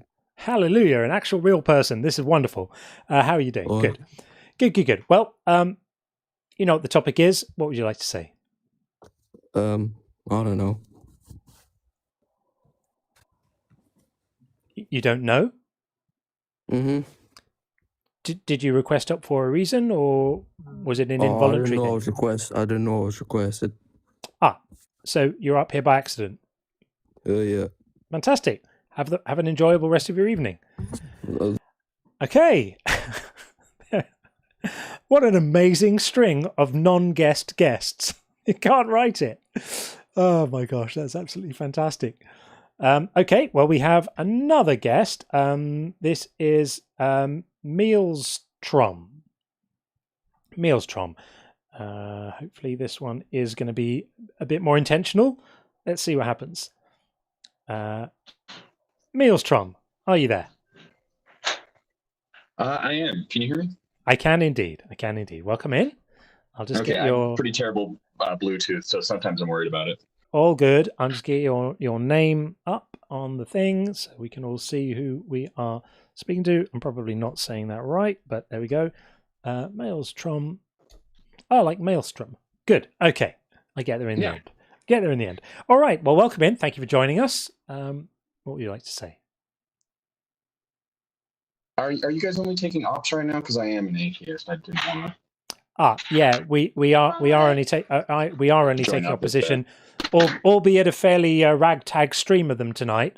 But yeah, we try to guard that rule reasonably well. Otherwise, it's not fair on the people who we've said no to. So if you want to have a chat though, call in a week on Friday. We've got the After Hours show, which is for friendlies or anyone who wants to talk about anything. I'll be happy to have you then. Okay. All right, friend. Take it easy. Awesome. Thank you. Thanks. Bye-bye. Okay. That was that. Well, that was pretty wild, wasn't it? That was like something like 6 or 7 callers in a row who were all not really what we were aiming to do in that moment. Wild. Okay, well, we'll continue to read some super chats until the next guest comes in, which I'm sure will happen soon.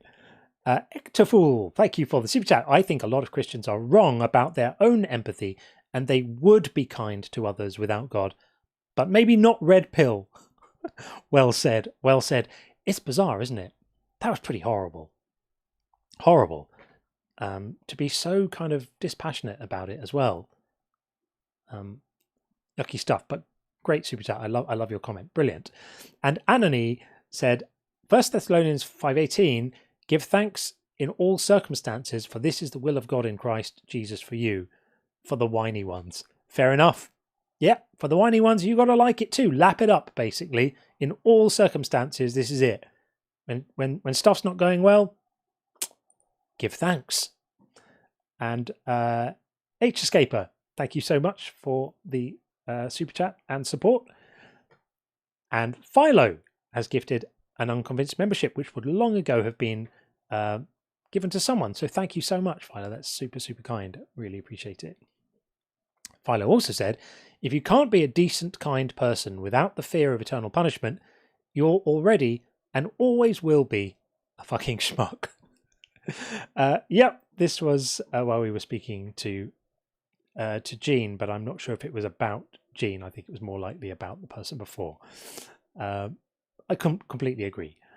And Deus Ex Marine, thank you for the super chat. What does it mean to spiritually eat a spiritual apple in a spiritual place in a way that affects the physical world?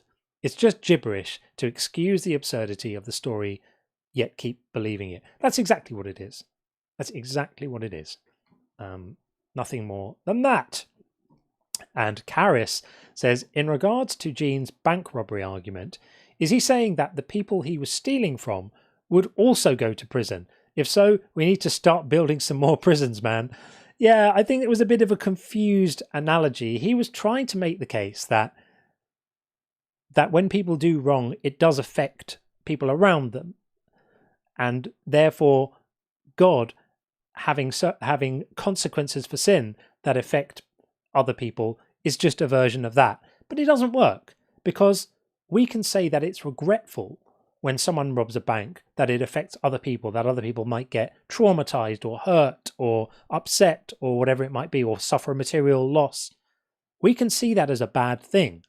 An all-powerful God would be able to limit that and make it not happen. So again, the seesaw, his goodness goes up, the power comes down, and we're just making excuses, really. We're just making excuses and saying, well, yeah, God had to do it this way, and he had to make it so that the consequences of sin affect other people because reasons. That's all it is. That's all it is. No one thinks this stuff is serious. Before we get on to any more super chats, we have no guests right now, but we do have a few calls on the bingo that need to be attended to right now, lest I forget them. And the first was Kif saying, "You need faith" for DD. Yep. And Kif said, "Jesus fulfilled prophecy," also for DD. I liked DD. And Ash Wild said, "Fine-tuned universe" for user 838. Indeed, that was making a fine-tuning argument. If not explicitly, he was certainly making a design argument. And Pastor of Muppets said, "Look at the trees," same thing. It was look at the laundry, wasn't it? And kid, get back to your mother. Pastor of Muppets, nothing comes from nothing. Similar thing as well. We are doing well here. We are doing well on this bingo. And Zeitgeist Omega says, "How do you account for logic?" Did user actually say that? I'm not sure he actually went there. I wasn't getting like Filbury tag vibes from him. So we'll hold that for in case we do get one. And Ash said, "It's a relationship, not a religion," with Biddy Bimbo. Yeah, why not? We'll have it. She sound like she's been on the good stuff tonight, or the bad stuff, depending on how you look at it. Okay, and we'll keep going. We'll keep going with some super chats. I'm sure someone will join us shortly. If you're on TikTok, by the way, and you're watching on TikTok, one of the 265 people who are, and you fancy having a go, just hit request. You'll come straight in. The queue is currently empty. You will literally be here seconds later. I'll be very happy to talk to you. And if you are on YouTube, you know the link. It's in the description of the live, and I'll just drop it into the chat there as well for ease. There it goes. Joining. There we are. Okay. We do have Bob, so we'll get Bob in a moment. Philo said, "Your morality comes from following a bunch of itinerant, illiterate slave owners that didn't know where the sun went at night. It's time to reevaluate your life choices." Absolutely right. Absolutely right. Okay, let's get Bob in. I think we may have spoken before. Hi, Bob. Hello, kind sir. Hello. Hello. How are you? Hello. Right. Yeah. So the prompt says God is evil, and I'm sorry, the music is and silly. Okay. Yeah. Yeah. Evil and silly. All right. Yeah. Okay. So I kind of gotta have a common sense approach, you know. Sure. Well, you know, and I think that evil is objectively noticeable in the world, right? And the evil that we objectively notice, doesn't it come from human beings? Not all of it. So therefore, I mean, not all of it. I mean, by evil, I mean, if you think God's in charge, then I think it's very evil that mosquitoes with malaria kill 300,000 children a year. That's got nothing to do with human beings. That would be on God. yeah, but the wages of sin is unalignment. So if you're a sinner, and that means sin means you're rejecting God's way, you're doing it your way, which is all mankind according to Genesis 6:5. So that means all mankind is evil. So when people die from or unalive from malaria, it's the wages of sin. Right. So babies are evil. Oh, that's an appeal to emotions. No. Babies are humans, right? I'm not appealing to anything. I'm asking you a question to clarify. Do you think babies are evil? Genetically speaking, if the word contamination comes into play, so if you inherit the genes from Adam and Eve, then you are inherently evil. So here's where this gets a little tricky, my friend, because if Yeah. you believe that evil is transmitted through genes, Adam and Eve's genetics would have been set by who? They disobeyed the commandment, right? Yeah, They disobeyed Adam and Eve's genetics would have been set by who? themselves. I beg your pardon? They chose their own genes. Well, the genes were made by God, but when Made they by rebelled, God. So made by God. So Adam and Eve's genes were made by God.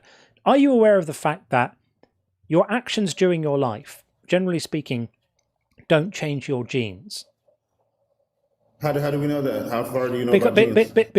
Because this is a concept called Lamarckism. It's also known as the inheritance of acquired characteristics, meaning that, like, if you work out in the gym every day and you get really big muscles, and then you have a child, your child is more likely to have big muscles because you had big muscles before you conceived them.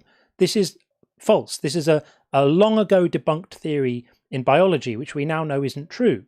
That the genes that you have. Well, no, it's just a biological fact. You can disagree with it if you want to, but it's the biology equivalent of a flat Earth. We understand that your genes are set before you're born, before you develop as a fetus in the womb. At the moment of conception, you get genetic material from one parent and another parent that are combined, and that's what sets your genes. So God would have given Adam and Eve their genes, which then would have been passed on to Cain and Abel, regardless of Adam and Eve's behavior in the world. Yeah, but if you're going to go by the claim of the Bible, right, we could stick to that, right? We can stick to the claim. The claim says because they fell, because they disobeyed, mankind inherited a fallen state. Now, we know that people have addictions, right? We know that people who have addiction in their family line will inherit addiction. So I call that what you just said was nonsense because it goes against what we know about genetics. It doesn't. It doesn't. There are people who may have a genetic predisposition towards something, and that particular genetic trait can be passed on. But that's not the same as passing on as genes being passed on because of your behavior. The behavior is because of the genetic trait, not the other way around. But what you're essentially saying, to go back to the thing you were saying, is Adam and Eve did the fruit crime, and then God inflicted them with different genetics. He changed their genes, he cursed them, so that all future generations would inherit broken genes that had evil in them that God should punish. This is the claim you're making. No, I'm claiming that from what we're seeing, we know about genetic predisposition. So if you inherit anything from anybody, we know that there is a contamination issue going on here. So you've misunderstood this. You've misunderstood this. I'll explain it to you again. If somebody has the genes that lead them to a tendency towards addiction, for example, if such genes exist, then what's passed on is not the behavior, it's those genes. It's not that someone behaves in a certain way and as a result of their behavior they pass on different genes to their children. That would be Lamarckism. That would be inheritance of acquired characteristics, which we know doesn't happen. That's not a thing. Yeah, well, we have an explanation with the Bible. It's either we go by the explanation and we take that as brute fact, or we can make things up like you seem to want to do. Yeah, but I mean, you can be ignorant. You can be ignorant about biology all you want. It doesn't change the fact that acquired characteristics aren't inherited. So we're going to go back again to the story. Adam and Eve do the fruit crime, and God, according to you, God then makes it so that every living being after that is going to have different genetics. Is that right? Is that what you're saying? Every living thing inherited the genetics of Adam and Eve, the fallen nature. Yeah. The genetics they had beforehand, that would have been a design problem that God made. Yeah. That would have been God's mess up. So you're saying that God messed up his design, right? God messed up his design. You're saying a perfect God to which you breathe his air and you eat his food is a mess up. Well, you're saying that because you're saying he made Adam and Eve with a broken tendency towards sin. So I'm saying he messed up their design. He's incompetent, clearly. Oh, okay. So if anything that attacks the character of God is logically evil. So you're exposing yourself as evil. I'm not attacking his character. I'm following the ramifications of what you said. You're suggesting he's the mess up. So you said that. No, you said that. You said that he made Adam and Eve. No, you said speaking, God is. You said that he made Adam and Eve with a tendency to sin, and I'm suggesting that's a poor design. I didn't say that. No, you can't. You said it was in their genes. Hang on. You said it was in their genes. If it was in their genes, tendency to sin. You said that their sinful nature was in their genes, and I asked you who made their genes, and you said it was God.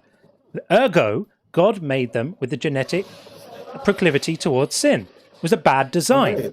That's not my fault that he messed up the design. Yeah, but we know the story. The story says they ate the fruit. They disobeyed.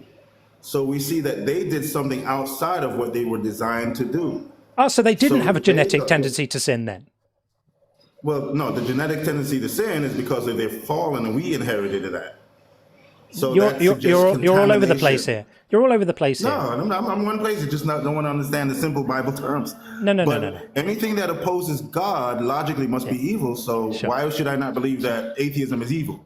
Well, you can believe whatever you want, but your argument, your argument is currently in tatters on the floor because you appear to be holding two contradictory positions. One is that one is that we inherited genetically the sinful nature from Adam and Eve, and the other is that Adam and Eve didn't have a genetic sinful nature. Which one is it? They developed a sinful nature after they rebelled against God when they ate the fruit. But you don't. But your things that you develop in your life are not passed on genetically. This is what I was trying to explain to you before. Because we understand how recombinant DNA works, my friend. We understand this stuff. I don't know if I agree with that. You can not agree with it all you want. It's just a fact of biology, as I keep on trying to explain to you. But it's so far. But we see that addiction is passed on, so we know some things pass on. So that alone shuts you down. Okay, I'm going to explain this for the last time. I'm not going to explain it again. No, you don't have to. You don't have to. The stuff that's passed on is the stuff you were born with. So if Adam and Eve had a sinful nature which was passed on, that's a design fumble by God. So at some points, someone in someone's family line had to inherit or start the process of drinking. When that habit is passed on, why is it passed on then? You just defeated your own argument. No, I didn't, because people start drinking for lots of different reasons. But it passes on into the child. Not necessarily. It's not the case that everybody who starts, if you are born with a certain, let's say that you are born without a particular genetic tendency to do anything, and in your life you just start drinking, you're not going to pass on the tendency to drink to your children genetically. You may condition them. If their children are growing up in a house where there's lots of alcohol around, they will often become behaviorally conditioned to drink. That's different to having genes passed on. I don't think you really understand genetics. Yeah, well, I met a lot of people with addiction problems, so I guess they say different, but I guess that's life. Yeah, addiction problems are very common, but addiction problems normally are behavioral and socialized rather than genetically inherited. Okay. But anyway, all of this still leaves you in the unenviable position of venerating a God who decided to curse the world, and now we all pay the price for it. What a knob. Why did he do that? Why did he do that? Why didn't he just punish Adam and Eve? The wages of... I think the idea is that sin is being independent from God's his ways of doing things. So the idea is to have people who can choose freely that they don't want to be a part of God's world, such as atheism, for instance. Exactly what the outcome is. Atheism is not choosing that you don't want to be a part of God's world. Atheism is not being convinced that there's a God's world to be a part of. Yeah, whose fault is that? Is the atheist or anybody else's? No, there's no fault involved. It's just not being convinced of a claim. So I have not at any point in my life made the choice to reject God. So you heard the gospel and you accepted it? I've heard the gospel and not been convinced by it, but that doesn't mean I reject So it. then you ended up rejecting it. No, it doesn't mean I reject because it. You thought you were smart. No, I don't reject God any more than I. Are you in a train tunnel or something? I'm sorry, I think I just dropped my phone and hold on. Down the toilet. It's better now. Okay, so I don't reject God any more than I reject Darth Vader. I'm just not convinced there's anyone there to reject. Oh my God! Are you kidding? Oh my! Hello? Yep. Yeah, I'm having issues. I'm sorry. Kind of dropped my phone. Anyway, Yeah. Do you understand this distinction? That not being convinced of God isn't rejecting God. It's just saying I'm not convinced.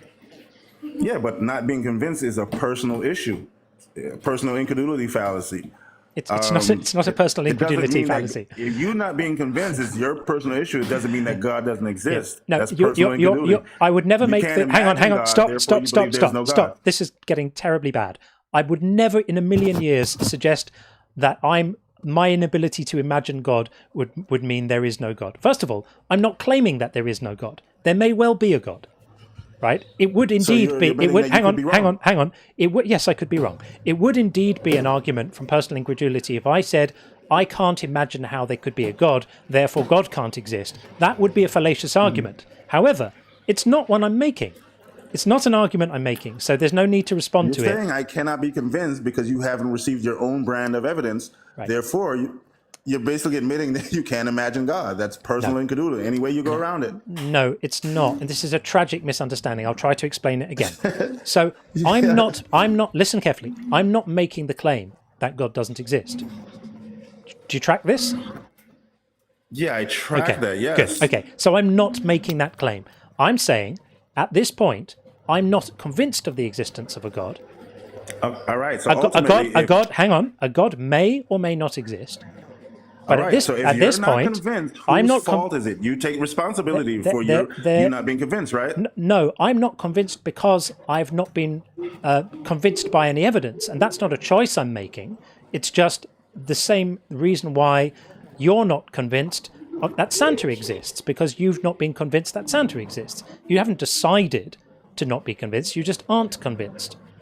And this is how all belief Santa works. was a real person, though. This is how all belief works. All belief works not on the basis of a conscious choice you make to do something, but based on your brain evaluating what you find persuasive.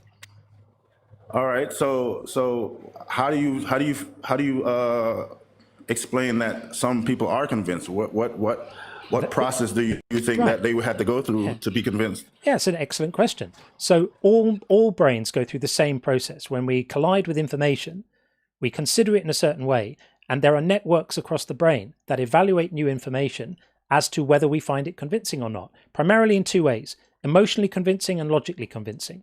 Emotionally convincing is like, how does it make me feel? This is all subconscious, by the way. This all happens without you realizing. How does it make me feel? Does it conflict with other things that are important to me? Can I integrate this emotionally? And the other is logically, like, does it conflict with facts I think about the world? Am I able to build this into my existing map of reality? And then your brain puts all of that processing together and you experience a feeling of being convinced or not being convinced. But none of it's a choice, which is why this ludicrous idea in the Bible of people being punished for not being convinced of Jesus is one of the most idiotic and stupid ideas anyone has ever come up with, because it mistakes a thing that happens to your brain for a thing you do. Yeah, but that's not what the Bible says. The Bible says that people are punished because they are evil. So we live in an evil world where evil is objectively noticeable in the world, right? Sure. The Bible says that. Hey, look at the world. It's Yeah, a lot of of evil course. going on here. Sure. The Bible says that everyone's evil, but everybody gets a pardon if they believe the right things. Everybody deserves. Babies are born deserving of punishment because of this genetic inheritance that you bumbled your way through. But everybody gets a divine pardon if they believe the right things. But if they don't believe the right things, Jesus holds the divine pardon back, and God doesn't pardon them, and instead he throws them in a furnace. And this makes moral sense to you, apparently. Yeah, it's called justice. Just like we have a justice system and lawbreakers go to prison, right? Yeah, but the justice system, funnily enough, but the justice this system, is how we maintain order. This is but how the we justice, maintain order, right? but the justice system, funnily enough, is predicated on punishing people for choices they make. We don't punish people for their height. We don't punish people for being colorblind. We don't punish people for not being able to do long division. And we should not punish people simply for not having been convinced of things, because you have no choice. No, okay, again, that's not the Bible. That's not what the Bible says. It's exactly You're what not the being Bible punished for says. being- It's no, exactly what the Bible says. The Bible accuses you of being inherently wicked. Okay. Which is why you're an atheist, talking bad about God. We heard Going what you against God is we something heard inherently evil. we heard what you said, but I explained to you how what you said is just an inversion. What the Bible says is everybody is deserving of punishment, but if you believe the right things about Jesus, you don't get the punishment.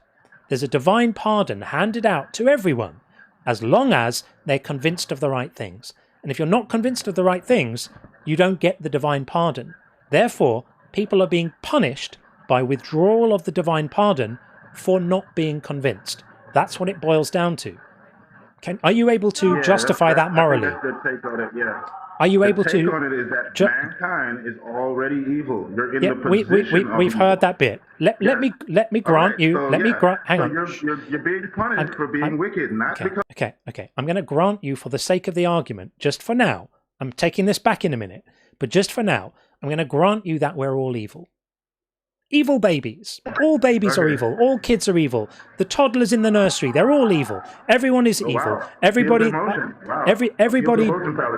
everybody. I'm just granting you the thing you're saying. So everybody deserves. I'm not appealing to anything. I'm granting you temporarily your point, because you keep on going back to it. Specifically And pointing out babies because babies are a sensitive issue. So you. I'm granting you your point temporarily, so I can show you why it's irrelevant.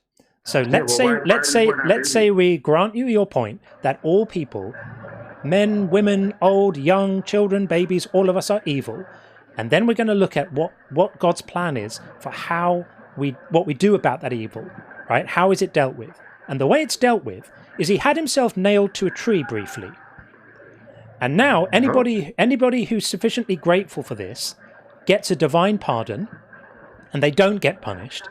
But people who don't feel gratitude for this nonsense because they don't believe it. Like you lack a basic understanding of the Bible concept. It sounds like I have just enough understanding to be able to speak about this.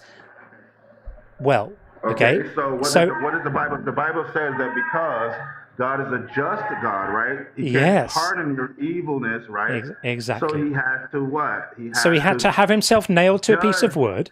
Right, he had to have himself nailed to a piece of wood. Evil, right? Right, he has to judge the evil.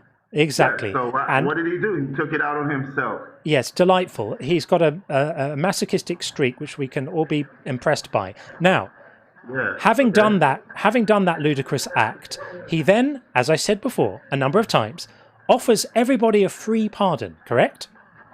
A gift. The good news is that not everyone, all of us dirty, disgusting, worm-like sinners, not all of us have to get set on fire by Jesus. Correct?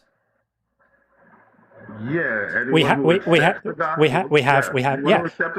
If you want to accept the gospel, you admitted that you rejected. Yeah. So thank you for finally arriving at the point I've been trying to get you to. So all the people are going to get set on fire by Jesus unless they accept the gospel. But you can't accept the gospel if you're not persuaded that it's true. And therefore, all of this rests on your own persuasion being the moral test. And if you can't do anything about the persuasion, you're going to get punished anyway. And you think that's good. Yeah, so you, for some reason, believe as a human being you know better than God, so you rejected the gospel because you deceived yourself into believing that your way was better. So pride is the reason why God rejects humanity. With pride, you believe you know better than God, which is what you're doing right now. So we're seeing the manifestation of evil in the world through you. Right. In your twisted mind, you think it's evil to simply be honestly unconvinced of something. The irony about that is that you are unconvinced of a a multitude of other religious claims from other faiths, and you don't only see met that one God. you don't see that as a moral dereliction, do you? Yeah, because I only met one God. I can't vouch for anybody else. But exactly the same thing that you're saying I should be punished for is something that you do also, which is to not be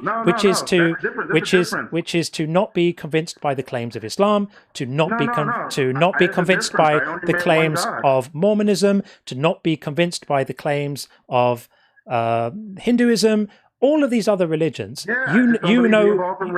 You know what it's like. I don't believe we evolved from rats. I don't believe we evolved from rats either. But all of these other religions that you find yourself unconvinced of, you know what it's like to be unconvinced of something. I'm just doing the same thing. God, though, I don't claim ignorance like you. You say you don't know why you exist, why everything exists. You admit ignorance. Yes, I admit God. I can't admit ignorance. It's called intellectual honesty, my friend. Called intellectual honesty, rather than lightning hit slime, and we all came from lightning. Okay, yeah, right. Rather than pretending to be on personal speaking terms with the creator of the universe, who has a special plan just for you, I don't go there. I'm a bit more humble than that. I just say, I don't know. So, yep. Yeah. So if you don't know, why am I listening to you? You're ignorant. You've met ignorance. I don't go to a university to hear an ignorant professor tell me he's ignorant. I need someone who knows something to teach me. But the thing am I is, listening to an atheist? Well, you called in, but that's not my fault. You invite me. But you're always talking about my religion. so the thing is, ignorance is taken as a pejorative term, but it isn't necessarily so. Ignorance just means stuff we don't know. I'm absolutely okay to say there's stuff I know about and stuff I don't know about. I'm okay with that. It doesn't mean that I'm stupid or fundamentally lacking in anything. It just means when it comes to certain things, like why does anything exist at all, I don't pretend to have the answer. I don't delude myself into knowing into thinking that I have the secrets of the universe and that the secret is really, a friend of mine did it. If you're going to call that ignorant, if you're going to frame that as being ignorance in a way which is a problem, fill your boots if it makes you feel superior. Yeah, but that's an issue. I think if you can't even tell me how everything exists, but suddenly you just know everything about God and everything He plans is stupid because you said so. I think you're not only ignorant, you're also a narcissist, and you're manifesting evil. I love this. I love this idea that the way you see it is that intellectual honesty is manifesting evil. What makes you say that? You're honestly going against something you know nothing about. You say God couldn't exist, and you're honestly attacking God. You're promoting evil. You're doing everything evil. It's common sense to see that it's evil because anything against God must be logically evil. You're eating His food. You're using the bodysuit that He gave you. You're sleeping with His women. You're raising His kids. I'm sorry. Belongs to God, did you say sleeping with His women? You like men? Okay, well, cats, dogs, whatever you like, whatever. Did you say his sleeping with His people? Is that what you said? Yeah, everything belongs to God, logically, right? If God made everything belongs to God, right? You are using His resources. You're breathing air. You're breathing His oxygen. The lips that you're using right now to talk against Him, He gave you all that. Right. So logically, if God is evil, then you have to be evil too, because you're a product of an evil God. That's how logic works. It's actually how logic fails. It's how logic crashes against the rocks in a ball of flames, because God could be evil and have created the world. It wouldn't necessarily flow from that all the creations within the world are evil. It's completely possible that God is evil and I'm not evil. Yeah, that's possible. Come on. If you're a product of a corrupt God, then that corrupt God makes corrupt things. Why? That's just common sense. It's not common sense. Why would everything made by a corrupt person be corrupt? If I know a baker and he makes lovely cakes, but he's a bad person, he lies and steals and cheats, does that mean there's something wrong with his cakes? I mean, I personally wouldn't eat his cakes because I wouldn't be able to trust him. Really? Yeah. So if everything hangs off everything was created by God, it must be full of flaws, right? Because why? A God of mistakes or God of corruption also creates things of corruption. You can't be any greater than your master. You can't be greater than your creator. Well, I tell you what, if you think that we're all created by God, I think that I am better than my creator because, for example, I don't think that slavery is ever acceptable, and God loves it. You also can't make food to feed a whole Africa either, though. Can you? You can't Yep. make a whole universe. Yep. You could, That's that. if you I could, can't. you could go there on your own and I live can't. there. I can't do those things. That's true. But I also How can you be greater than God? I also don't think that disobedient children should be killed by their parents and the people of the Well, village. yeah, But because God, you also, God thinks that that. means then you support injustice. Then you also will let crime happen. Isn't morals subjective to you guys? These things aren't bad. Subjective morals Can we these just things are not right. let's just pause for a moment and reflect on what you just said, Bob. So I said that I don't think that disobedient children should be killed by their parents, and you said you think that would be me letting crime happen. So let's just clarify this. Are you in favor of children being killed by their parents? No, sir. No, not me. But I'm not God. No, but are you? Do you think that it was a good thing when God commanded people to have their own children killed? Was that a good thing? I think that was something that to bring order and teach children at the time to obey their parents and take it seriously, because the parents was representative of God on earth. So if you disobeyed the parents, eventually you would start disobeying God and maybe become an atheist or something. You know, nobody wants that. So just to clarify your position, God in Deuteronomy 21:18, you'll know this, says that parents who have disobedient sons should have them stoned to death. Your position is that you think this was a good thing. No, I said me personally. No, I'm not God. I'm not to the level of God. I'm asking you. I'm not asking you if you're God. I'm asking you if you think it's good. For anyone who doesn't know about this verse, I'll show it on the screen. If someone has a stubborn and rebellious son who will not obey his father and mother, who does not heed them when they discipline him, then his father and mother shall take hold of him and bring him out to the elders of his town. They shall say to the elders of the town, "This son of ours is stubborn and rebellious. He will not obey us. He's a glutton and a drunkard." Then all the men of the town shall stone him to death. So you think that it's good for disobedient sons to be stoned to death, for their parents to organize for their children to be stoned to death? Wait, quick question. If you don't believe in God and God doesn't exist, aren't you being anti-Semitic? Like, because you're attacking someone's culture. But that's one thing I said. I'm asking you, right? I'm asking you. Me personally, like I said, me personally, I wouldn't do something like that. No, I'm not asking you whether you do it. I'm asking if this was a good law. Oh, by God's standards, yeah. I think God's standards is by your higher standards. than By your my standards. I told you, I wouldn't do something like that. So God was wrong in your view to pass this law. No, I agree with God totally. He does. What So he you do wants to think? So you do think it was a good law? I think God knows what He's doing. I think He understands. I didn't ask you. I didn't ask you if you think God knows what He's doing. I'm asking you if you think it's a good law. I think it's good by God's standards. Sure. I'm asking you by your standards. Is this a good law? My personal standards, I don't think I'm that righteous. I don't compare myself to God. I'm not asking you to compare yourself to God. I'm asking for your opinion about this law. Is it good, or was it ever good, for children to be stoned to death by the village and their parents? I think God understood what He was doing in His infinite wisdom. He established law because it was being broken. So you think it was good? I think justice is a good thing. I think we don't understand everything.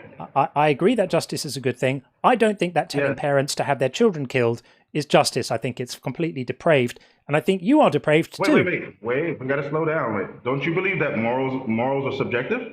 Yes. So the meaning or the definition of subjective morals means that there is no right or wrong or good or evil. So how do you ground your morals? Subjective morals doesn't mean there is no right and wrong. It just means that right and wrong an opinion. It means that right and wrong derive from minds. That minds assess actions and find those actions to be morally right or wrong. That's what it means. It doesn't mean that they don't exist. It doesn't mean that they're arbitrary. It just means that they derive from minds. So according to this mind, and everybody else's mind who isn't mentally unwell, parents having their children stoned to death, not good. According to your mind, but good. Could you have developed that opinion because you were raised in a Christian society, learned Christian morals, and that's why you think it's wrong? Fortunately for me, I didn't learn Christian morals. I was spared any of that insane babble by my family, you were raised in Christian society, right? I was not really raised in a Christian society, particularly. Where did you grow? Where did you grow up? In the UK. Oh, so they weren't Christian. They didn't know anything about Christianity. there was very, very, very little religion in my world growing up. Very little. Yeah, but the laws that was around you, they reflected Funnily Christian values, funnily enough, I looked up the laws in the UK on having your children stoned to death. You go to prison for it. Yeah, because the UK was a Christian nation, and they knew right from wrong from the Bible. So they knew that God. So they knew that. What you're saying is so that they knew God made a bad law. Is what you're arguing for now. No, what I'm saying is that your subjective morality, if you grew up in Rome, you would have done what the Romans did, because that was subjective morals. Rome was known to conquer people and great people and essay little children. So that means 9 times out of 10, you have done exactly what they have done, because your morals are subjective. Which is by the way also something that God commands, isn't it? Yeah, he doesn't command that. In the book of Numbers. Subjective morals means that morals are an opinion. There's not necessarily anything wrong with wrong. Sure. Yeah, sure. That's what subjective morals mean. It doesn't mean that at all. I mean, the does. thing is, That's exactly what atheists say. there are atheists who are moral realists who believe that moral truths exist. There are atheists who believe that moral truths exist, and there are atheists that don't. I happen to be one currently that doesn't. Yeah, I'm speaking right now. I'm open to having my mind changed about that, but currently I don't think that there are, right? So it's not an atheistic thing. It's just a particular view on ethics. Yeah, if you believe in subjective morals, you're admitting that you're immoral, because subjective morals means that grape is not necessarily wrong, because the grapist has an opinion that it might be right. So I think you're getting confused between subjective morals and arbitrary morals. Those are different things. Those are different things. I'm pretty right. I'm pretty sure. Yeah, you're completely clueless. You're in the deep end right now, and your feet are trying to touch the end. And you can't find the bottom. Right now, you're clueless because how do you ground your morals? Right now, you're clueless because you don't know how to tell the difference between somebody saying that my ethical intuitions stem from a mind and someone saying it's just a free for all and nothing is really right and wrong, and you're getting confused between those two. So I can ground my morals quite easily. I can ground my morals quite easily. So when Rome conquered nations, right? Was that good or bad? I don't think one is intrinsically good or bad when Rome conquered nations. Oh my God! You just admitted my point. That's subjective morals. You just admitted my point. No, you asked a question about a particular thing. I'm saying I don't have a particular. If Rome conquered nations and enslaved people, was that good or bad? Yeah, in my view, enslaving people is bad. Yes, because you live in a current society it's got nothing to do. It's got nothing to do with the current society I live in. It's got nothing to do with. It's got nothing to do with the society I live in. It's to do with the fact that enslaving people is to take away their personal autonomy and their ability to live lives on their own terms, which, funnily enough, your God loves. Your God is a big fan of slavery, isn't he? My God is establishing justice. That's why. So your God, another point where your objective morality gets you to is support for slavery. Okay, so earlier you admitted that morals is objectively noticeable. That means no. There's no such thing. There's no such thing as objectively noticeable. That's not a thing. So if you notice, so wait, you can't tell immoral. You can't tell what immorality is. Noticing something is done by subjects. Ethics are subjective things, not objective things, in my view. Okay, can we all agree that the world has immorality in it? No, we cannot. It's not quite like that. I don't think immorality is I don't think that immorality is a thing in the world. I think that whether we apply our ethical intuitions and judgments to acts, and we say this act is ethical, this act is not ethical. But I don't think that immorality is a thing that exists, like rhyming. Okay. It's not a thing that exists. All right, what about justice? Is justice objectively needed in the world? I don't know what objectively needed means, but justice involves making sure that people, or trying to ensure that people get what they deserve in a given situation. So, for example, an example of justice would be, for example, when someone commits a crime, the person who did the crime is punished, and the people who didn't do the crime aren't punished. Would you agree with that? Yes. Okay. Yes. But okay. So is God always just? Yes. Yes. So that would mean He's that the God. righteous- That he's would the mean that righteous God. That would mean that God then never punishes people for the crimes of others. Correct? No, because the scriptures say that all men are sinners, and the wages of No. sin is unalivement. No. Just blanket saying that everyone deserves to be killed doesn't give you a legal argument to punish anyone for any crime that anyone does. Well, That's I like gave you- saying I that's gave you- like saying a guy commits a murder. I can come and execute you for the murder because you happen to be a sinner too. I said to you before, justice is punishing people for the crimes they do and not punishing innocent Yes. people, and All you agreed right. with So, that. but And then I asked you if God was just, and you said he is. And now I'm going to show you where God But I'm punishes giving you the punishes a framework bunch of of the Bible. The people, framework where says God that punishes every man is sinners. a bunch of All men are people sinners. for a crime that they didn't do. Okay, and the Bible says all men are sinners. No one is innocent. here he is punishing 70,000 people. Okay, so you want to use Bible verses? Let's run the Bible verses. Since Yeah. that's So the case. so The Second Bible says Sam that all talk men are talk sinners. talk less. Everyone is sin. Talk less. So 2 Samuel 24, God is punishing 70,000 of the people of Israel because David did a census. So by the definition you gave, this is not just, because it's punishing people for a crime they didn't do. So do you want to take the definition back? Yeah, they didn't do a particular crime, but they all were sinners, and at any given time, but that's not justice. That's just you issuing yourself and issuing God a theological hall pass to commit unlimited murder. The Bible says no one is innocent.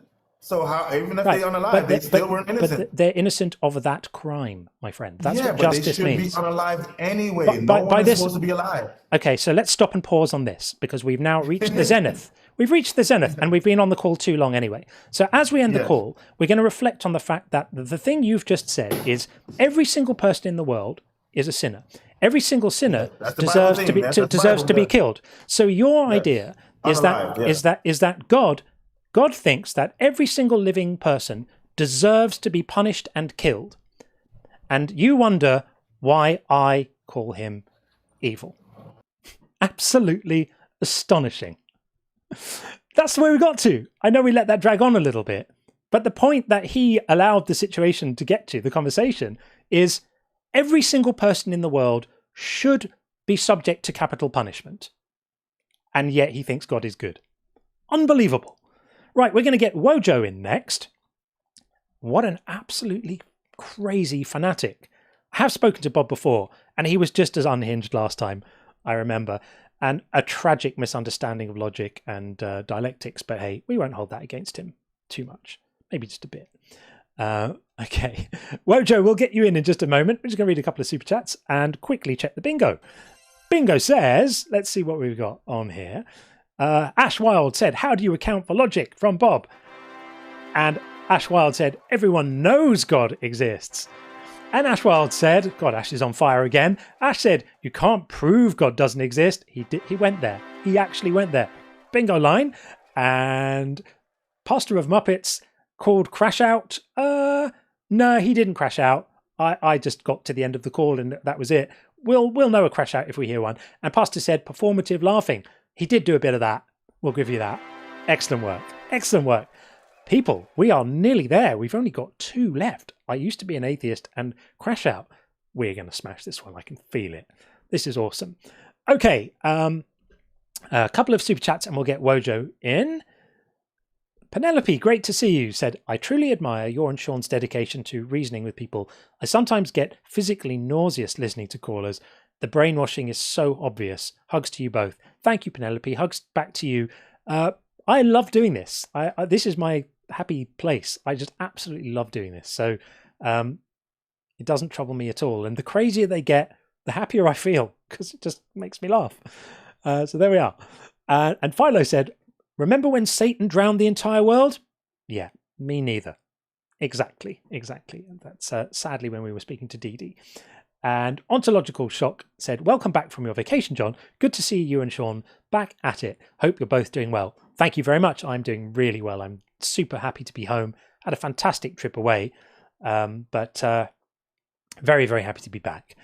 And Buzz says, Guy has on a flashlight instead of fleshlight. Yes, that does seem to be the case. And last one for now. Tim said, God chose a world where peppers are delicious. Now I have the unnecessary suffering of a burning butthole. How is that fair? Happens. It's God's divine justice. That's just how he made it. He had no choice. Okay, we'll get in Wojo right next. And then we've got a couple of those in the queue. If you're waiting in the queue, hang tight. I promise I'll get to you. Wojo, how are you doing? John, how you doing? Doing Very, all right. very well indeed. Welcome in. Welcome in.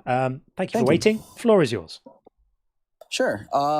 Yeah, so I mean, I got about 5 minutes. I'm just cooking up some dinner, so I'm not going to take up a ton of your time. I appreciate the dialogue and discourse. So I guess I see the prompt, God is evil. And obviously opposition. So I am on the opposing side of that. I guess. Sure. Are you an atheist or ex-Christian? I know a lot of people that come on here are ex-Christians and they've been kind of hurt and traumatized in the church, things like that. I don't know your positioning on that, if that's relevant, or it's just kind of what your belief is. No church hurt for me. Never believed never believed a day in my life. I just think that the character of the God in the Christian Bible is a complete monster. Absolutely horrific. I mean, would embarrass the worst that mankind has ever had. Worse than Hitler, worse than Stalin, worse than Pol Pot, worse than any of those people, and continues to be, because although he's kind of, the Old Testament's all the smiting and slavery and genociding and all of that stuff, and then that kind of stops when Jesus comes along. He grows out of that phase, and then he grows into the I'm going to punish you forever for not being convinced of the right thing phase, which to my mind is even worse. Because at least when he was done with you in the Old Testament, you were done. When you'd finished being a slave or being smote, God was kind of done with you then. It's the gentle Jesus, meek and mild, who's threatening to now torture you forever simply for not being convinced of the right thing. So I think this is pretty horrific. Okay, I mean that's a take, right? We're all allowed to have opinions. I think that's what a public discourse is, and a panel. I think everybody's entitled to an opinion, right? So for God, you don't believe in, right? You don't believe in him, right? And you said it's a character. Yeah. You seem to be pretty hard set on, I guess that stance. Is there a reason? Like, were you personally affected by something, or is it just the stance of like reading the book? I mean, you seem to know the Bible. I haven't listened for quite a long time. I just hopped in a couple minutes ago.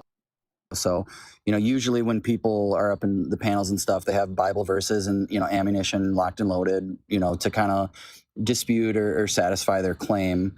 Yeah. I guess it's interesting for a book you don't believe in to use that very book to try to discredit other people for something you don't believe in. So I guess to me, it seems like most of the panels are like circular logic, and then it seems to go nowhere because like the people that do oppose you, it seems to be like you're using reasoning you don't believe in to reason against other people who believe in it, right? So like, I'm not an atheist, so I don't go to, look at science and say, I'm going to discredit, everything because, I'm not going to get heavily involved and study atheism to try to discredit other things, if that makes sense. It makes sense, but it's... I don't know if that's too much. No, it makes sense, but it's kind of to misunderstand what's actually going on here. So the fact that I don't believe the Bible is true does not mean that I can't read it and then comment on its contents. I'm allowed to say, I read this story, the character in this story is horrific. The morals imputed by this story are horrible. The ideas spread by this doctrine are harmful and dehumanizing and traumatizing and objectionable and cruel, frankly. Okay. So I'm allowed to have an opinion about this. Sorry, I'm allowed to have an opinion about this. No, that's okay. That's okay. I can have an opinion about this stuff even whilst not believing the claims of the book. I'm not excluded from that just because I don't believe it. Oh, I get it. And I appreciate having both sides to an argument because I don't think anything should be steamrolled. I don't believe that Christianity, Islam, atheism, Satanism, my wife's sister is a Satanist and she doesn't try to force everyone to be a Satanist. It's just what she landed upon. So, I don't study Satanism to go over there and reason with her to try to, be a believer in Jesus Christ. right? It's just where she landed. You know, will I have a discourse with her about it if it comes up? Absolutely. And I think it should be both sides should have supporting arguments. Now, you know, someone who grew up in the church, I grew up in the church. My mom was a church secretary for 25 years. So I was exposed to it at an early age. However, that didn't start my actual journey and personal relationship with God and with Jesus Christ, because I was exposed to something like if I was born in a Muslim family, I would be that until I found my own way, right? My brother was the opposite. He was born and raised in the church, right? Same as I was, but he turned away from the faith after being a youth leader in different things because he just found other reasons. I don't mean to be rude, but the biographies aren't really relevant. Let's try and engage with what I'm talking about. So I've made a moral argument against the doctrine that you subscribe to. That's all you need to know, right? I've made a moral argument. Can you respond? Can you respond to it? So, for example, the idea that salvation is granted to people who believe the correct things about Jesus, but withheld from people who don't. Now, I don't think salvation is needed, so it doesn't bother me in the slightest. I'm not worried about going to hell. I don't think hell exists. None of it bothers me. But I still think it's a very immoral, cruel, and horrible thing to tell people. What do you think about that? Okay, so I think that's a fair take from your side. As far as, and you probably don't believe in, you know, being born into sin, right? I'm assuming, because that's biblical. I guess my stance on that is, you know, when it comes to religion, I understand why things are so skewed, because religion is usually idolatry, and I say that because you know, in the church and every different sect, there's a lot of people that push religion and good works and good deeds and things like, oh, if you just do this, you can earn your way into heaven. I don't believe that, right? I believe we are sinners, you know, from the very conception of time. And that's why God chose to send his son as a sacrifice for that sin, so that we'd be saved by grace. We understand. We understand the theology. I'm pointing out a moral problem with it, which you're not hearing. So the theology is that we're all sinners, blah blah blah blah, blah, fallen world, all of that stuff. Grant all of that for a moment. God offers a cure, and the cure is believe in Jesus. And if you believe in Jesus, you don't get punished. And if you don't believe in Jesus, you do get punished. That's the theology. That's what John 3:18 says. It's what Mark 16:16 says. It's what Revelation 21:8 says. You know this. You will know these verses. You'll know what I'm talking about, right? Okay. Absolutely. I'm telling you that, in my view, this is deeply immoral, because you're telling people that because everyone has a sinful nature, there's an antidote, but only some people get the antidote. The antidote is given out. The antidote meaning if you choose it. If you believe the right, you don't have to. If you believe the right things. But here's the thing: how can you accept it? How can I accept Jesus? What would it mean for me to say I accept Jesus if I don't believe it's true? Well, I mean, you wouldn't accept him if you don't believe it's true. Have you tried? Have you asked Jesus? No, I'm just curious. Have you asked Jesus into your heart? Over years and years and years. So yeah, and there are literally thousands of other people who are going to listen to this, who have all done it for years and years and years and years and years, got absolutely nothing, right? So I'm not convinced that Jesus is true, is real. So what would it mean for me to accept Jesus at this point? So what I think is, you know, you say morals, right? Where do your morals come from? Like, you define morals. Where does that come from? Your belief? Does it come from your brain? Does it come from we're getting away? Let's not get into a discussion about what we think about morals. Something to do with my point, but that's okay. Let's just agree for a moment that we have an idea of right and wrong. We can talk about where they come from. It's a different discussion. It can take longer than 5 minutes. Okay, that's fair. I want you to engage with the point I'm making, which you're not so far, which you haven't so far seen, which is I'm not capable, physically able, to do the thing that you're telling me is going to spare me from the flames of hell, because. But you are. Everybody is. Because no. I'm not capable. I'm not capable of accepting Jesus because I don't believe Jesus exists. So until something convinces me that Jesus exists, me saying I accept Jesus would just be me saying words. And if God is real, he would know that it would just be me saying words. So for sure. And that's why it's a lack of faith. So I think So- if you really sat down, in my opinion, if you really sat down at the end of your life, say tomorrow you got hit by a car, God forbid, I would never wish that on anybody. Something happened in your life, you're at the end of your rope and you said, man, I don't know what else to do. I don't know where I'm going when I die. I don't believe anything happens. And you really sat there and you said, you know what, I'm going to try this. I'm just going to really give it my all and actually have an ounce of faith, because all it takes is an actual mustard seed, which is very, very infinitesimally small. And you said, okay, you know what, I haven't believed my whole life. I've tried it. It didn't work for me. And you know what, this time, okay, I'm actually going to have that little small bit of faith. God can move mountains, and I believe he could move on your heart if that were something that you asked him genuinely and sincerely. Now, do I believe you genuinely asked in the past? Probably. I think you had good intentions, and I think you're very close to actually understanding faith and what it means to sit down and strip off your human nature. Dude. Now, that's just my personal opinion, and Yeah. I'm not saying you were insincere. It's but horrible. I It's know horrible to people listen like to this. you. It's horrible to listen to this victim blaming. Why? So everybody who's It's not reached out, victim blaming. it is. Everybody who's reached out in earnest to God and reached out for him didn't find him because it was their fault somehow. They weren't trying hard enough, or their circumstances weren't dire enough. Without going into detail, I have been in my life in a situation where it wasn't clear that I was going to survive. And it was a very, very real risk, a very, very real risk. I have looked death in the face. Okay, it didn't occur to me for one moment to start speaking to Jesus. I spoke to my doctors, and then they were the ones who got things fixed up. Jesus wasn't involved, and it didn't occur to me in my darkest moments to start reaching out to imaginary friends. But I spent lots of time in my life saying, God, if you're there, I'm open-minded, I'm open-hearted, I'm here. And I hear from people, hear from people all the time who say, I was on my knees and praying for years, asking God. I'd been told, seek and you'll find. I'd been told he's there knocking at the door. There was no one there. Nothing but indifferent silence. So your claim that when you try hard enough, you'll find him just doesn't stack up against reality for millions of people. And in your world, those people all deserve to be punished forever in the flames of hell.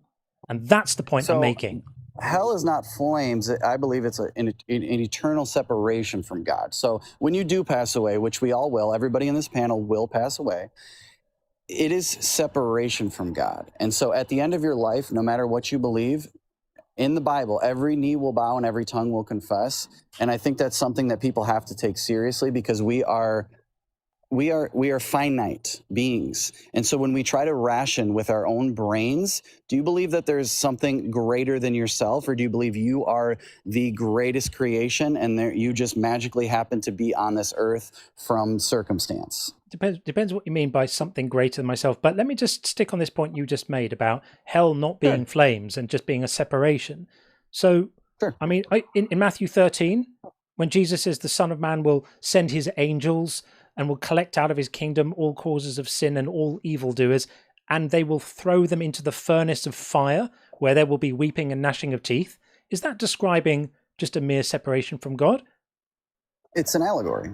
So that it's not saying hell by definition is flames. Nowhere in the Bible does it say hell is flames. Then he will say to those at his left hand, you are accursed, depart from me into the eternal fire prepared for the devils and his angels. And in Matthew 25, these will go away into eternal punishment, but the righteous into eternal life.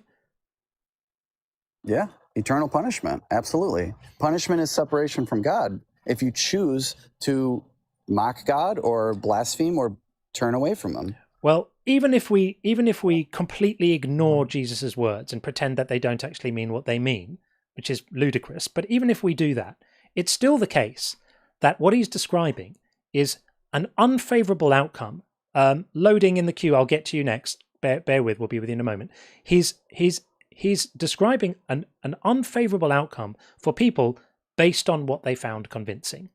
And that is evil, because you can't help it. You can't help what you find convincing. You don't choose it. I haven't chosen not to find God convincing. I'm just not convinced of it in precisely the same way that you are not convinced of Ganesh.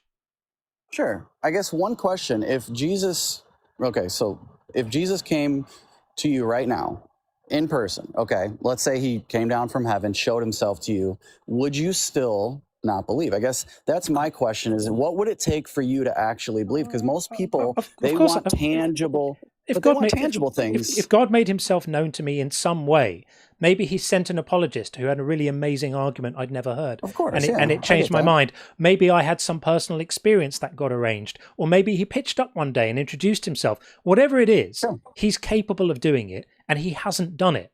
So that means that it must be according to God's will that I'm currently a non-believer. And if I happen to die tomorrow, he's still going to punish me with whatever you think hell represents, that separation or that thing, whatever you, let's just imagine it's just separation from God. Well, I arguably have separation from God right now. It's not a problem for me. It's not a problem for me. Okay. And for eternity, right, when the heavens and the earth passes away, right, it's not going to be the same earth. It's going to be a scorched earth, right? So like, you know, and I get it. There's people that never believed a single day in their life, and they do commit a heinous crime, and they're at the very end of their life, and they say, you know, Lord, help me. It doesn't even have to be. It could be when you die. It could be something that you're very close on the edge. And I feel like if God did reveal himself to you, I do feel like you're a person that would take that seriously because you're intellectual. Obviously, if God arranged to give me evidence, I would have no choice but to believe. It wouldn't be a choice. By the way, you didn't make a choice to believe either. That's why faith is so important, because like having faith, that's the whole basis of faith, is believing in what you cannot see. No, right? Faith is pretending to believe in something you don't really believe, and role playing belief. So yeah, okay, and I get that, right? That's your stance, and that's fair. You know, it would take something tangible for you to believe. Okay, if I told you something and I was convincing, and even if I'm wrong, like let's say I'm wrong, you think I'm wrong right now, that's fine. If I'm wrong, but I'm so convincing, have you ever been convinced of something and then you found out it wasn't true? Of course. But you were convinced, you were dead, and you told everybody about it. Of course. I think that's kind of where you had faith in that. Someone told you, your parents told you something. It doesn't mean you had faith in it. It means you just were fooled by something. That happens all the time. But this situation, this situation is not analogous to that, because God, if he wants to, could let me know him today. If he wants to, he could let every. How much faith would that take? None. You'd be like, oh, cool, yeah, thanks for showing me. God could. Thanks, God. Now I believe. God could deliver a personalized package of evidence to every living person in the world right now in the next 5 seconds without breaking a sweat, such that there would be no atheists. He could. He could. And how strong do you think their faith would be? How strong do you think that as a believer would you be? You'd be very weak in your faith, because you'd be like, well, God just gave it to me. It doesn't matter. Like a silver spoon, right? No, it doesn't matter, because he revealed himself. Did he commit an act of cruelty to Saul of Tarsus on the road then? There's plenty by revealing himself. Should he have just rather have written some poetry and left on a piece of paper? That's like saying you understand God's will and reasoning for everything that he's done in the Bible. You're making the argument that God would be committing some sort of disservice to people by revealing himself unambiguously, and yet he does this all the time in the Bible. This is a double standard. This is ludicrous. So I'm just saying, if God wants to have a relationship with me, as everybody tells me, he's knocking at the door. He wants to know you. He loves you. He's waiting for you. All of this stuff. If that's true, then he's being completely incompetent about showing it, because I'm here. I'm ready. But God, if you're there, you'll believe, make yourself. If I was an angel, no. was an angel sent it's not on this the only TikTok way. live, It's not the only way. No. That's trying to suggest that I'm being unreasonable in my standards. I'm saying God knows what it would take to make me know him. And then if he gave me that, then I could hang on. Then I could. People have been saying that to me for 30 years. It's delightful. Then if he did that, if he revealed himself, then I could use my free will to decide whether I want to love him or not. But he's currently, if he exists, depriving me of the right to use my free will in that way by staying hidden. And at the same time, everyone's telling me how much he wants to know me, and seek and you shall find. It's bollocks, my friend. Okay. And that's where we differ. And listen, I completely understand. Like I told you, my brother walked away from the faith. We have these conversations all the time. I don't sit there and preach to him. I sit there and I love him. And I love you. And I think everybody on this panel and people and guests, you know, we're all human and we all want something to latch onto. whether that's a belief in something that we can see, that we can't see. Well- So, you know, something I will do tonight is I will pray for you and the people in here. No matter what you take of it, I don't think it's a bad thing. You can speak to yourself as much as you like about me. I don't mind. I don't care about that. If you really love me and if you really love people, then do not put these toxic ideas out into the world, because they harm people, they hurt people. And I think your idea is toxic, and that's where we differ. My idea I is think it's toxic to tell people just live your life, man. That's do not whatever you feel, and God isn't real. I'm not saying you I'm know, not saying believe do in whatever you feel. yourself. I'm saying be kind to people and be kind to yourself. But Your do thr- whatever you your- feel. It's your morals. You have subjective morals because it's what you believe. Well, now the It mask is slipping a little bit. If you think that me saying to really. people a little bit, if you think that me saying to people, don't allow cults to control your behavior and I use your believe there own are cults. and you're in one, my I don't friend. believe this is You- one. You're in one. If you think that me saying to people, follow your mind, don't think that Where there did your are, mind that, come that, from, that there brother? that there are Do you think evil, your mind came from don't thin air? think that there are evil You're thoughts. smart, but Don't you're think- intellectual, and I can don't- tell. Don't think I that truly believe you're smart. Don't think that there are things that you're not allowed to think. If you think that that is me doing a disservice to the world and spreading toxicity, then I don't know what island you're living on. My message to people is you are not bad. You are not a sinner. You are not dirty. You are not a worm. You are not deserving of punishment. You're worth more than that. And that's fair, and that's your personal opinion, but do you decide morals? Because that sounds to me like you are the determining factor of what is good and evil. I decide my You morals. are the end-all, you be-all of- you decide Right. you decide your morals. We all decide then our it's own own morals. we each have our own doesn't, truth. but it doesn't mean that morals are arbitrary. They're still based on real facts about human suffering. But anyway, my friend, we're going to move it on. We have Okay. others waiting. Yeah. Thanks Right for on, coming right in. on. I'll think for you. Okay, we will get loading in next. I wanted to get that preemptive strike there before another I'll pray for you, because we didn't want any more of those, did we? No. Okay, so yeah, I felt, all very sweet and everything. And the mask started to slip a little bit there, didn't it? I noticed. Always does. Okay, let's get loading in next. Coming up right now. There we go. Hey, loading. Loading, are you there? Seems not. Is it another sleeper? Might be. We get some amazing snorers on here sometimes. It's absolutely remarkable. Okay, well, loading's going to go, and we'll get Damo in next.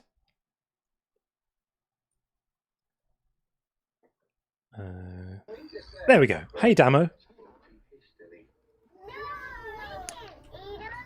Damo, are you there, or is it an accidental call? Sounds like an accidental one.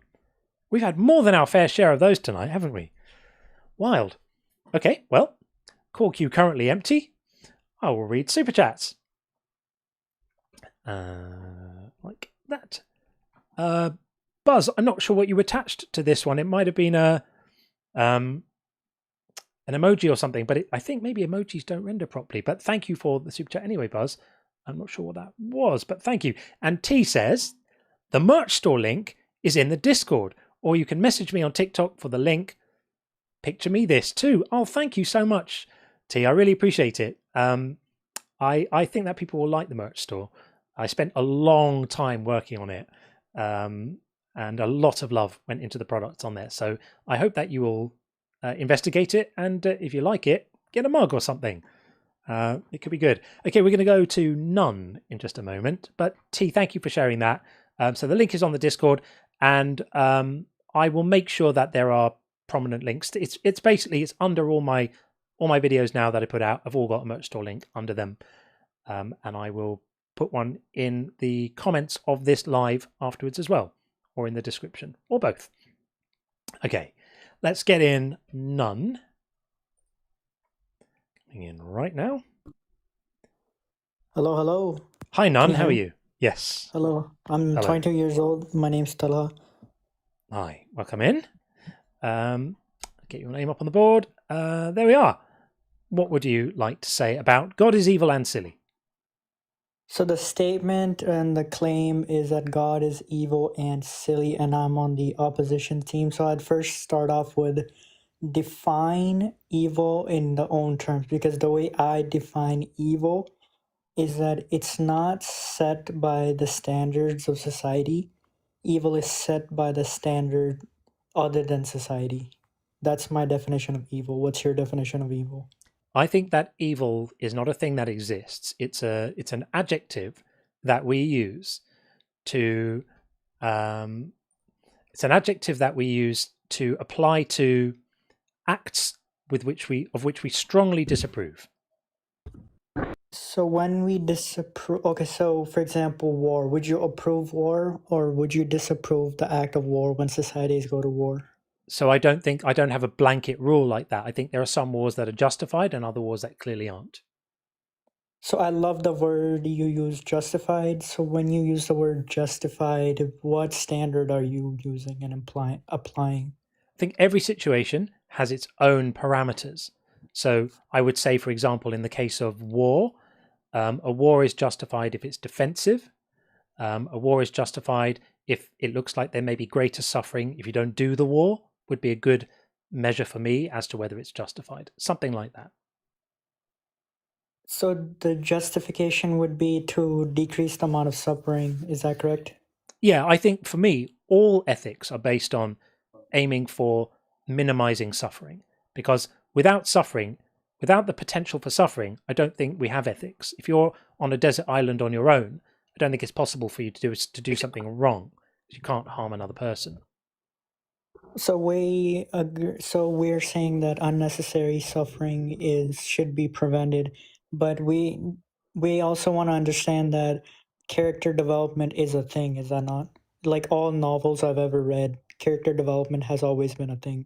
Yeah, I find the argument for justifying suffering in terms of character building to be pretty asinine, because an all-powerful God could very, very easily provide the same kind of character development without the suffering.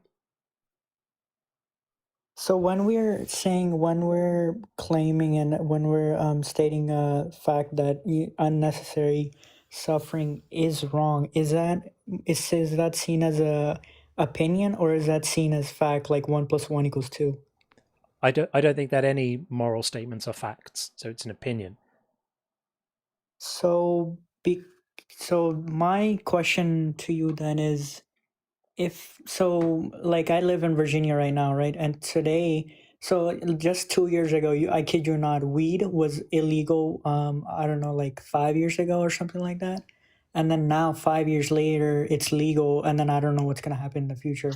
Like laws don't dictate morality.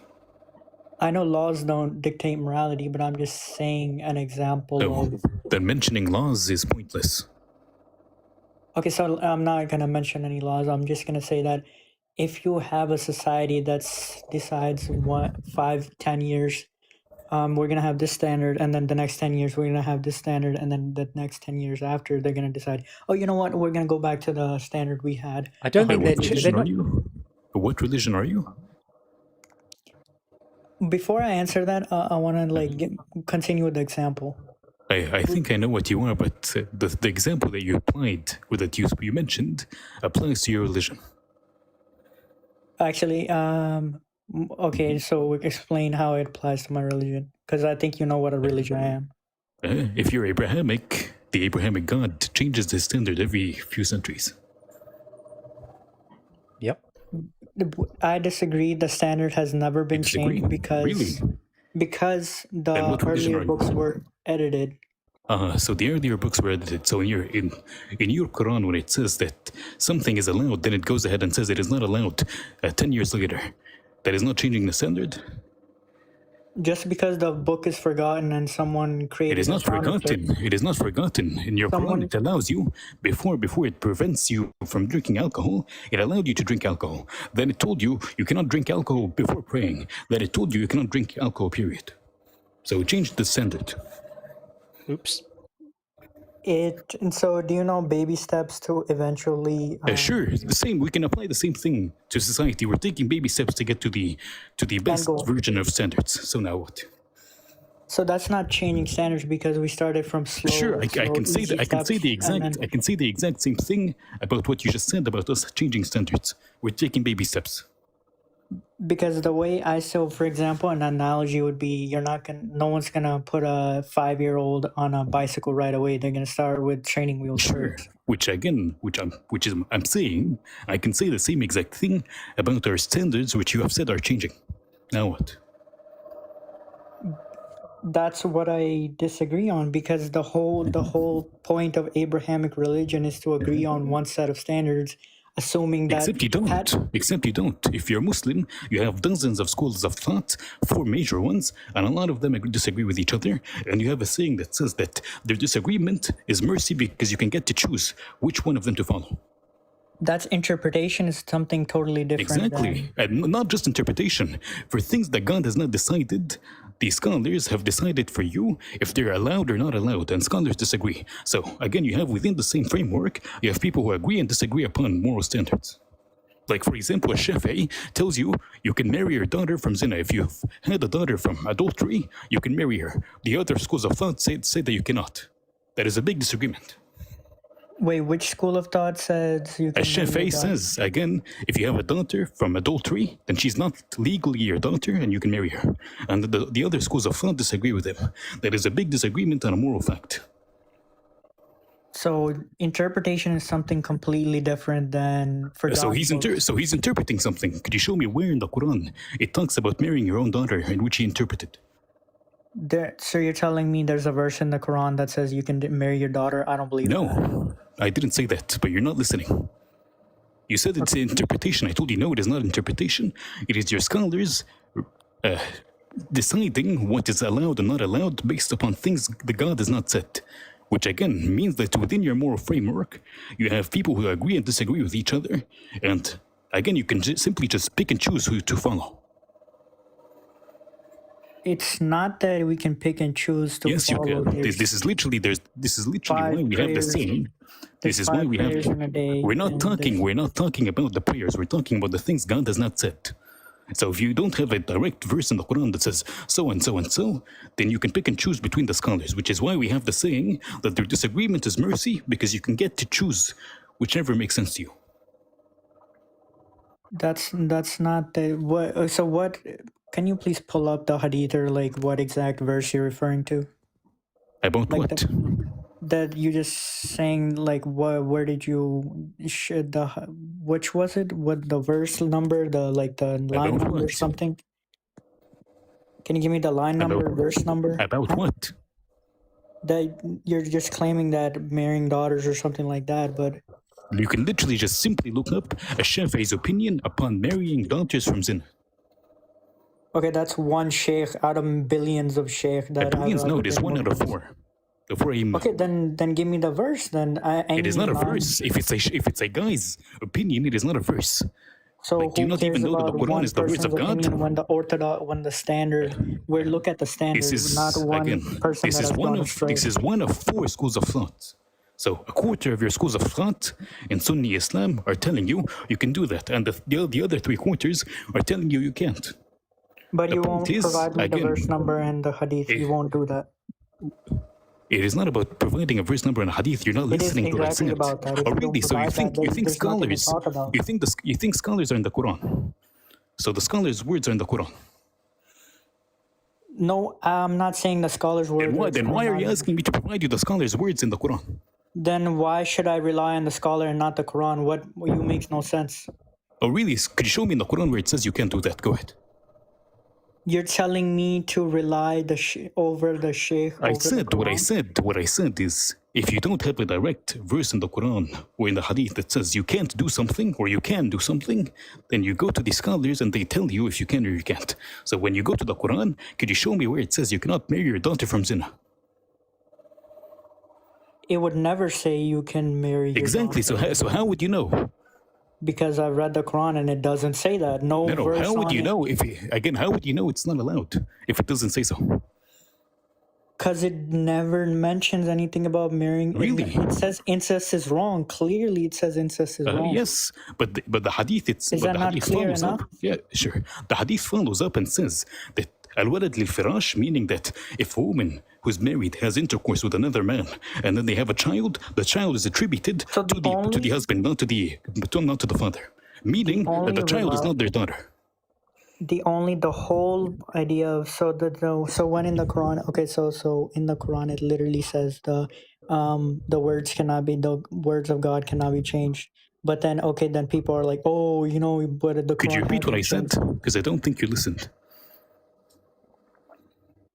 Okay, what did you say? You just said something. Again, the reason the Shafi'i and other scholars have decided that you could marry your daughter from zina is because the Prophet said that if a woman is married and then she has intercourse outside of marriage and gets pregnant with the adulterer's daughter and then gives birth, the daughter is attributed to her husband, not to the father. Meaning that legally, she's not the adulterer's daughter, meaning he can marry her.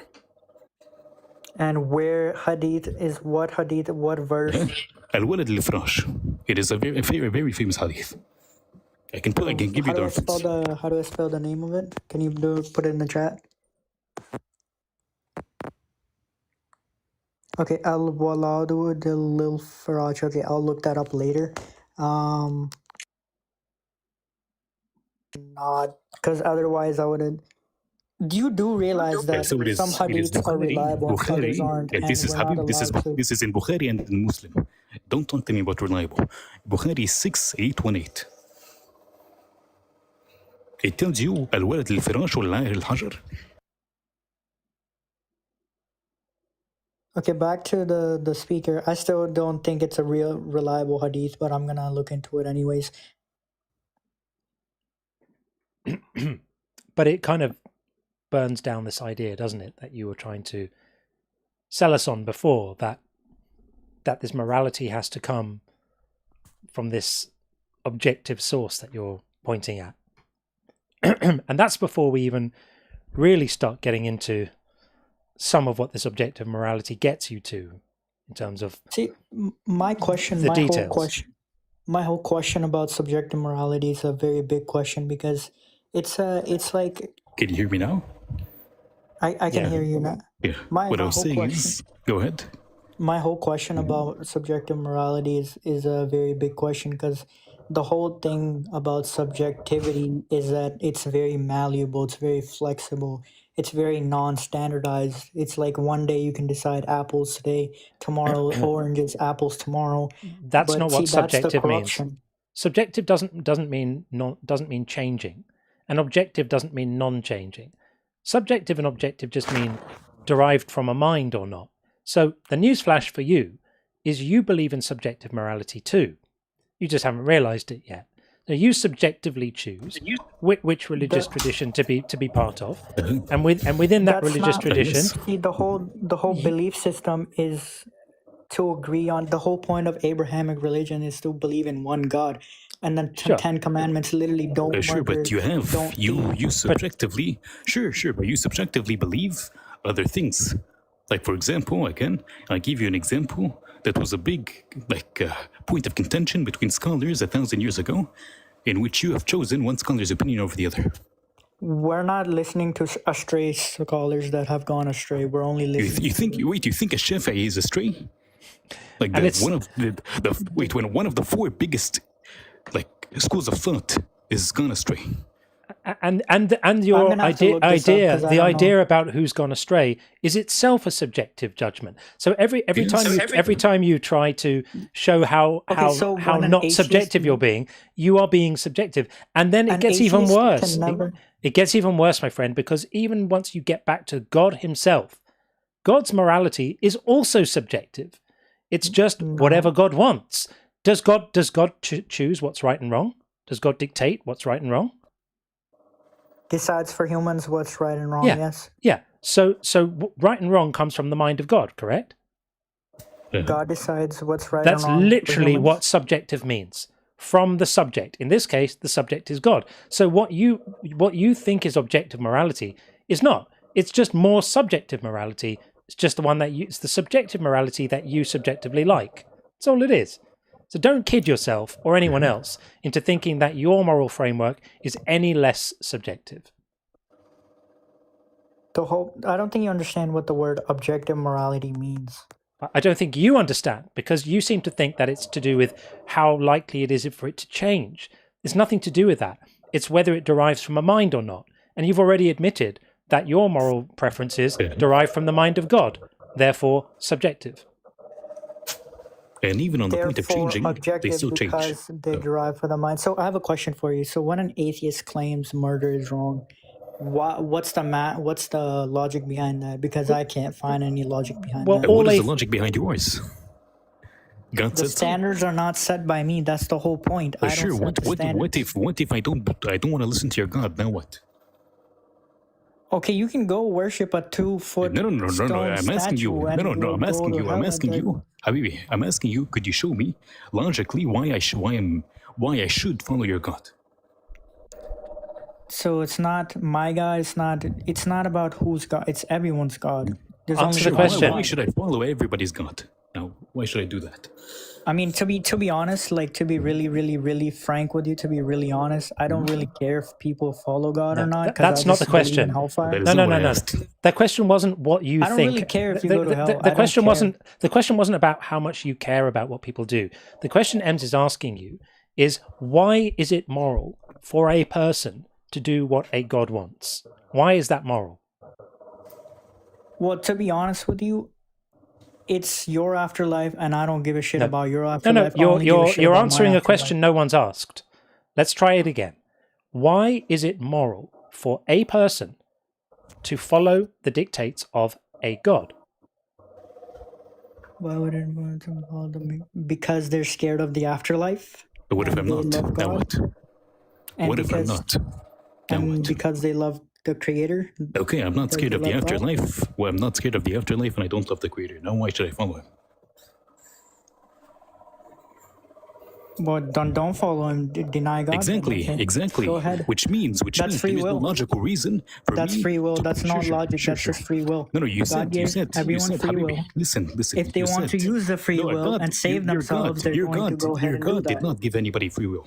Number one. Number two. Okay, the fact you're talking to me, this is free will. No, according to your God, no. Now, again, when we're talking about, you said that we don't have a logical reason to think that murder is wrong. And your quote-unquote logical reason is because I'm scared of the afterlife. What if I'm not scared of the afterlife? Why? What is the logical reason for me to think or to agree with your God that murder is wrong?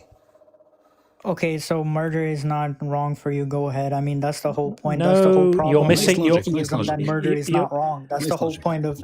That's None, the whole my none, whole problem none, with atheism is none, it's none. okay. You're crashing It's here. okay to murder. None, That's none. that's your claim. That's you're like the. And no, we're not Muslims. We don't murder people. No one is saying that. None. Try and focus up. Try and focus up. You're flailing here, punching out in the dark against positions where no one's standing. You're arguing against positions we don't hold. Ems is not saying murder is fine. The question is, why should anyone care? We asked you the question, why should anyone do what a God likes? And your reply was, because you love God. Well, we said, what if we don't love God? Because you're scared of God. Well, what if we're not scared of God? You're not going to be able to come up with an ethical reason why anyone should do what God says. And the reason for that is there isn't one. Because the only reason you're going to be able to find is going to be in the words of God. And we've already established that we don't care what those words are. So what you're defining here is not morality. It's just your preference for how you think people ought to behave. Okay, I have a question, but I don't think you can answer that question. It's a very simple question. I'm gonna just like one sentence question. Like when an atheist says murder is evil and is bad, Your question's already broken. There is no when an atheist says. There are atheists that are moral realists. There are atheists that are not moral realists. There are atheists that are have a teleological view on ethics. There are atheists that have all sorts of different frameworks and ideas. There is no monolithic answer to when an atheist says. There is no an atheist answer to that question.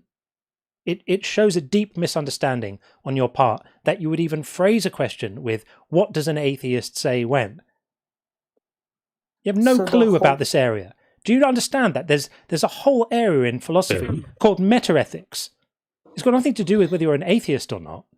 Read the philosophy. If you're going to talk about this stuff, don't make yourself so obviously clueless. So I'm talking about human behavior and standards, and I just don't understand when someone doesn't give a standard. Why choose one standard over another? It's not up to me to decide the standard. It's not up to society to decide standard. It's not up to society to decide a standard. Do you agree that you have a good moral standard? I don't create moral standards. I know, but do you have a good one? I only have a good moral standard because I follow the book that's supposed to give me a good moral Why do you standard speak like called a the Quran. politician? Anything but a straight you should answer. get into that. Again, because I asked you, do you agree that you have a good moral standard? You said, I agree that I have a good moral standard that was given to me by God. Just say yes or no. I'm not going to grade my moral standard, if that's what you're asking. Okay, so you don't have trust in your moral standard then? That was given by God. How about I grade your moral standard? Okay, well, can you follow my train of thought first? Then you can do that. I am following your train of thought. Now I'm asking your. Is the train of thought given to you? I mean, is the moral standard given to you by God? Is it good? The moral standard given to me by God in the Quran is good. Is fair and just. Yes. Okay. Do you think that ejaculating into married women you've captured in war is good? So that's a shitty way to word it. That's a wife. No. That's exactly how it is worded. It's a wife. It's really not a wife. Mistress or a wife. It's really not. John. I'm finding it. I'm finding it for you now. Right? It is just a second. I'm getting it for you right now. On the screen. I'm finding it now. 1438A. Yeah, I've got it here.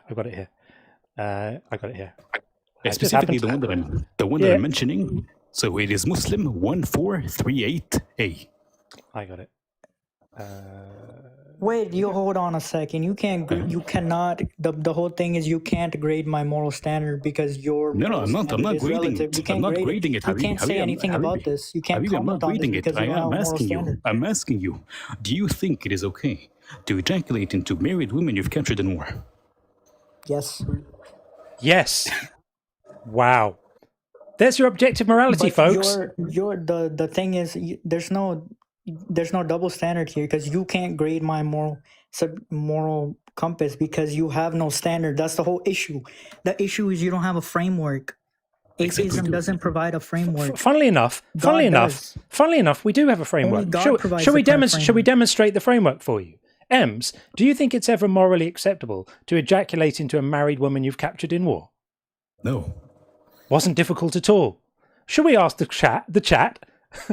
Chat, put a 0 in the chat if you think that it's not acceptable to ejaculate into a married woman you've captured in war, and put a 1 in the comments if you think it's acceptable. Let's have a little look.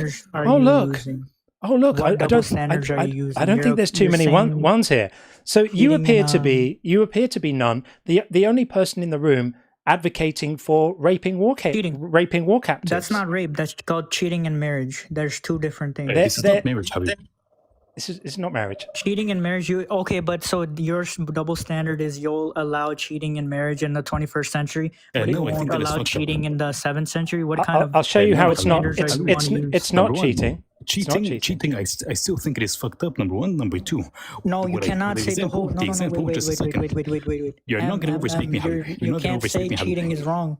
Again, you can't overspeak me. Again, the example I gave you was raping somebody's wife.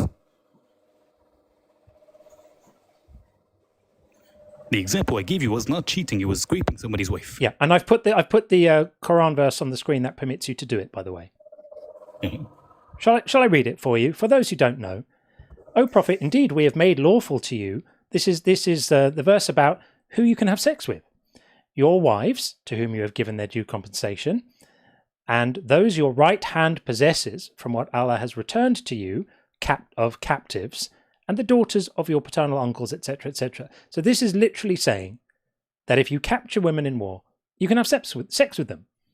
The verse that we were looking at before wasn't just about the fact that you're allowed to rape these women. It was a conversation that they were having about whether they were supposed to pull out during the rape or not. And the prophet said, you know, if a child is meant to be, the child is meant to be. So the prophet didn't say, please don't rape these women. He just said, yeah, finish, do what you need to do. You know, have a good time. It's fine. These are your objective morals, none. And it's quite shocking that when we asked you the question straight like that, is it okay to ejaculate into a married woman you've captured? You said yes. That is shocking, my friend. Absolutely shocking. First of all, you can't have a moral standard because yours is subjective. You don't have one. You have a subjective moral standard, number one. Many atheists your that moral will standard, say, Habibi. Your moral standard is subjective. I know many atheists that will. Why did you choose? Why did you choose to live in the West? Again, why did you choose to live in the West and run away from your place, wherever you came from? Again, Habibi. Again, that love. Why? Can I speak? Can I speak? I know you can't. Are you going to let me speak? I think. No, we're not going to let you speak. No. I actually think we've heard enough from you. You're a disgusting. You are a disgusting rape apologist.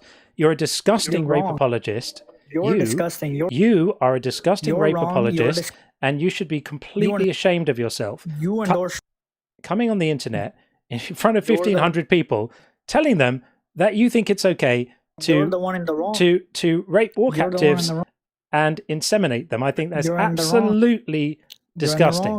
I'm in the wrong because I actually think it's not okay to rape people.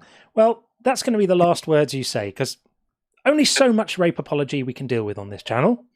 So thank you, Ems, for helping us demonstrate with that idiot where these claims to objective morality get you. They get you to that, my friends. I mean, I don't think there could have been. Yes. I don't think there could have been any. The immediate yes was insane. Sorry, say that again. The immediate yes was insane. Oh, the immediate yes was completely unhinged. And I was going to say, I don't think there could be any clearer demonstration. Look how easily he said it. Yeah, no problem. Says it, no problem. But what gets me is that they choose to live in the West when they can go back to wherever this is acceptable. Yeah. Like, why would you move? If this is your thought process, why would you move and live? By the way, the Quran tells you that it's a straight up sin to live with the disbelievers when you can live with the believers. Yeah.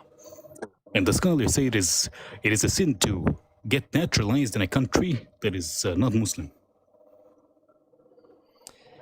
Yeah, it's horrible. It's horrible to be confronted with it in such stark language, so clear like that. And there's a reason why I keep bookmarks for those two verses next to each other. The first one permitting the sexual assault of captives, and then the account about do we do the azul or not. Absolutely sickening. Absolutely sickening. Yeah. But anyways, it was. Thank you for having me up. I'll drop down. Of course. Thanks, Ems. Always a pleasure to have you around, buddy. Amazing. There we go.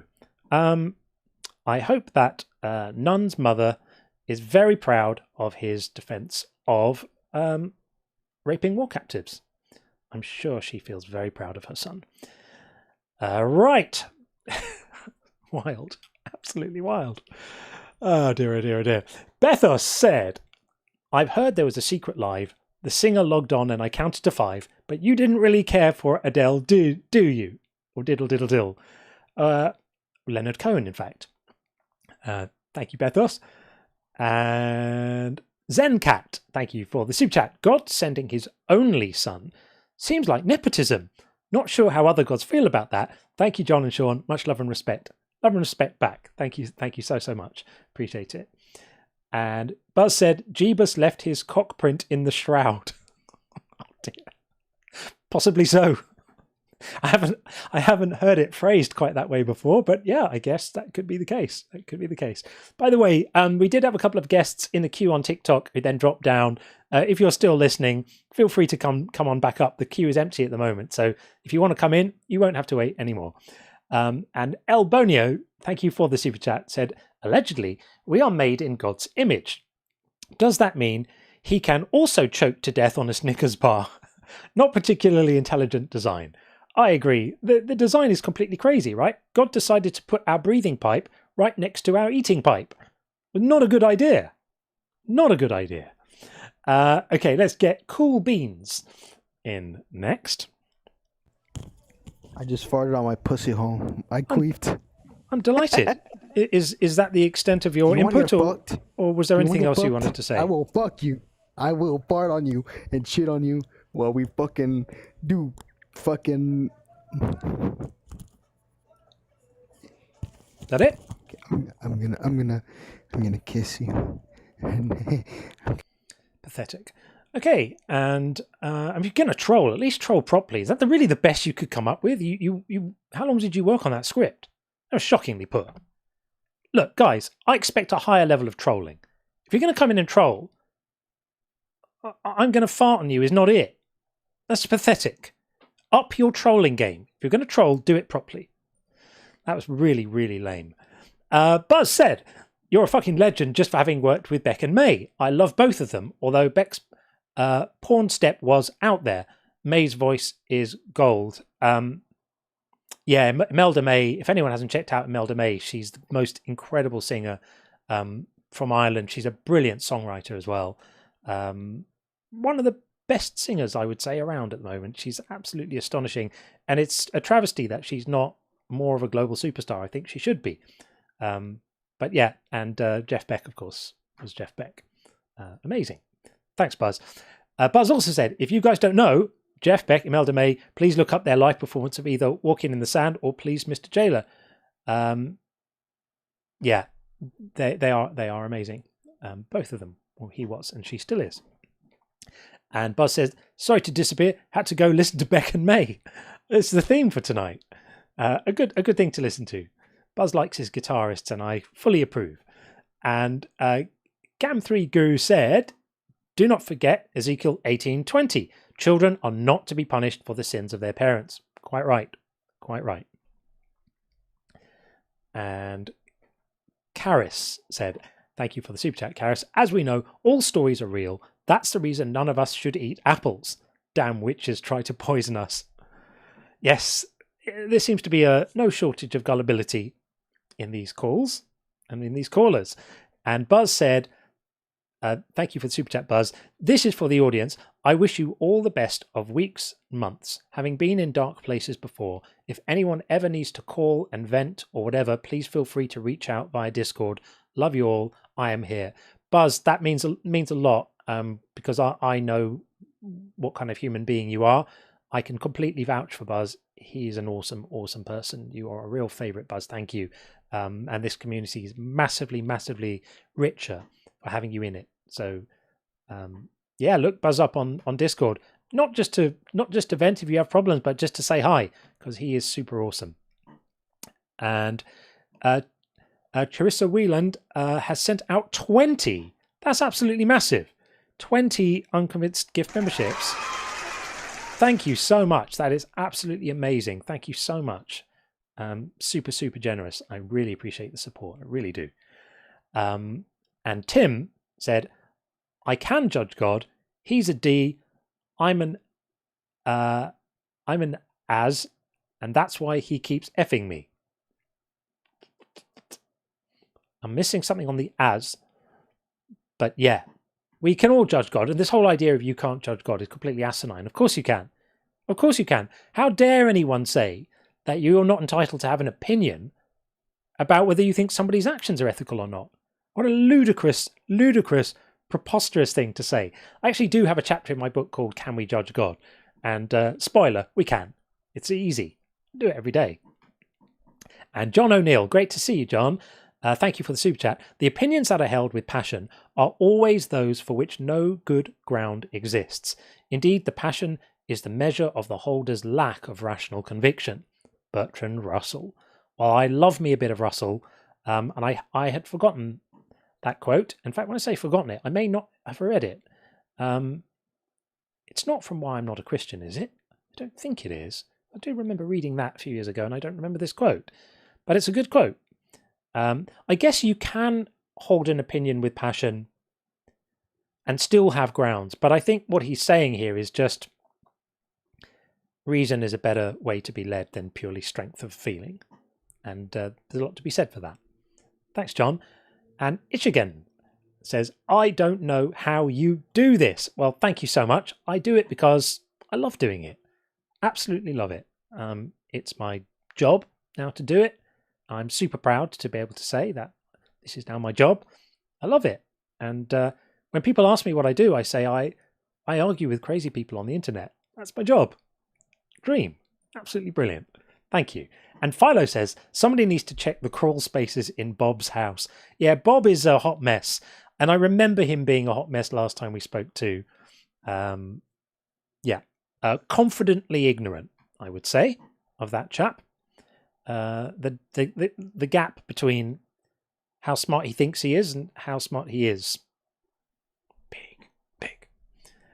And Philo says, atheism, belief in non-belief. Silly apologetics talking point number 587,943,612. Yeah, it's so crazy, especially the atheism is a religion nonsense, right? And my favourite comeback there is atheism is a religion in exactly the same way that abstinence is a sex position. That's my go-to for that. Or the old one, not skiing as a sport. That's the other one. And Gam3, thank you for this. Says, Jesus, he knows me and he knows I'm right. I've been talking to Jesus all my life. Oh, yes, he knows me and he knows I'm right. More song lyrics. Was that the Phil Collins song, wasn't it? If I remember right. I think that's what it is. And Philo. Faith and $6 will get you a venti mocha at Starbucks and nothing more. True. And if you want good coffee, don't go to Starbucks. And Karis also says, thank you for the super chat. Not going to lie, if it's between having weak kind of meh faith, because God showed himself, or burning for all time, I'll take the meh version of heaven all day, any day. I know what you mean. I mean, this whole idea of burning people because of what they find convincing, it's such a sort of missing of the point. It's to completely fundamentally not understand what it means to believe something. And I know that probably sounds obvious because we talk about it all the time. But sometimes I kind of stop and I reflect on it. I'm like, wow, this is really fully crazy that people think this is right, that people think this is an ethical thing to do, for a God who knows exactly what would convince us and knows exactly what wouldn't convince us, and arguably has more than a passing hand in arranging for us to be provided with those things or not provided for them, to then punish us for not having had them. It's wild. Absolutely crazy. And because Slow says, I need a white noise machine with John's shh. Maybe we need to make that. We need to sell it on the merch store. Shh recording or something like that. I know you can sell digital stuff there on the merch store. I don't know if you can sell audio files. Maybe I should do an ASMR shh recording. Something like that. I'll do that. And eMoney Snipes, thank you so much for the super chat. For Wadjo, I have a brother that left faith too. Convinced me to leave too. He was surprised at how easy it was to convince me, and then remembered I was logical. Second brother, not the same story. Working on it. Keep up the good work, John. Thank you so much. It must be really hard if you have people in your family that you love, where you have this fundamental gap. I mean, I'm really lucky. I do have friends who are believers, and we kind of find a way to have an accommodation, and we just understand that there's kind of places we don't necessarily go in the conversation, and we get along, and it kind of works. But I think for me, if there was someone really, really close to me, like I'm super close to my family, I have brothers and sisters, and I'm really close to all of them, and we're all completely aligned in terms of all of this stuff, I think I would probably struggle. Certainly, if one of my brothers was a believer, I would really struggle with that. And I imagine they would really struggle if they were a believer with me not being one, and they would be worried about my eternal soul and possibly worried about how their experience of heaven might be spoiled by having to contemplate the God they were worshipping burning me alive every day, or whatever the version of hell they believe in is. I think it would be really, really hard. And I do really feel for people who have close family members where these kind of differences of opinion exist. Must be pretty tough. And Zeitgeist says, whoever lit the Ems signal, you are the hero for tonight. Puff, bless you. Ems is the best. I didn't page Ems. He was just there, and he obviously knew who that caller was, because I didn't know at the point Ems came in that caller was a Muslim. I didn't know that those were the kind of discussions we would be having. And the moment I saw Ems request up, I was like, he knows. So either someone's let him know or he was watching. But Ems, we all love you. You are absolutely incredible. Ems is a total legend. And I feel really privileged to have Ems around. I'm sure we all do. I'm slightly jealous of his voice, but one copes. And Bethos said, my Adele comment was about the singing troll some months back, of course, since now there was another troll today. Of course. We had one guy who just kept on coming up again and again and again, singing Adele, an Adele song very, very badly. It was pretty grim. So I get the reference. It was pretty poor. And last super chat for now. Vilena says, I'm sorry for your trauma. People create evil, not God. Well, I don't think I agree with that. There's an awful lot of stuff in the world which causes an awful lot of suffering, which people have nothing to do with. People don't create mosquitoes with malaria, which kill 300,000 to 400,000 children a year. People don't create earthquakes, tsunamis, hurricanes, tornadoes. People don't cause crops to fail, which cause famines, which starve people.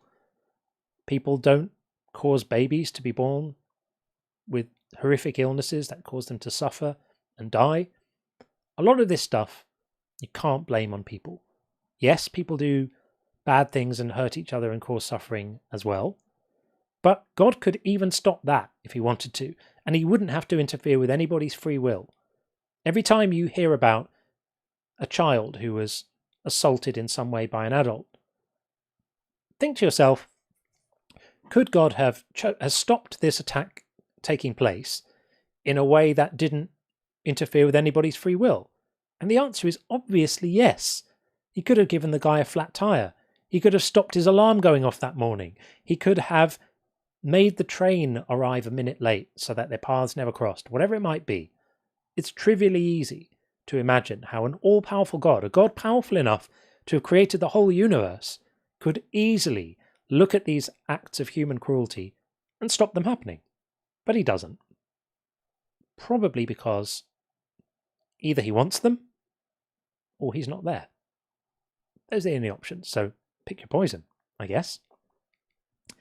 And Beard of Empathy has said, what are your thoughts about how interrelated beliefs can create a network that makes persuasion of new ideas more or less difficult? I think this is definitely a thing. You possibly know more about it than I do. But when we're testing new ideas, or when our brain is testing new ideas, it's trying to fit them into our existing kind of map of reality, which is itself a network of ideas, a network of assumptions about the world, how the world is, what reality looks like. And we have this kind of, I call it a mental map. I don't even know if that's my phrase or someone else's, but it's like a map of reality, and it involves things like carpets don't fly, donkeys don't talk, all of these sorts of things. And the more ideas you have and the more beliefs you have, the more fleshed out your map of how you think reality becomes. And so that arguably does make it harder to incorporate new ideas if they conflict with that map, which is why children are gullible, because children don't have an expansive map of reality yet. Theirs is smaller. It's not had time to really calcify and become solid and built in and entrenched. So you can tell kids anything, and they will often believe it. Okay, we have no callers in the queue right now. I hope I answered that question, Beard. If I didn't, hit me up again, and I'll try and speak to it more. But I think that's what you meant. Interrelated beliefs. So if someone's got lots of beliefs around a religion, they will have lots of interrelated beliefs. They'll have beliefs about creation, they'll have beliefs about free will, all of these sort of modular beliefs that make up their religious framework. And they do make it harder to make space for ideas which conflict. So I think that's what you're talking about, and I completely agree if it is. Okay, well, call queues are still empty. We've got, a little while to go. If it feels like the live is winding down, then I'll wrap it up. But I've still got gas in the tank, as they say, and there's a couple of calls on the bingo. Let's have a look at those. We had crash out for none. Yeah, he definitely did crash out. So I think that's fair. Toro Loco gets that one. And Pastor of Muppets is calling. Oh, there was the crash. That's going to hurt. And Pastor of Muppets has called I used to be an atheist, but I wonder who that was for. I haven't heard anyone say that yet. Let's be bold. Let's be bold and leave it in case we get one still. But if we don't, then I'll hand it to you. How about that? I'll leave it in the pending, and we'll see what happens. Okay, we'll do that. I won't cancel it just yet. We'll see what happens.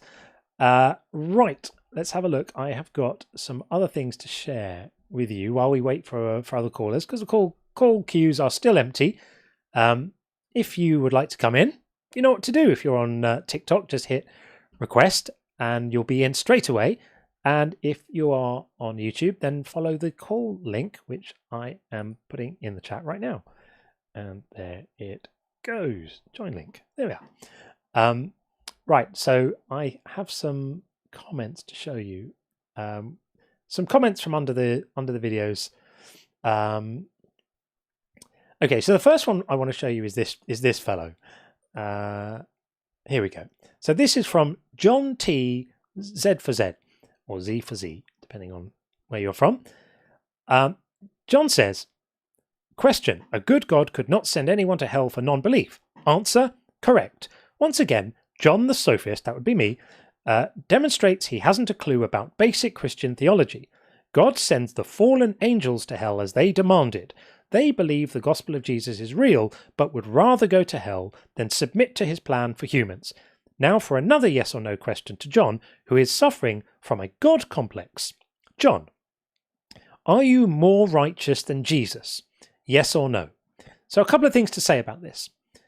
I think I am more righteous than Jesus, because if you believe that Jesus is God, then we must conclude that all the horrific barbarism in the Old Testament, all the genocides, all the slavery, all the stuff we've been speaking about for the last 6 hours, all of that stuff, that's Jesus. That's Jesus giving instructions on how to own slaves.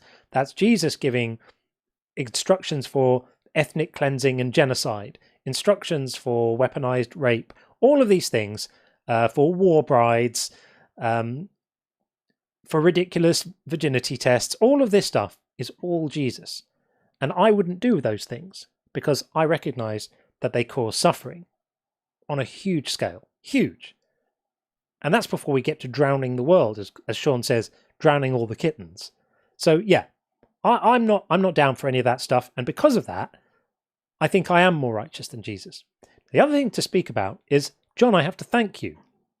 So often before the show, as part of my show prep, I go through the comments under the videos and I pull out the ones like this that I think might be fun to talk about and read and have a look at and discuss.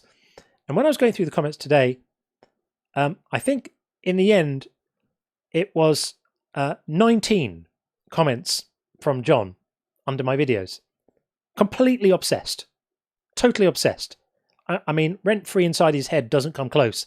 I'd be surprised if he's not outside my house in his car. John, thank you for being such an avid supporter of the channel. Every time you comment under a video, that stimulates the YouTube algorithm to push the video out more to other people because you're interacting with it, and the algorithm loves that. So thank you so much for basically being my unpaid marketing intern at this point. I really appreciate you, and please continue to post your inane comments under the videos because it's massively helpful. So thank you so much for that. Okay, we do seem to have a guest. So it's Greenland Shark. We will bring Greenland Shark in right now. Good name. Hey, how's it going? It's going. How are you? Pretty good. It's my Good. first time on a live. Your first time. Ever. Welcome, Yes. welcome in. Oh, yeah, This will be fun. Greenland Shark, you picked a good one.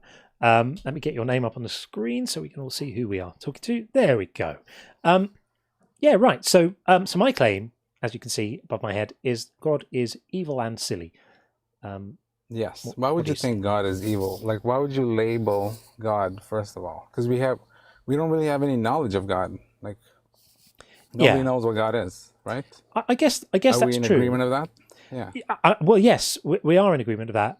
But what I'm talking about here is, I'll qualify it slightly. So if you have a personal concept of God, because there are many, there are tens of thousands of different gods and different ideas that people have for what the word God signifies and means. The one I'm talking about here is really the biblical God, and any God that is triomni. So any God that someone thinks is all-powerful and all-knowing and all-good. Right. But what I think is, like, the biblical God was definitely dated into biblical times. So the language used during biblical times was catered to, like, people of that time who were less knowledgeable, right? But in our current time, God has evolved for sure. So you have to apply the biblical application of it into current times, you know? Like, we have AI and everything. Yeah, I hear what you're saying, You know? but really so let's try and pin this down just so that I'm not arguing with a position you don't hold. So is there a particular God that you believe in?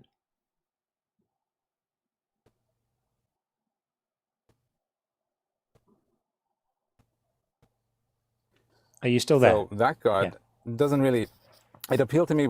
Oh, sorry, what happened? Can you hear me? We're good. We lost you for a moment, but you're back. So I asked you, is there a particular God that you believe in? Just because, if you don't believe in the Bible God, we won't talk about it. No, I was definitely raised Catholic. Okay.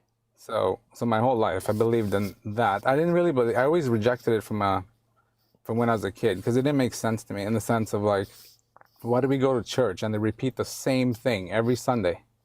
I'm hearing the same thing. I'm like, are we not here to learn something new? Like, why am I hearing the same thing, same repetition? So even from a young age, I knew that God would have to evolve to apply to us now. Like, if you tell a Gen Xer, sorry, not a Gen Xer, like a Gen Z, if you explain them like about the Bible and stuff, oh, Noah had a flood, who's going to believe that? You know what I mean? A flood that covered the entire earth. Nobody's going to believe that. Well, so I'm saying, when you're talking about the language evolving and the God evolving, are you just talking about the kind of ways that we describe this, or are you suggesting that the stories are actually not true? Because I'm trying to get to what your belief is. Yeah, good. I believe, like, Moses parting the seas, the Red Sea. Yeah, did that happen? Like, I don't think that happened. Okay. Like, in it's physically, like, it seems impossible to part Adam and Eve sea. In the Garden of Eden. Did that happen? Adam and Eve, I think, was representative of something. Representative of our creation. I think we had. So it's a metaphor. Yes, in a sense of, like, when we developed thought, when thought came in, it corrupted us. Okay, it's an allegory. It's a poetic representation of our minds and our thoughts rather than being something that actually happened. Okay, the need for salvation, is that a real need, a real thing that actually exists, or is that also allegorical metaphor poetry for something? It's definitely a need, because look at the mental health nowadays. Like, people just want to, hurt themselves, and because they're so unhappy. A lot of mental health problems come from religious trauma, by the way. 50 to 80 million people in the US suffer from religious trauma, or will at some point in their lives. Totally believe that, because nobody's got it figured out. So they try to control it, and they lose control. But hang on, I'm just trying to pin down what you think. So do we need Jesus? Yes. What for? Absolutely. What for? Because Jesus is actually not. Jesus was a man, but the Christ consciousness took over Jesus. You know what I mean? Like, so he was Christ. I don't know what you mean. Is that a metaphor as well, or is that suddenly become real now? No, it's not, because the Christ consciousness is actually like. So now we're not metaphorical anymore. Now we're real. So Jesus was a man, and the Christ consciousness took him over, and that's not a metaphor. That's a real thing that you think happened. Well, we don't really know what it is, right? We don't know what it is, but his coming was predicted. his coming like wasn't predicted. like his arrival in whatever Predicted by who? zero, right? His Was arrival predicted in some writings, in many writings. like what? Even the three kings was documented, right? That the three kings showed up. Jesus' arrival was predicted by who? Well, like Dolores Cannon. Do you know Dolores Cannon? No. Okay. That she, they tap into like past lives and stuff like that. So like in a somnambulistic state, like people reveal truths about past lives and stuff like that. So all this has come out like across the board that Jesus was undeniably born in whatever year. I guess it's a year 0, right? Or whatever. Well, there's some disagreement between about when he was born, depending on which gospel you feel like reading. Right, but I'm just saying, definitely he definitely existed. Jesus definitely existed. It's documented everywhere in the Quran, everywhere else. He probably existed. Is what I'll give you. Yes. Okay. Fine. He's probably this, and you know what? It's very difficult. But that doesn't justify any of the magical claims about him at all. But those are also documented, right? And people are like, did he hypnotize the whole crowd when he turned water into wine? Because they're not documented. Many accounts of that. To say they're documented and there are so many accounts of it is just to not tell the truth. Yes, they're not documented. You might be right. They're not documented. There were word of mouth stories spread around for several decades until someone wrote the gospel. Someone who we don't know wrote them down in the Gospel of Mark, and then a little while later they were copied in chunks into the other synoptic gospels with other bits added, and then later on the Gospel of John was written. No eyewitnesses, no direct testimony of any of this stuff, no evidence for this for these things at all. Because you're applying the 2000s to those. No, I'm just applying reason and logic. There were no computers to record all this stuff. You know what I mean? Like it was spread by word of mouth. There are other things in history that are recorded. Yeah. The Romans were meticulous record keepers about tax changes and tax laws and censuses and stuff like that were recorded, and we have records of those things now. But they're also fairly recent. The Romans were like, they discovered a lot of things. But the fact that we have no reliable evidence of these claims means that we should be very circumspect before accepting them as being true, doesn't it? We can't just say it was widely. I agree. Okay. So then basically all we have are some myths. We have some myths about a person who may possibly have existed. So yes, a person who cannot be disproven. For sure, he cannot be disproven. He can't be disproven. But we don't need to disprove his existence to remain rightly skeptical of these magical stories.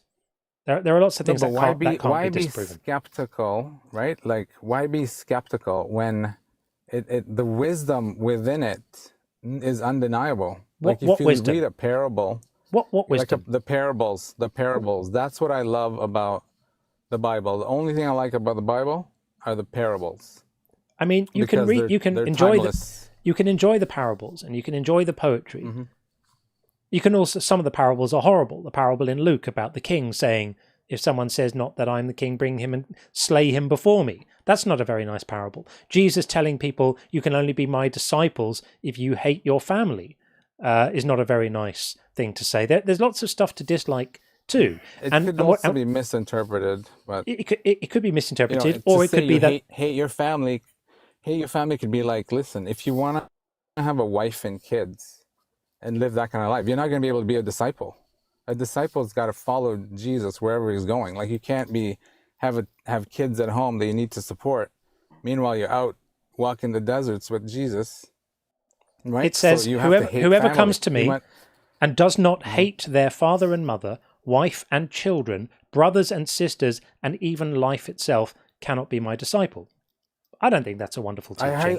Okay, but I doubt he used the word hate, because in most of his wording, he doesn't use negative words. Miseo was the Greek there, which means hate. So it could be that this gospel account is just a made-up story. Mm-hmm. Yeah, Miseo was the Greek there. Yeah. No, I don't think it's a made-up story, but I just think I don't think he would use a negative word.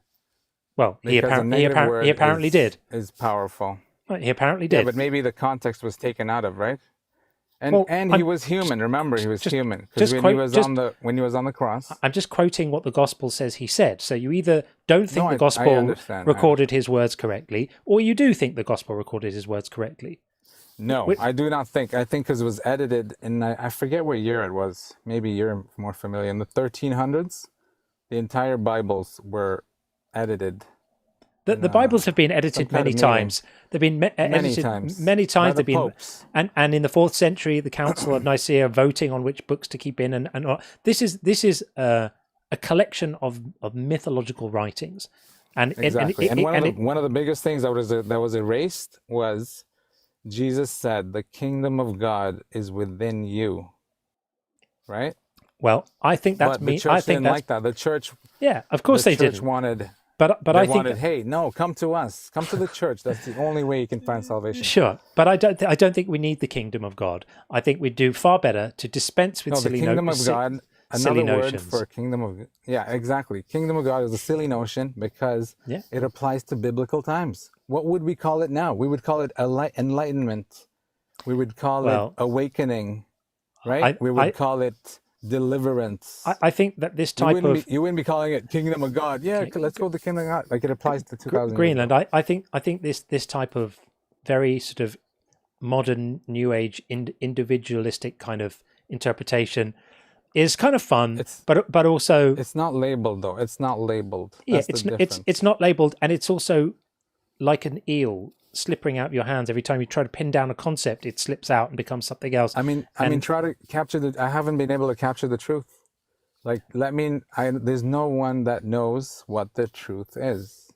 Well, so you don't discover the truth by discovering it. You discover the truth. Greenland, the time to believe things is when there's evidence for them. And so that's the position I'm holding. There is evidence. I'll give you one example. Have you heard of the particle called the Higgs boson? Of course I have. Yeah. So that's not evidence of Jesus. It exists. Yes, it does. It is, because it exists in 2 places at the same time. That is beyond the concept of man. That's got absolutely nothing to do with Jesus. It's to do with fundamental particle physics. Got absolutely nothing to do with Jesus. I'll tell you why it does, right? It's because when you expand your consciousness, these things will become apparent. We're like little ants walking on the ground. So how would you communicate to little ants? You would. Too much New Age garbage for me. Sorry, dude. You're going to have to peddle that stuff somewhere else. I don't have a tolerance for it. It's too silly. The Higgs boson is not evidence of Jesus, ladies and gentlemen. It has nothing to do with Jesus at all. And the people who worked at CERN, I think it was CERN where they discovered it, would not much appreciate you making trivial trash out of their work by claiming that it's anything to do with Jesus or any other mythological characters. Very, very silly. Can't do quantum woo here, my friends. I will not do it. I don't do flat Earth, and I don't do kind of New Age quantum woo-woo. It's just silly. It's a waste of time. So I didn't mean any disrespect to our friend there. He seemed like a nice enough chap, but no, not having that at all. Okay, queues are still empty. I'm going to start winding the stream down soon. So if you've been thinking about coming up, now is your moment. Either on TikTok or YouTube with the link. Now's the time to do it. If you're going to want to do it, now's the time. A couple of super chats come in. Edward James, thank you for the super chat. Very much appreciated. What's your take on indoctrination in church versus government and transgender movement? I don't like any indoctrination either side. I don't like indoctrination either. Not sure what the links are between these things. I don't believe in indoctrination. I don't think people should be indoctrinated. I think people should just be given facts and equipped with the skills to think critically about those facts. That's what I think. And I think we should be circumspect where necessary and intellectually humble most of the time. And if we do that, we're less likely to believe bullshit. And Jugs D, thank you so much for the super chat. Hi, John. Currently destructing, I wonder if you mean deconstructing, I'm at the tail end of it. My problem is I recognize all the bullshit and inconsistencies, but I still hold a belief that Jesus is God.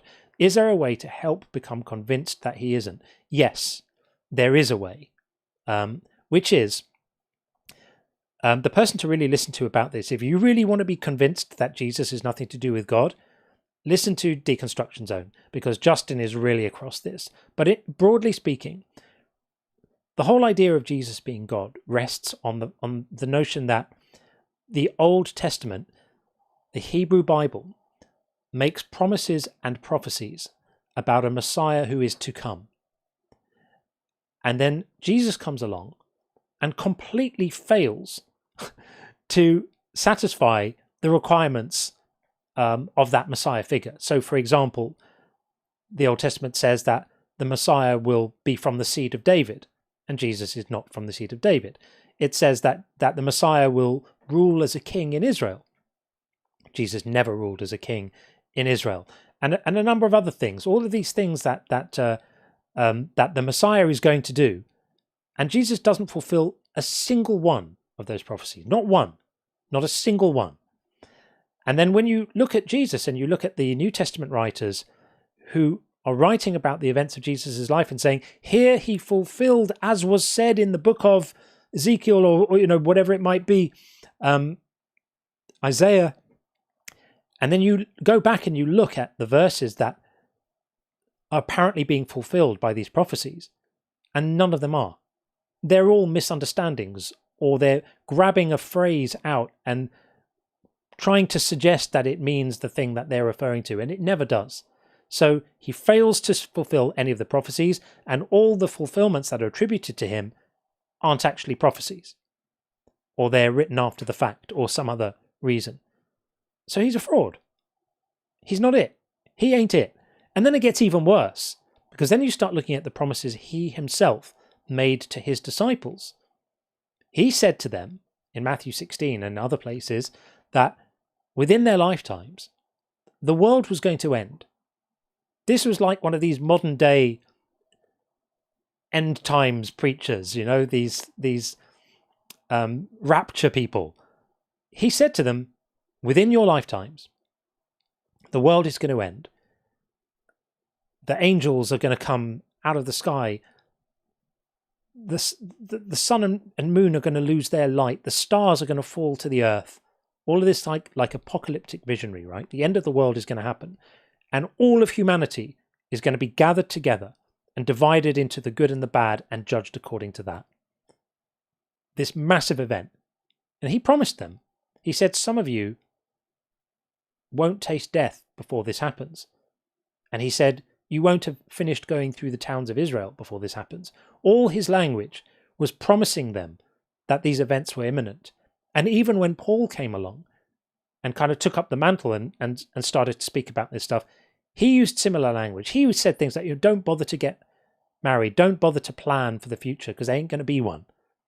All of these promises were made about all of this stuff. It's going to happen really, really soon in your lifetimes. And none of it happened. None of it. So you don't have to worry about God being Jesus. He's not. He's not. He didn't fulfill the prophecies. He didn't do the things he said he was going to do. He was just a guy. He was probably a charismatic, itinerant rabbi who went around the place saying things he shouldn't have said and got himself executed for it, and probably chucked in a ditch along with the rest of the criminals. And that was it. So I hope that helps.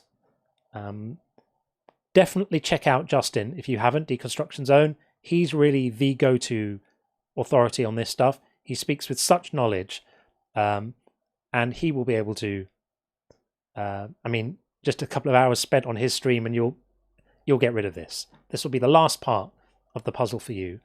And please come back and let me know how you're doing. And when you feel free of this stuff, it feels wonderful.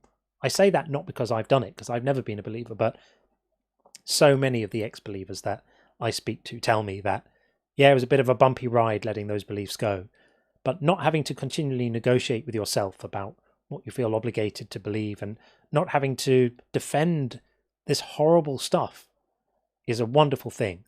And I'm excited for you that you're entering a period of your life where you can just cast these silly, childish, mythological nonsense beliefs aside and just live and enjoy your life. We don't have long, like 7, 8, 9 decades. That's it. Enjoy this life. This is the one. This is the only one we know we have. So enjoy it. Don't let these silly stories hold you back. You got this. And let me know how you're doing, please. And thank you. All right. That is it there. I might just share another couple of little comments from the YouTube videos. And then if we don't get any more, then I'll wrap it up. We're at 6.5 hours. That's not a bad innings. I'm still a bit jet lagged, although I do feel pretty good tonight, actually. I wanted to talk about one of the really funny conversations that we had. It was in the first live stream while I was away, and this guy came in called Lamb Apologetics or something like, I think it was called like Lamb Apologetics. And I put out a video yesterday of our discussion, and it's got a whole load of views today because the guy was hilarious. His apologetics were awful, and he was a kind of filbro, but he had this very funny manner about him where he was trying super hard to sound really intelligent by making his speech unnecessarily complicated. And it was so obvious from the moment he started. And I even said to him a couple of times, just, dude, calm down. Just speak. You don't have to do this. Just speak like a normal person. But he couldn't help himself.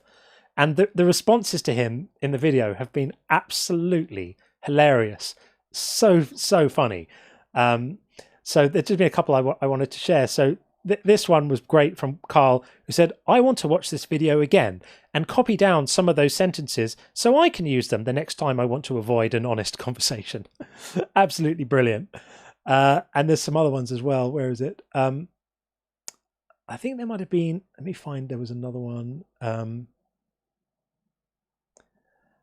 Oh yeah, so yes, here it is, I think. Yeah, okay, so actually this was someone trying to defend his point. So in the conversation, we were asking him, Sean was asking him, is it ever right, this is the nub of what we do here, is it ever right to punish someone for something they couldn't have chosen? And he was obfuscating and using ridiculous language, and anyway, so someone has said, this anonymous person has said, can we stop with the continual demand for yes/no answers?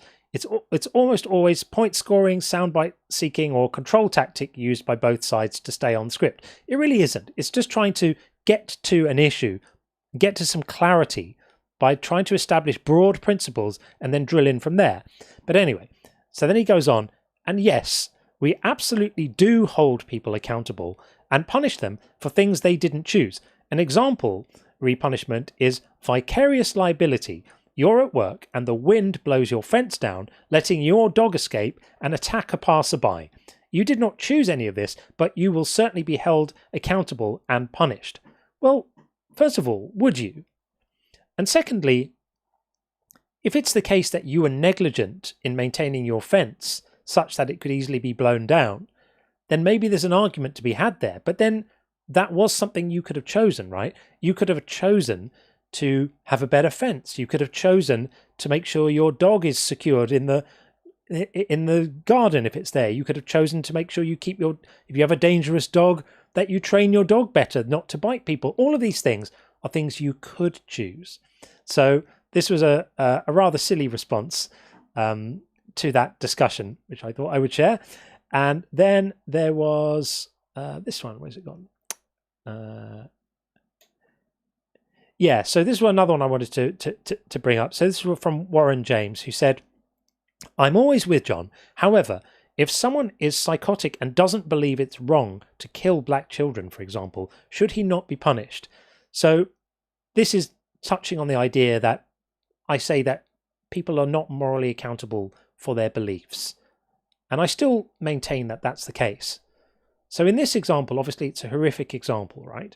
There's a couple of things that we would say. First of all, society has a right to be protected from people like this. So whatever we think about it morally, we have an obligation to protect people from dangerous other people. So if somebody has some mental condition that makes them think that it's okay for them to attack people in a particular minority or whatever it might be, then it may be the case that a person like that needs to be constrained to make sure they don't act on those actions. If it's that they aren't going to act on them, but they just hold the view, then you could say, well, they should pay a reputational price for expressing that view because it's odious and frightening and hurtful, and it's a type of injury to other people to even express a view like that. But why would they hold it? If we say that they have a mental illness which makes them think that, then are we really holding them morally accountable for having a mental illness? Where if they weren't afflicted with that illness, they wouldn't hold that horrible view. I don't think that we really can. And so there's a balance, isn't there? There's a difference between needing to protect people from the potential actions of people with terrible beliefs, on the one hand, which obviously we have to do. And if someone does act on those beliefs, then there needs to be a process of accountability for the actions they took. But we wouldn't blame them for having been convinced of something which genuinely convinced them, because they didn't have a choice. If the thing convinced them, it convinced them. That you and I think it's horrible is beside the point.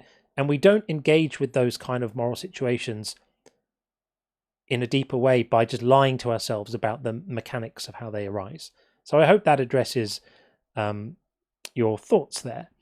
And I'll just take a couple more of these, and then if we don't have a guest, I'll wind it up for the night. Let's see, where's another one? Here's another good one. Here we are. So, Lucifer X Christ said, atheism fails as a worldview because it's just a rejection of God's, not a coherent vision of reality, leaving even atheists divided on what comes next. There's so much wrong with this. First of all, atheism isn't a worldview. I'll never get tired of saying it. And for you lot out there, I know most of you know this. If you ever hear anyone refer to atheism as a worldview, stop them. It's not a worldview. It's a position on one topic. It's just not being persuaded by one idea. You can be an atheist and a communist. You can be an atheist and a capitalist. You can be an atheist and a free market libertarian. You could be an atheist and, I don't know, believe in capital punishment. You can be an atheist and be against capital punishment. You can be an atheist and be a naturalist. You can be an atheist and not be a naturalist. All of these things are independent of whether someone's an atheist or not. So it isn't a worldview. So yes, atheism fails as a worldview in the same way that baking bread fails as a dangerous sport. It's not meant to be one. It just isn't one. And it's a rejection of gods. Well, it's not a rejection of gods. It's just not being persuaded that a God is there. There are some atheists who may reject a God, but that would be a different thing. Arguably, if you're an atheist, you can't really reject a God because you don't think there's anyone there to reject. Not a coherent vision of reality. It's not meant to be a vision of reality. Remember, it's just a position on one point. Leaving even atheists divided on what comes next. Well, yes, we are divided on what comes next because nobody knows what comes next. It's like saying people who like pizza are divided on what comes next. And the point being, it's so asinine. So I thought I'd share that because it did make me chuckle when I came across it.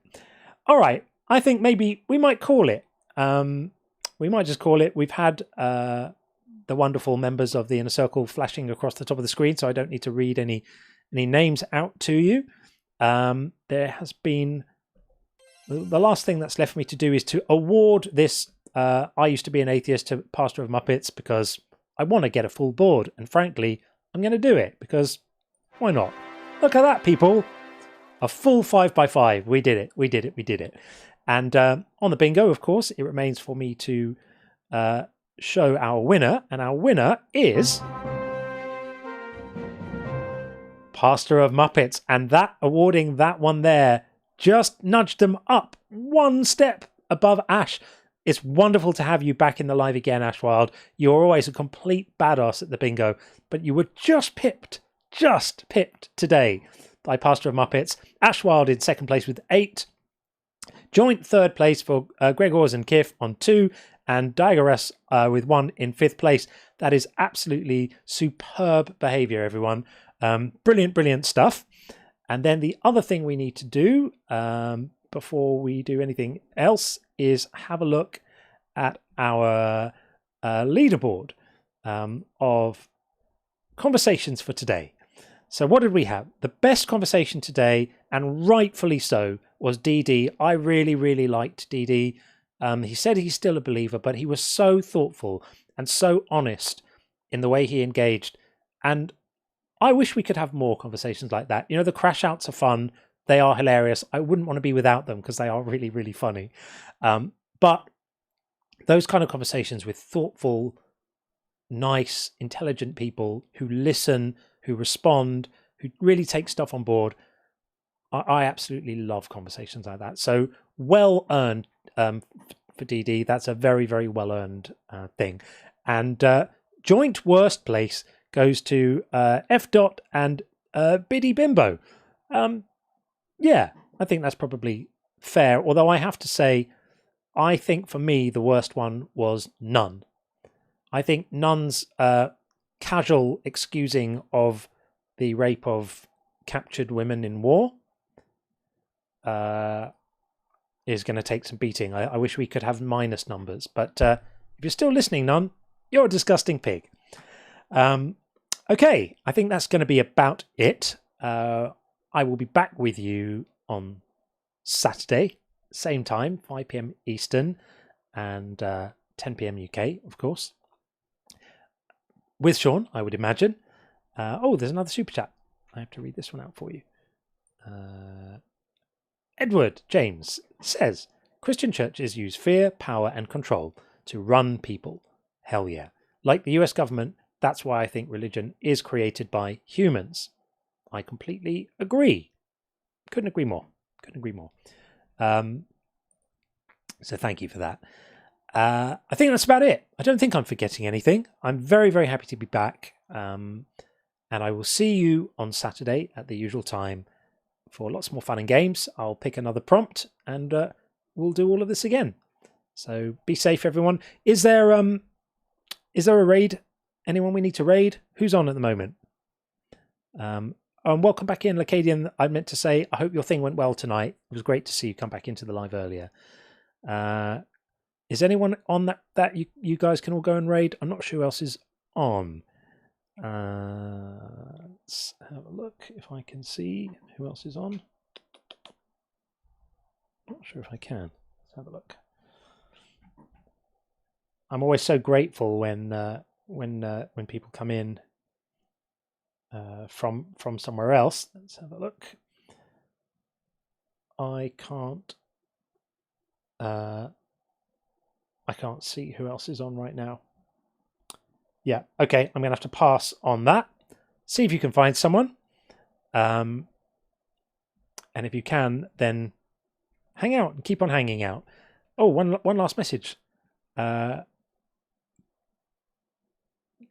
Guru says, can I just say, in lieu of more Christopher Hitchens debates to watch, I think John is among the all-time best, most logical, cool and collected atheists out there, and I'm always impressed by you. That is extremely kind.